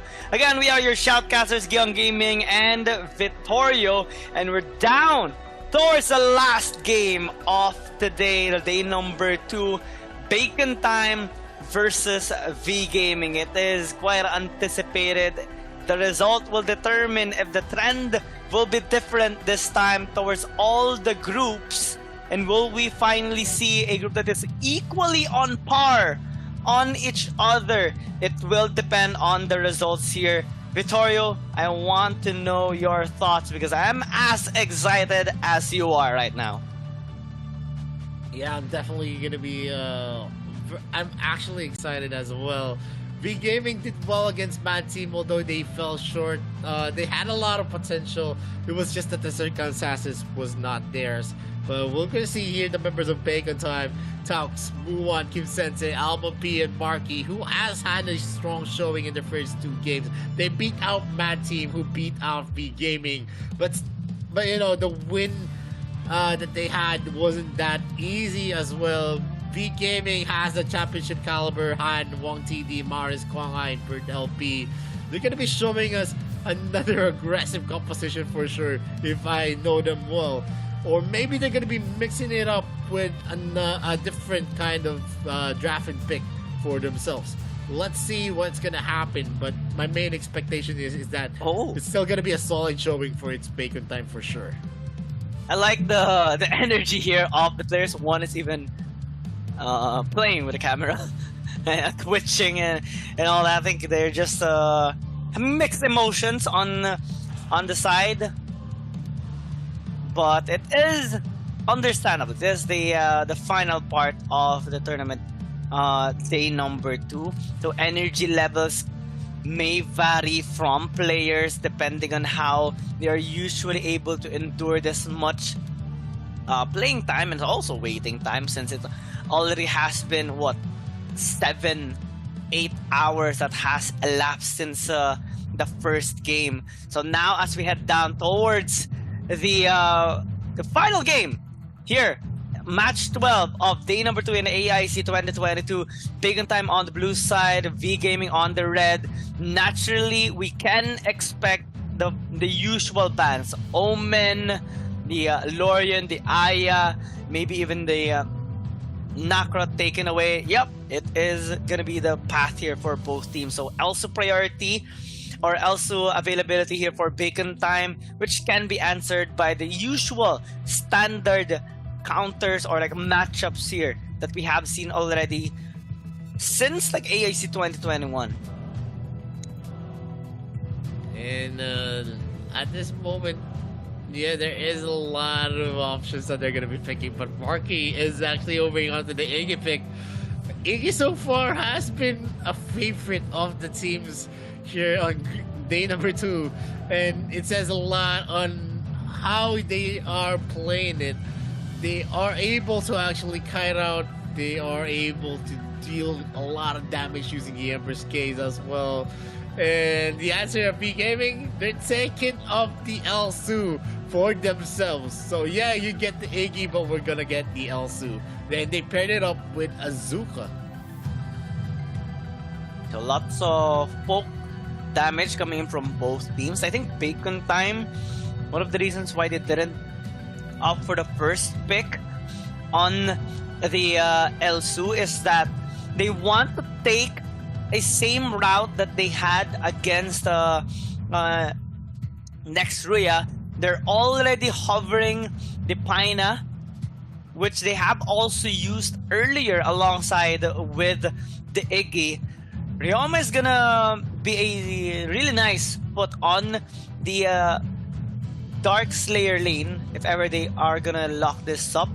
And despite V Gaming having 2 more bans later on, there is a lot of synergy on the late game heroes here for Paina. So V Game, not only do they have to ban out on the marksman department, but the jungle department is still relatively available. Tulen still available for the taking as well for Bacon Time, so that's something that V Gaming might actually opt to look into as well. Yep. And pair it up with the Pena, you already have a list that you can pair it up with the Pena. I've seen a Yorn before that was paired up with the Pena, and they actually won that game in AIC. But the usual is a Kafeni. I don't know what else how you can actually pair up with the Pina. Laville could actually be paired up as well because of the attack speed boost and also the sustainability that you can bring into the table using that Pina. And well, so far none of those are being hovered onto the ban here of V Gaming. So it can be the option here for Bacon Time. They're gonna be comfortable with this. V Gaming are opting to go with a different route here. Picking up the Kali, I think they would like to have some defenses set up here in terms of wave clear later on, especially on the worst case scenarios like the towers being taken out. They would want to have that enough long range capacity to clear out waves and also zone or shove away back the members of Bacon Time. Elandar gonna get taken away here by Bacon Time. Good respect on the possible double marksman composition here of V Gaming, since Zuka can not only be in the jungle but also can be flexed on somewhere else, depending on the play style that V Gaming would opt to take here right now. Yup, and you actually see a lot of possible junglers being banned out here by V Gaming. They banned out the Varus, they banned out the Scud. So yeah, definitely there is still a lot of options for its Bacon Time. This is just, in a best of one, even if you do ban out some of the heroes that you usually see, it doesn't really affect much the draft that's gonna happen, just because you still have a lot available for you. One of the heroes that I haven't seen so far here in the AIC, it's the Superman. Yeah, the Superman, the Raz, those heroes that had explosive impact into the game. I missed it, honestly. We even saw before Superman Raz combination team fighting prowess being utilized by some of the teams way back in the AIC 2021. This time, I think the teams are just testing the water, using limited, or all the teams limiting their choices for now, so that later on they can put up a big surprise towards their opponent. As Bacon Time are going to be locking in the Hayate actually, and the Tulin, which we have talked about earlier, that can be used in the jungle. Now V Gaming having to hover the Wukong, kind of curious on how they are going to be utilizing if ever they do lock it in, and they do. Yep, and one of the biggest reasons why we're not seeing heroes like Raz and also the Superman is it is more of a skill. Those heroes needs to be used by very, very skilled person. And even if you're a very, very skilled person, there's a lot of situational mistakes that can happen when you use those type of heroes. It's actually safer to use heroes like Tulin, who just brings damage to the table, not just about going in for the re-engaging in clashes where Superman actually excels. And yeah, going into the composition wise, I've never liked Kali ever. I think Kali is a good hero in terms of clearing, but in terms of what she can bring into the table, the crowd control, the damage, the overall kit. Yeah, the overall kit that he can do, the flexibility and the versatility of the hero, I think it's not there. It's pretty linear, right? Yeah, whenever you use the ultimate, you're just going to be facing in one direction, unless you're going to be using a flicker to actually reposition yourself. Yeah, so it's kind of more predictable in how Bacon Time could actually approach this game. They could try to immediately obliterate this Kali pick. Later on, they do have the the enough setups that they can actually utilize, and team fighting actually on the side of Bacon Time is kind of obnoxious in terms of how much damage they can actually put in a short amount of time. So that's something that V Gaming should try to avoid, especially that they do have this unique picks on some of their players like Kwang Hai and Maris in a way, since this particular hero doesn't have that much high pick rate, and Amon P will start this off with a bang, taking out Bertleby quite early. That's like 30 seconds into the game. They already picked up a kill. Han will try to deny that invade, but Almond P still managed to land that last hit with the punish. Yup, and because of Bertleby being taken down, I guess that was a mistake for Bertleby. He thought that, you know, Amo P wasn't in the area, and he was just surprised from the from Almond P's appearance there. And those small scenarios are gonna be one of the reasons on like losing some objectives and giving some advantages towards your opponent, and Bacon Time are happy to take that. Marky right now having a 1v1, Bertleby trying to get a revenge kill, but good as engaged with a flicker by Marky. Good attempt though by Kwang Hai on at least baiting that skill out. Yeah, I mean, there was already a lot of information where Kwang Hai is gonna go.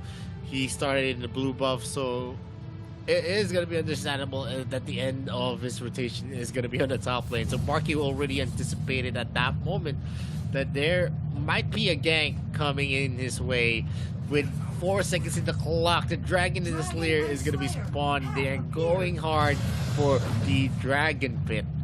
Are there gonna be any amazing outplays? I'm very curious. It's gonna be a push, and the security here, Avalanche Fury goes in, and Taux is gonna be taken out. It's a 4v4 here at the Dragon's Pit, but not much that is gonna happen. Kwang Hai secures that Dragon. The Emperor's Gaze is not gonna be enough for that steal.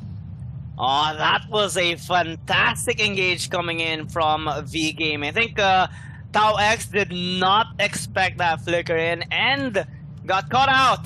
Now with an equal amount of scoreline, Bacon Time still has a little bit of a gold lead because of those interactions earlier, but V Gaming are not trailing much behind, and they are able to take the resources that they need. Gold funneling not really that much on point, since Han was the one who got that kill earlier, while Anbon P was the one who got the kill in the first blood a while ago. So V Gaming, I think they need to try and funnel the gold towards the carries like Maris and Wang TD, as we're seeing Han is doing the typical thing activities, looking into the jungle, trying to get some distractions here for that poke, and the steal of Wang TD is just a sight to see.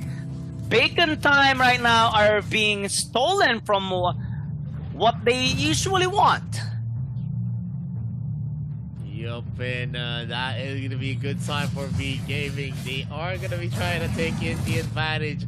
They have the gold lead advantage right now. 200 at that only, but still, it is going to be an amount that might spiral out of control as long as they're going to be playing it right. And we're seeing the right moves for these teams. And Han is just in the area, and another move like what we saw earlier could actually translate to another kill. Tox is definitely not a tanky support as of yet.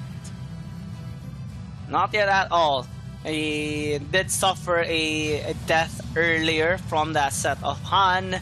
Now, I think Bacon Time are playing things quite defensively and reactively for the moment. They don't want to allow V Gaming to counter them in any way. So they're more so just trying to scale up, especially for Muan and also Kim Sensei, Almond P, and Marky, which will be the damage dealers later on. Tau X trying to gain some space here for the after that ulti by Mars. It is quite scary to get hit by those attacks on that ultimate. As Han is taking a bit of damage. 3 people from Bacon Time in the bot lane, so they will try to pressure into taking this tower down, but the reinforcements are coming. Maris is going back alongside with Kwang Hai. They will try to get Kim Sensei. Flickers out just in time to safety, but AIC might actually be the next target. 3 members are low in terms of HP here on the side of Bacon Time. Almond P tries to get that execute damage onto Han, but fails to do so.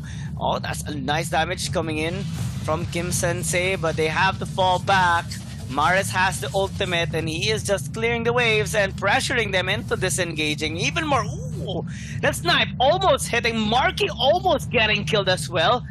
Bacon Time are avoiding death 4 times in a row now, but not avoiding these structured takedowns from V Gaming. Almond P will obliterate Kwang Hai, surprising him from behind. Yeah, I mean, that wasn't an overextension on my piece. I mean, especially look at the damage as he's dealing. If she had the Thunderbird at that point, it would have been a secure kill again against Bird LB. But right now, we're seeing a seesaw in terms of the kills that they're making, but in terms of objective, it's V Gaming who has the advantage. Mu1 is doing his best to deal a lot of damage to Han, but Han right now is too tanky. Even with the shred coming in from the passive of Mu1, it's not really felt at this moment. Yeah, Bacon Time is constantly trying to look for ways to get an advantage. They do have 1 kill advantage. In terms of gold, it's not that much, as they are starting this Abyssal Dragon once again. Round 2, they have complete members, and Han is quite far, so good decision making. They do take the Abyssal Dragon, while the Slayer is still up for the taking as well. Oh! Yep. And Vert LP is being chased here by Marky. Uses the pinwheel, the Wailing Blade as well. The Spectacular has been cancelled. And Kwang Hai is going to be entering the building. Is Marky going to be able to lift this? The Wailing Blade is not going to connect, and that is a secure kill for himself. And this is the advantage of having a lot of range for your team. The Kali is going to be using that. Han misses out that charge. And still Aval's Fury is going to be used. Is it going to be enough? No, they're going to be pushed back again. Kwang Hai is going to be starting this Slayer. They get that Slayer take as well. And Wang TD is going to be securing a shot into Mu1. They are going to be dangerously low. Ember's Gaze is already ready, but he is not going to be able to just safely take the Ember's Gaze into the range of Maris and Wang TD. Yeah, they have to be really careful as well on the Ethereal Pulse there of Maris, constantly zoning them. And saw 1 flicker out as well to pay respect on that damage. Kwang Hai has been really proactive in his rotations. Han with a nice charge back once again onto Tau X, but they won't get the necessary follow-up from the rest of the members of V Gaming, so now they need to fall back. For the meantime, respect the damage coming in from Bacon Time, as they are actually spreading across the map once again. They can get the tower on top side to have a little bit more gold, and no one's actually there to defend the tower, so it will be taken for free as of the moment.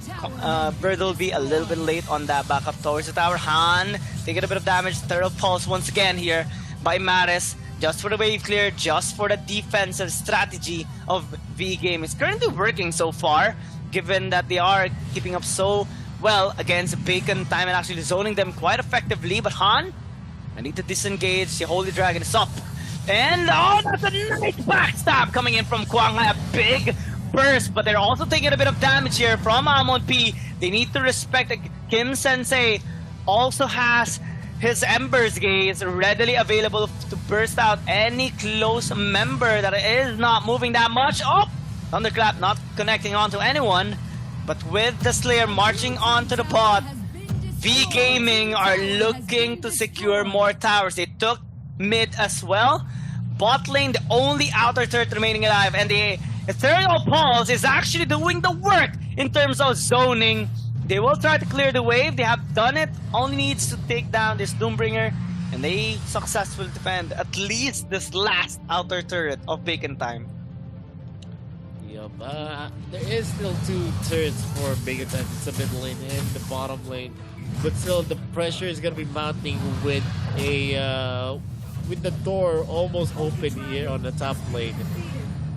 V Gaming so far, yes, they've been losing out in the 3 versus 3 scenario, but what happened is that Guang Hai was able to capitalize on Marquee, which is, it's gonna have a lot of difficulties to actually get away. We have 2 dueling heroes. We have the Wukong and we have the Zuka as well, who has been doing a lot of damage at this point. And the snipers are going to connect again. Wang TD gets 2 snipes in a row, and he is going to be suppressing Almond P at that moment, forcing a back into the base.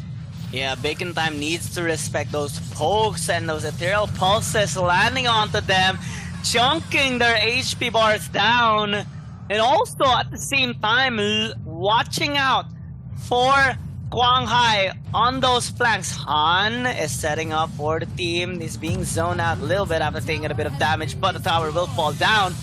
Only lasting out the turret now is the mid lane. Like what you said, Maris once again with the zone currently working so well for V Gaming, and now Guang Hai and Bertleby are positioning for a flank. They do take the last outer turret, and now increasing the gold lead a little over 2,000. It's not that much, but it's actually helping them so much in terms of control across the map, having the luxury of securing the Slayer and getting even more control and attempts to actually close out this game for them. Yeah, I mean, this is a classic V Gaming. Now they're the ones being aggressive in most of the situations. And props to Maris. He's actually changing my mind about Kali at this moment. Yeah, same. I could see the synergy between Wang TD and Maris here, with it also the Kali pick, which they actually used to shut down Kim Sensei at this moment. Whenever we see Kim Sensei is just going to be using the Ethereal Pulse at that moment, and that is another point being taken. Emperor's Case being used to damage the members of V Gaming at this point. Han goes in and stomps on the wall. Maybe it's a sign here, as we're going to see them knocking onto the doorstep, and Guang Hai bursted out. Muwan, who used the Kunai Blitz, you're not going to be able to sustain that ultimate easily. And Marky and the others are going there for the defense. The bottom lane, there is going to be a Slayer marching there. Forest Rescue being used up here. Spectral Iron from Marky as well. Wailing Blade is going to hit 2 targets. Owl's Fury is going to be used by Han to disengage them. And the Slayer is now currently here. Bird LB does his best to harass them. Ethereal Pulse being used here. Daux is doing his best to tank it with the with his healing light. But at the end of the day, it is still going to be hard. Almond P just trying to zone out Guang Hai away from the tower. They're trying their better best. That's a nice damage coming in from Kim Sensei, and it allows them to actually push back V Gaming for a short while. But Holy Dragon available for the taking. The towers of Bacon Time as well in the mid and in the bottom lane is quite low, so it can easily be taken down here by V Gaming in just one more setup. That's something that they need to be really prepared of, because if they don't, it will open up the base in favor of V Gaming. And in 55 seconds, another Slayer is going to be available for the taking here of V Gaming. That's going to be their route as they're positioning themselves towards a good flank here towards the mid lane. Han looking for a nice setup. It does catch out too, but it gets caught out as well. It's taking a bit of damage. Silver Pulse once again, but Kim Sensei nearly gets blown apart. Purple P with that flicker engage will take out one, but Almond P with the help of the tower will get that trade. The tower falls down in a 2 1 exchange. Quang Hai tries to survive, but he dies. Ethereal Pulse raining all those damage. Will get a 4th kill. Marky tries to save the day. He does so miraculously as 2 members of V Gaming are just too low to end this game. Yup, and at this moment, the Dark Slayer is going to be descending into the map. That was a very, very close call. If Marky was not able to take down Quang Hai, it would have been a different result. But we're going to see here V Gaming actually taking a tower that opens up the bottom lane for the big minion waves to actually converge. And looking at the replay, you're going to see the Anvil Pearl, the pulse, the commitment coming in from Pearl. I'll be using the Skyfall, the Kunai Blitz from Buwan. Everything just fell out into place. And Quang Hai using all of his power to get back and use and destroy most of the members of its Bacon Time.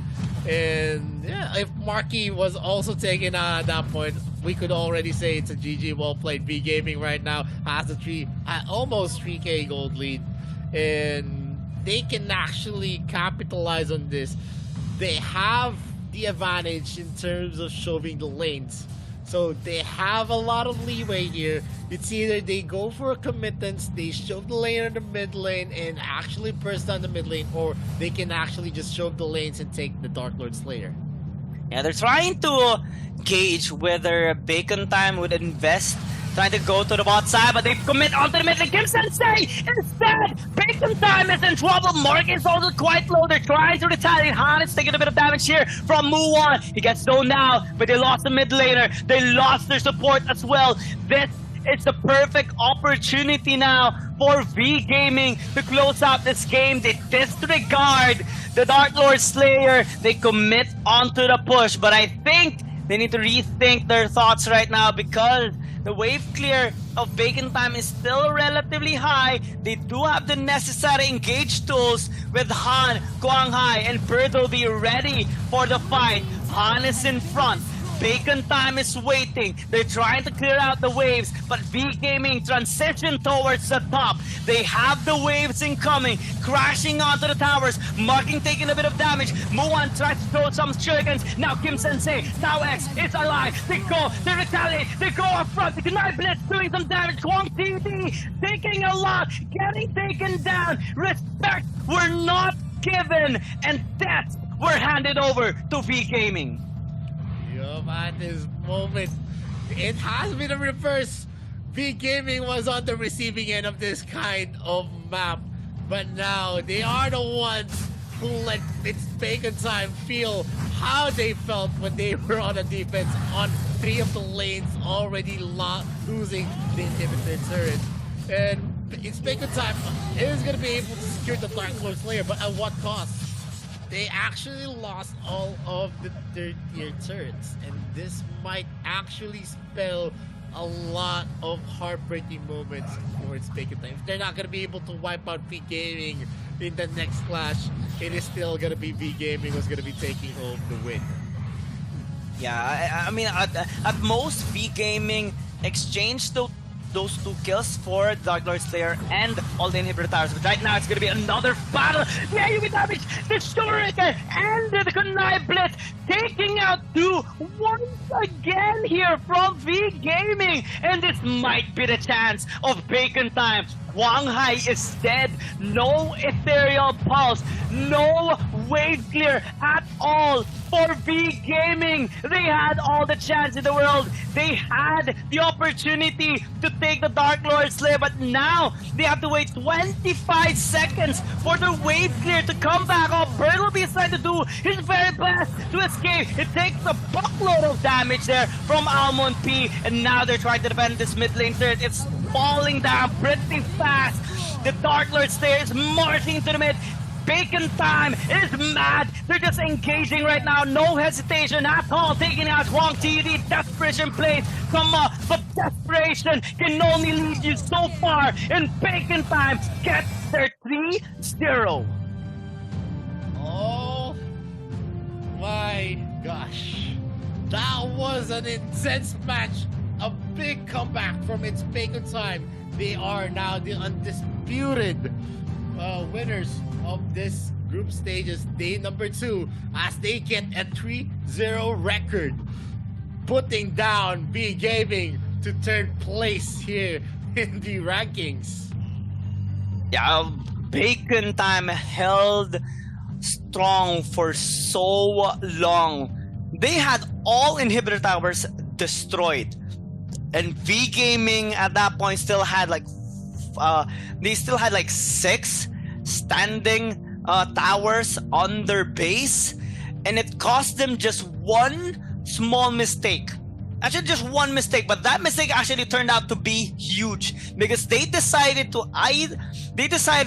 either to push mid and top or take the Dark Lord Slayer. They decided to go up with the tower take, but what they did not anticipate is that Bacon Time would be able to stall enough time for those 20 seconds for Kim Sensei and Tau X to actually respawn back up.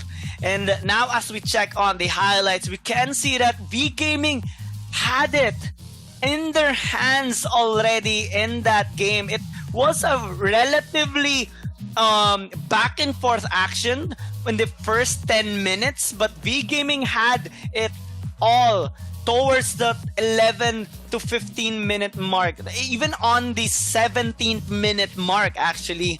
But after that fight, after the stalling of Bacon Time, they actually made that miracle play, killing most of the members, especially Muan with that obnoxious amount of damage with the Kunai Blitz, Kim Sensei with the Ember's Gaze, and Amonpi with just that execute damage.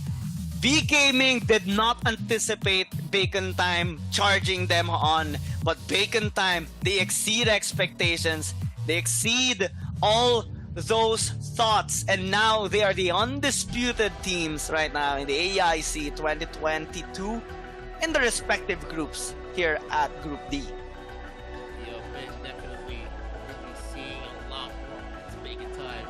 V Gaming actually fell short in their the composition that they had the advantage if they are the one actually engaging the clashes, not the other way around. The only one that they actually rely on their lineup to actually prolong the fight is going to be the Tain. And after the Tain, nothing else could actually happen. You're just going to be waiting to actually have the Wukong or actually the Zuka on wreaking havoc on the back lines of its Bacon Time. And it didn't happen. In the last 2 clashes, they were the ones always in the side of the receiving end. And yeah, basically, even if V Gaming got all of the towers, they did not play it out well. They could have done what they could have done is they could have pressured the lanes instead on the sides instead of committing for one last clash on the mid lane. It's a Hail Mary clash. That's what the attackers actually want to happen whenever all of their turrets, even the inhibitor turrets, are already broken, and they were not able to actually use the advantage of having those turrets down. They should have just shoved the lanes. They should have used their electrical pulse to actually mitigate the mid lane threat of the Dark Lord Slayer. They could have just used the snipe to actually suppress them and force a retreat from its Bacon Time. But yeah, things happen, and sometimes in the heat of the moment, the decision making is sometimes has lapses, and that's basically what happened for V Gaming. And the opposite happened for Bacon Time. So really high respect towards them right now after that incredible comeback. V Gaming unfortunately will result into being on the lowest or second lowest on the top 3, lowest on the top 3 rather, in Group D after losing to both Mad Team and Bacon Time. They actually had it. I was actually quite impressed with the Kali pick already, given the zone and the AoE damage and the mobility it had overall in terms of movement speed. They had the proper setups already on most of the clashes, especially at the very end. However, on the actual end, they got caught out. They unexpectedly got caught during the top lane fight, and when they were actually trying to defend, well, Maris tried to throw out the Ethereal Pulse into the mid lane to try and deal some damage towards the Dark Lord Slayer. However, what V-Game did not anticipate is the quick response by Bacon Time. They were actually waiting for that Ethereal Pulse to be used onto the Dark Lord Slayer, and when they saw it being used, that was their go time to fully commit and killing Maris. That was their key. It took a long planning, but also in that impulse, it's quite impressive on how these strong players managed to craft their strategies in just a short amount of time. Yeah, I think it's not more of a plan. I think it's more of the reaction that they did and the split decision making that It's Bacon Time was actually able to come up with, and that is truly top tier. They really deserve the title of the RPL champions, and we're gonna see in the game stats. It's a very close game. It's a 2-kill deficit for It's Bacon Time's advantage. They were able to take this because of the wipeout on the last part. And in terms of gold, you don't actually look at that in the late game because it doesn't really matter. But in terms of objectives, they actually fell off against V Gaming in most of the scenario. And that's a big thing because it's a very big comeback when It's Bacon Time actually got the Dark Lord Slayer. They were able to actually formulate a strategy for themselves. They were able to choke the lanes effectively and forcing out a clash for V Gaming. Once Mars was out of the picture, it was just easy pickings for It's Bacon Time. They did not have enough firepower to go for the defense. And one of the reasons is when you don't have a lot of magic damage, that's going to be a big problem for anyone. Because you can see here on the screen, 213k damage coming in from Maris. That's very substantial. That's a very big bulk.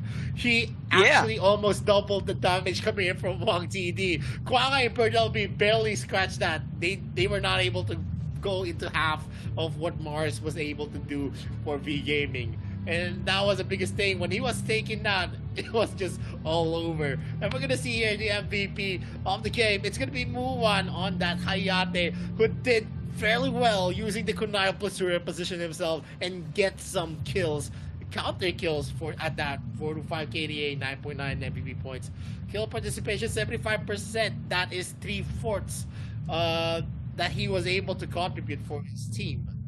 And going forward, if It's Bacon Time is going to be performing this well, maybe you could see the curse for It's Bacon Time is actually going to be lifted.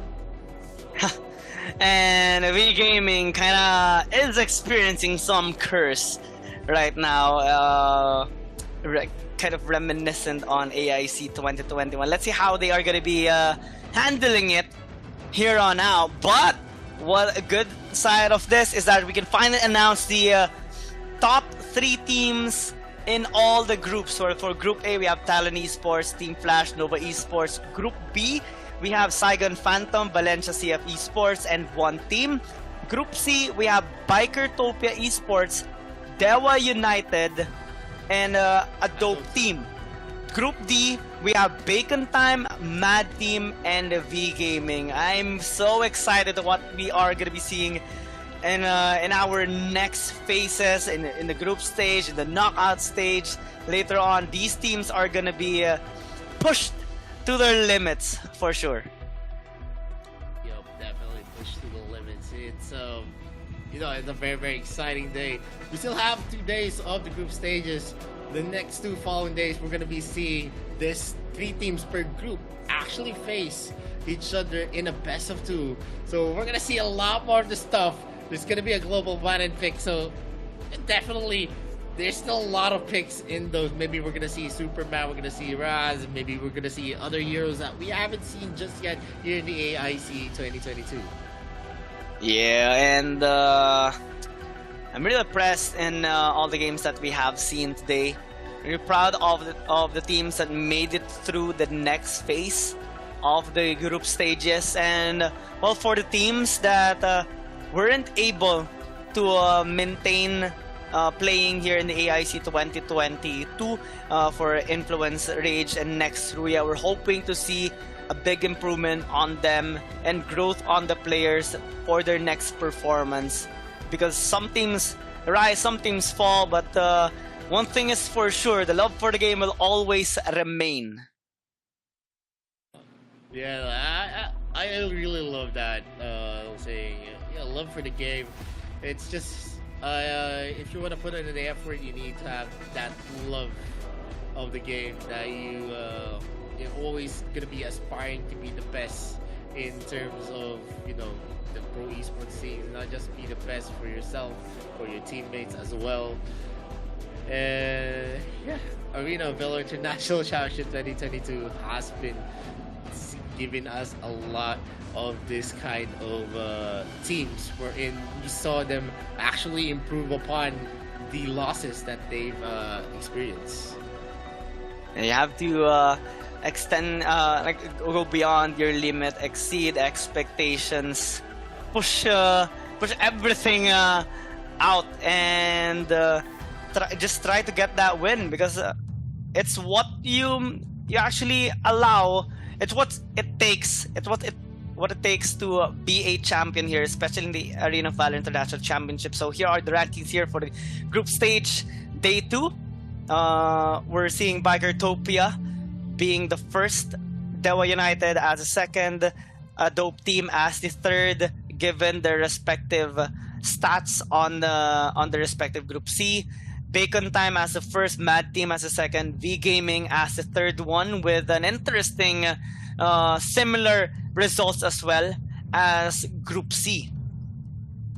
Yep, and I was very surprised. I was thinking that because of V Gaming actually taking in the advantage in the last game, it would have been a 2-1 for everyone here. Yeah, that would have been art. Yeah, that would have been a different way. But Bacon Time, definitely one of the best teams that I've seen so far here in the AIC. Although we're gonna still see a lot. This is just a best of 1, so drafting can always change whenever. Yeah, they're still under provision.